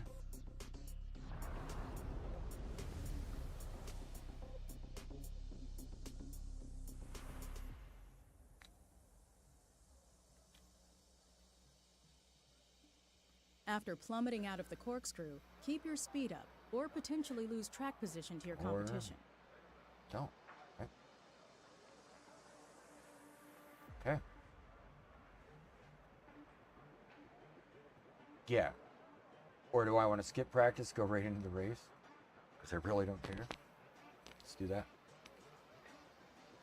Let's do the actual race. And then I'll sit here. Here you go. Skip it. You know what I mean? It's just Let's get the race. car to the starting grid. I don't even want to mess around. We don't know where the best place is to start, but I'm winning this race, so I'm starting in third.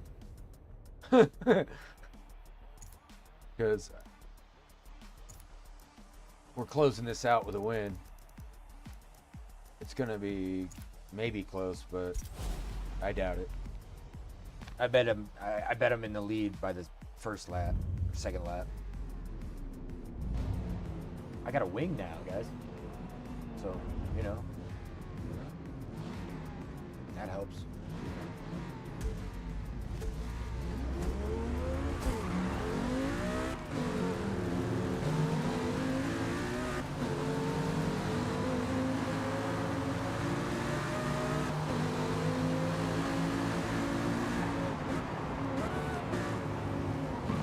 What is that, dude? Did you see that brake check?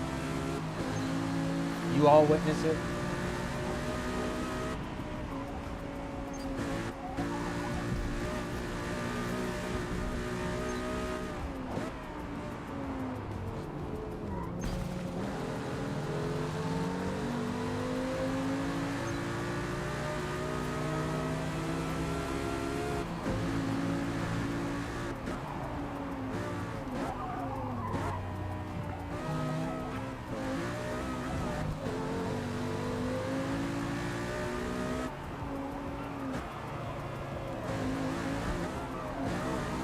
Oh!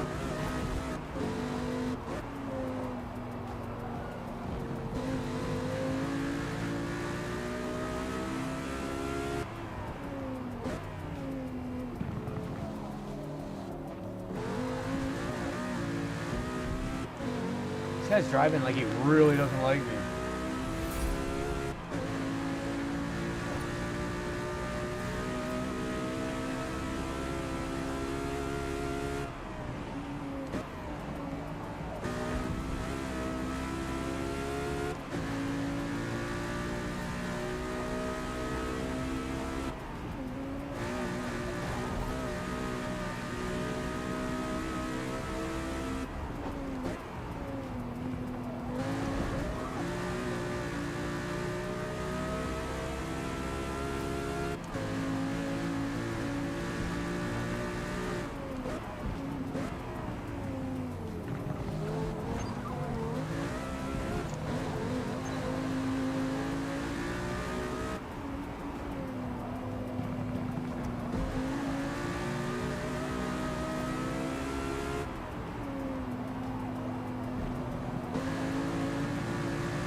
So locked in.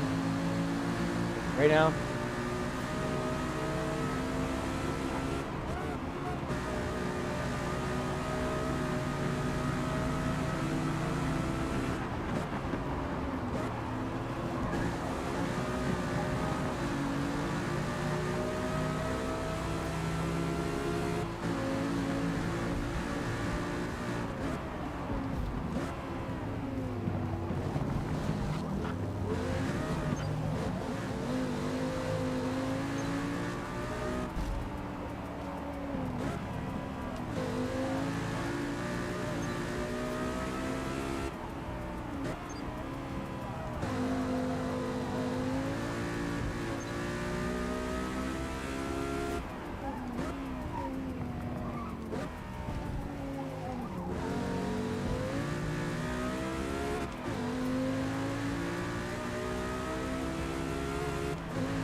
Coming for you, Corvette.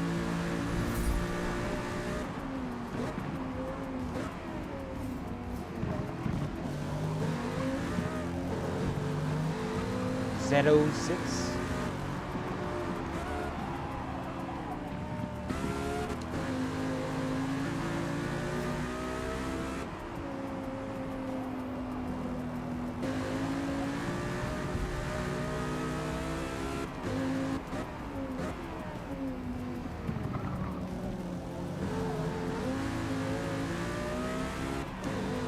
Here we go.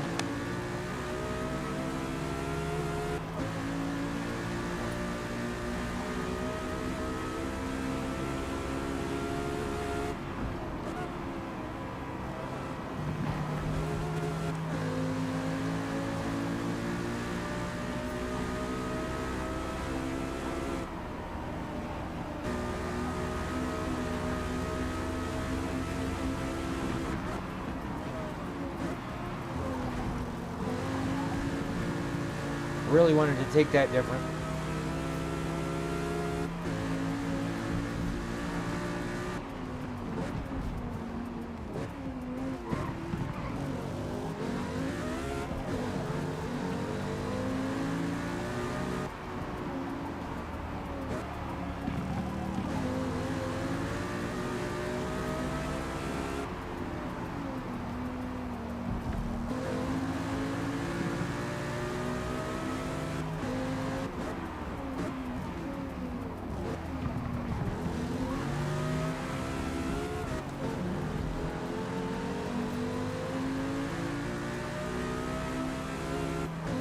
It's a horrible turn, guys. Final lap. It was You like got there was this. sand on the damn track or something. I don't even know. My rear end slipped out. It was horrible.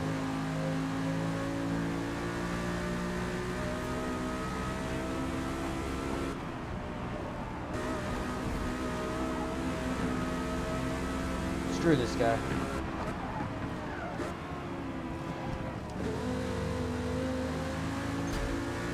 Don't hit me. Dude.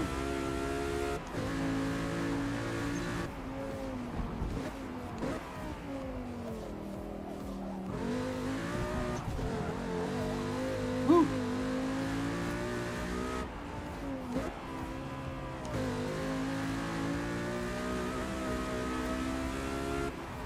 Mustang, or that Corvette guy was mad, wasn't he?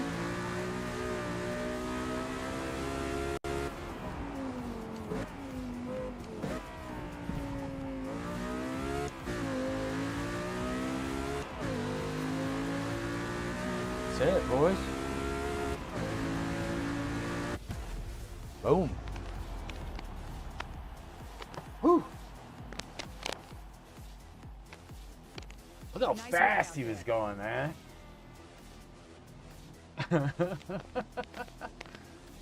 Laguna Seca short? That's fucking quick. I mean, it's just, it's fast. That's fast. Real life, that's fast. Yeah, all the way up from third, guys. That was it. That's how fast they were going, though. Like, when I started at 10th, I didn't even have a chance. I didn't have enough laps to add up enough, like, seconds to make it. You know what I mean? It's crazy. But I think I got it dialed in, don't we? We got it dialed in.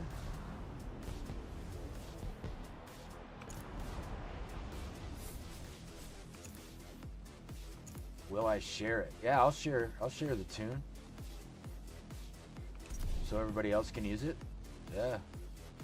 Let me perfect it right here because I've got enough performance points to perfect it. We gotta figure out how to get the transmission up to 608. I need that transmission. Yeah. Sport. Rip the drive line. No. It's gonna have to be in.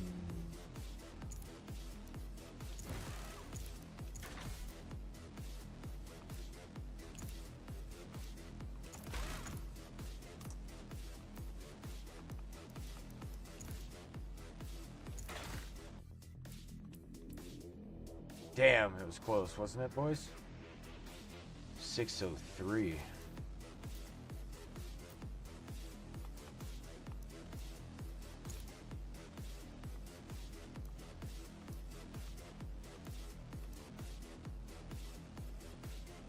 Oh boy.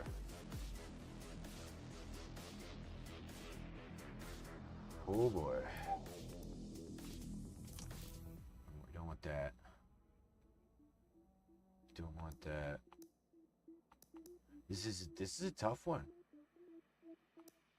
This is a tough one, guys.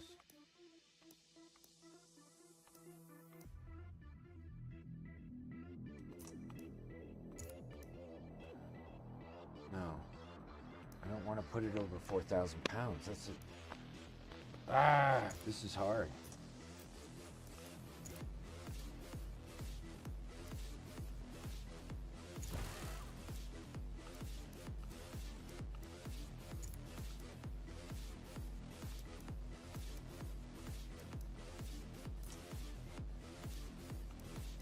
Oh boy, boys. We are so close, aren't we? Alright.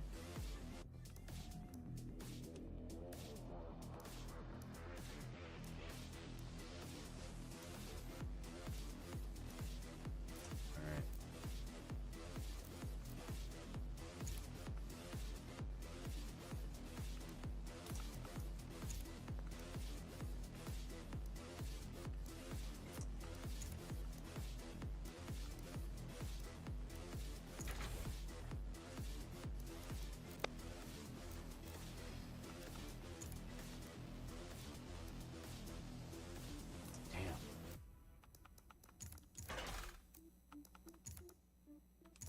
Woo! Did you guys see what just happened? Did you see what just happened? Uh-oh. Uh-oh.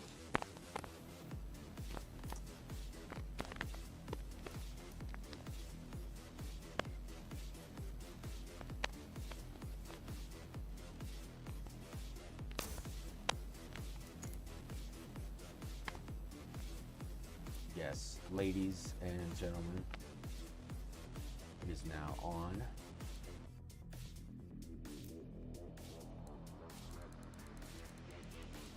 Oh.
Seven gears, right?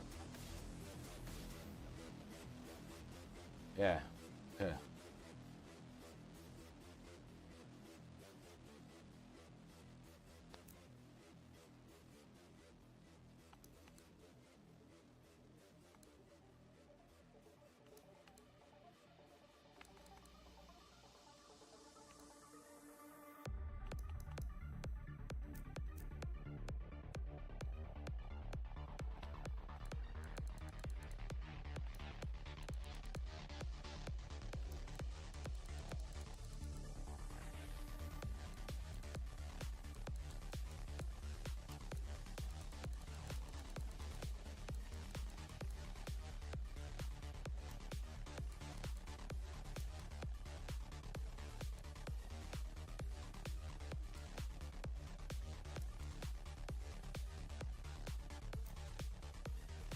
This is how you do this, guys. Believe it.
Wow.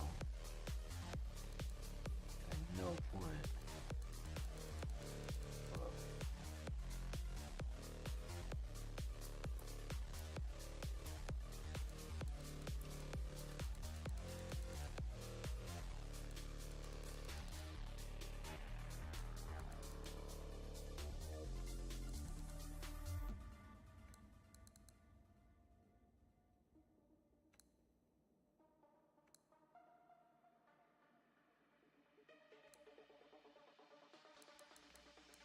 At any point, does that go to 16? It does. Where? Right here. Right here.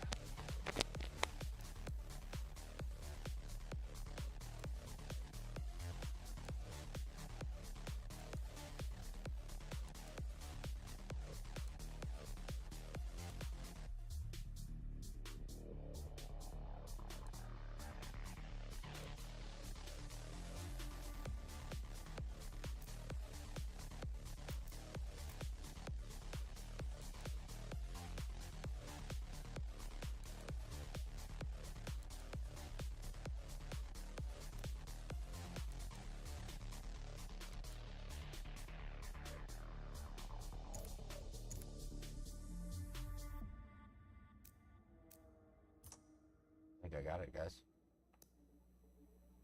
I think this is tuned to perfection.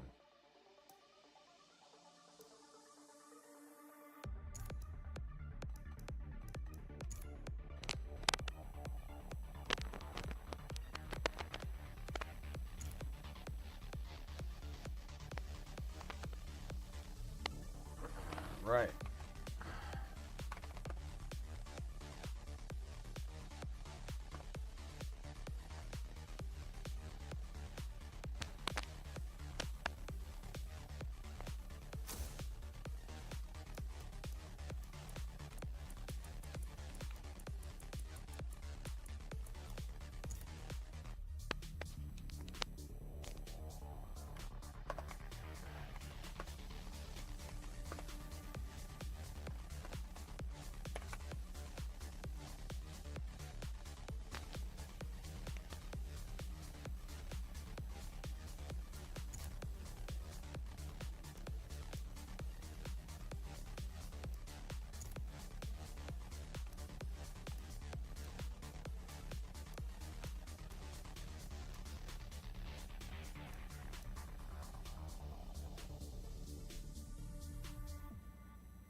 In Catalonia's many fast off-camber turns, Gravity will work against your traction, so be sure your car is pointed where you want it to exit before you get back on the throttle.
I don't know if you guys are ready for this.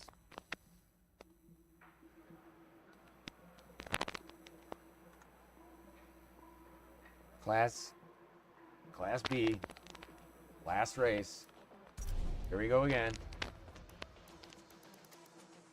But this time we got the car where we want it, right? Do you think I can start in 12th and make it?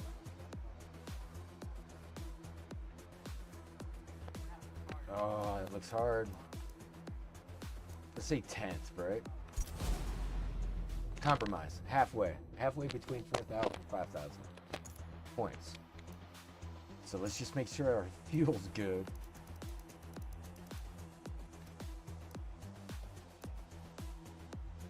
Seven laps, and let's go. I don't care who's in the race. We just want to win. We know that black wing's up there with the Corvettes. That's all we care about. We gotta beat them. Take the title here.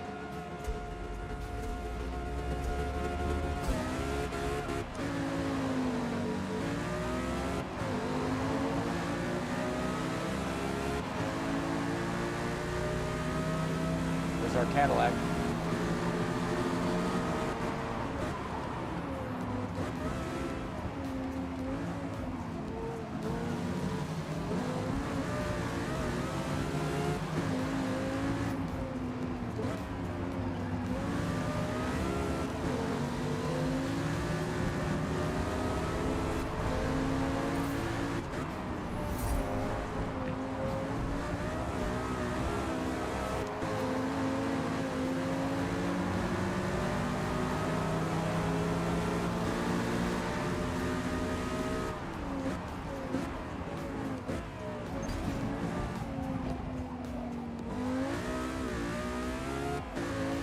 you can't cut over if there's a car there.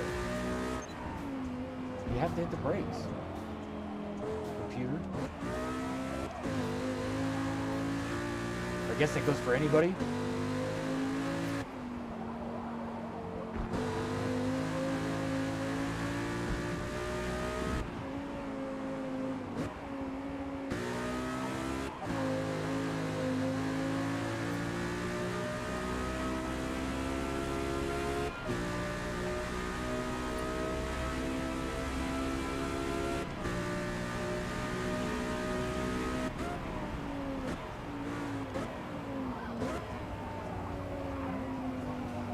Who's the Z out front? This time. Oh shit. Maybe need those.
What? See, like, why? Look at him ram me, guys. The guy just fucking rammed me. Like, I'm gonna rewind that.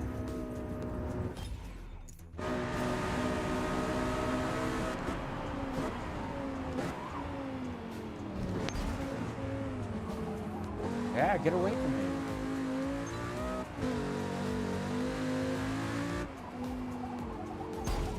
Dude!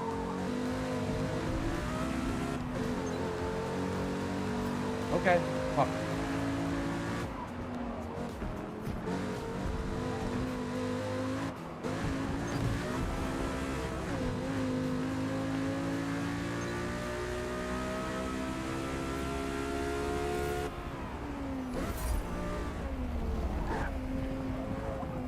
It's gonna ram me on this one too?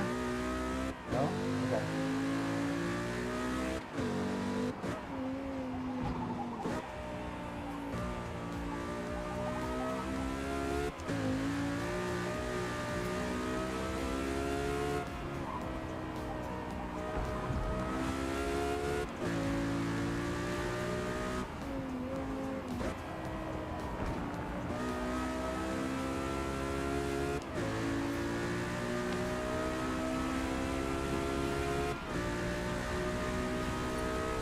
Three left.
Pulling tens on segments all day.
win. Because of course we do. It's Nicely running done. pretty fast. It's running pretty fast, guys. But we won. And that's what counts. This time.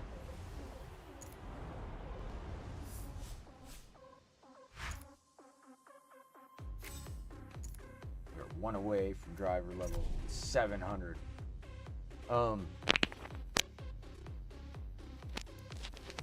Have we decided what we're gonna run in A class for Tuesday? Let's check it out. Get all kinds. But if we were gonna try to keep it, we're gonna try to keep it BMW. Do we want to move that? We're gonna move that sedan up into A class. What do you think? GTA. There's always the M6. Same motor? No, I think the 2013 would have had the 4.4 liter. Yeah, it sure did. See? And that's probably what they would have put in that car had they not developed a really expensive V10. That's probably what they would have put in it. 4.4 twin turbo. But they didn't have the 4.4 twin turbo yet. You know what I mean? But it's very similar design lines. Right? Oh, make no mistake, a 2013 M6 will blow your doors off, man. They're fast. Yeah, that's a fast car, dude. Top speed's way up there again. Like 200 miles an hour, 190 miles an hour. Yep. That's an A-class car. What do you think? It's always the M4 Comp, M3 Comp, 4-door, 2021, guys.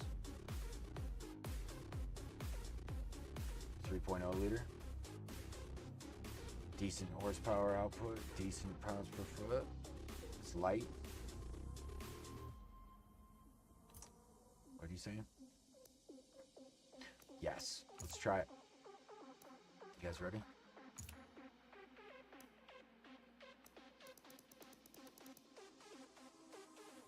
All I gotta do is put it over, oh yeah, this is how you do that. We're gonna do cross class real quick. I'll just show you guys how to do cross class before I get out of here, man. Here, I'll show you. Let's see. Oh, we've been going for almost 6 hours. That's cool. Let's see. Upgrading tune. Go back into our BMW. And since they all look the same, it's kind of hard to tell them apart, huh? No, it's a 600.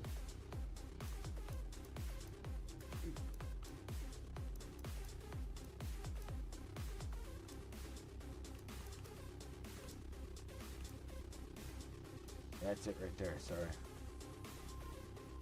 Felt blind there for a minute. Alright. Now, in order to take this car into the next realm, which is A, which is where I feel like it belongs based on my livery, because it also says A. I was hoping we'd get to this point tonight. It's the secret part of the show. How to do even cooler things. Weight. Full reduction. Full race weight reduction. Number one thing. Get this thing down to 3,200 pounds.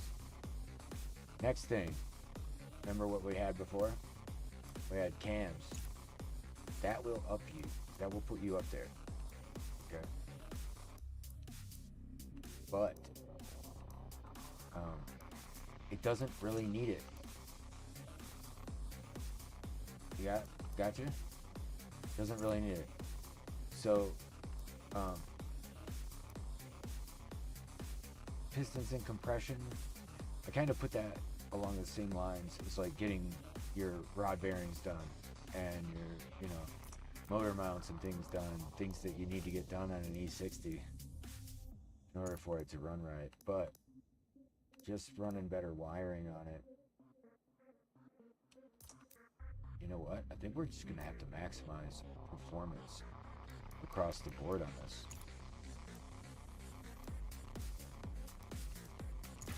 Let's just do that. Go back up to my 315s and my 285s. And then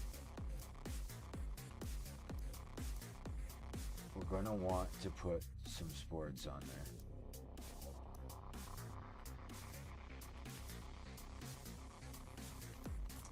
Okay. Okay. Just checking.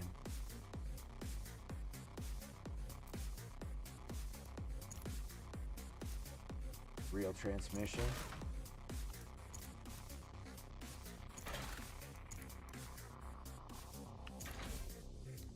Okay. For the time being, that's where we're at. We are going to increase the horsepower. That's happening.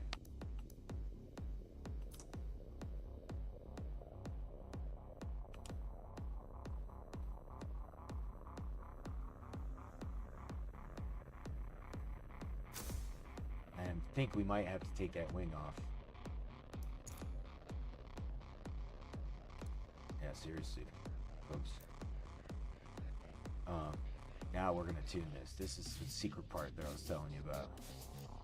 Because if I was to tune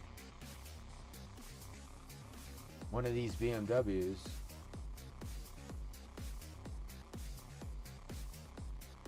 it's almost perfect already.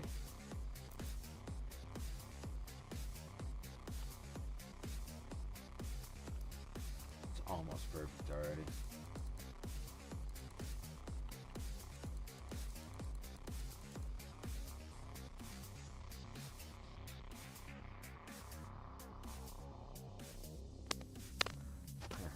You guys see what I did? Yes, indeed.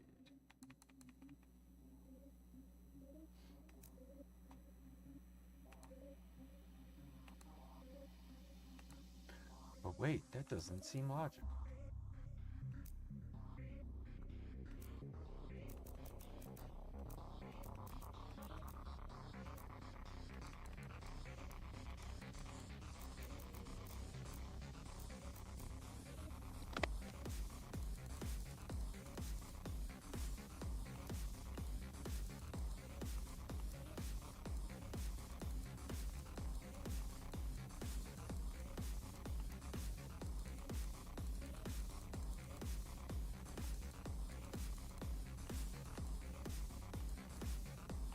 My own special sauce, ladies and gentlemen.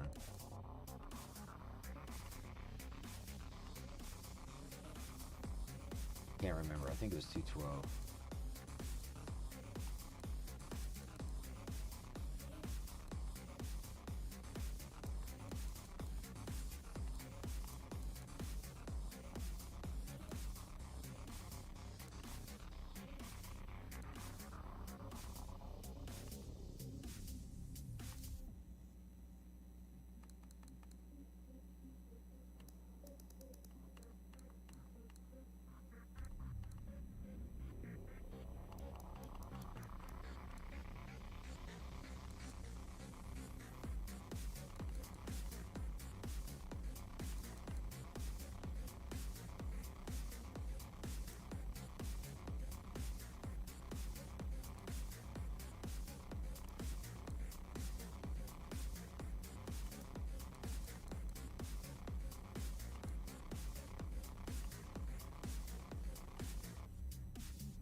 You witnessed it, guys.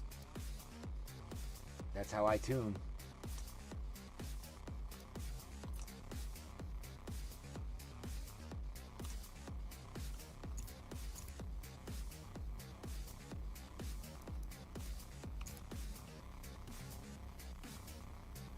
Now,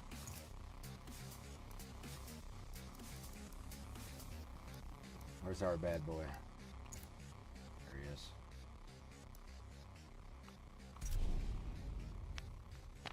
I'll put that tune to the test. You know what I'm out of?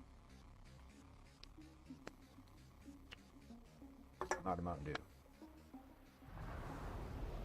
That's tragedy. When it comes to multiple bins strung together, look for the Do straightest some possible practice. driving line no matter how curvy the blacktop is in front of you. I'm gonna take her advice.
Oh boy.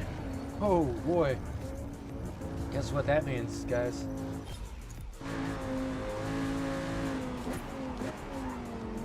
Need some brakes. Indeed.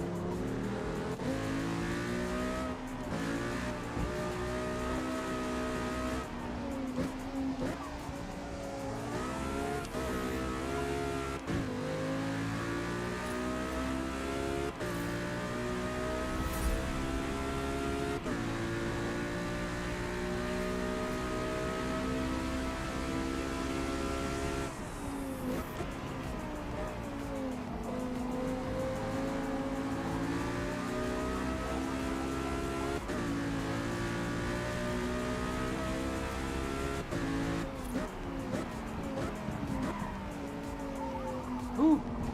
Brakes. Brakes. Those are the things I'm gonna need.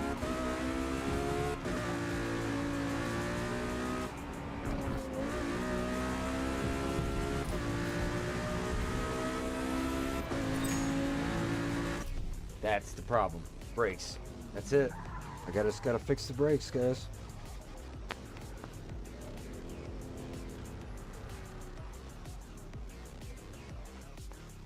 All right, all right, all right. And I will do that at another time.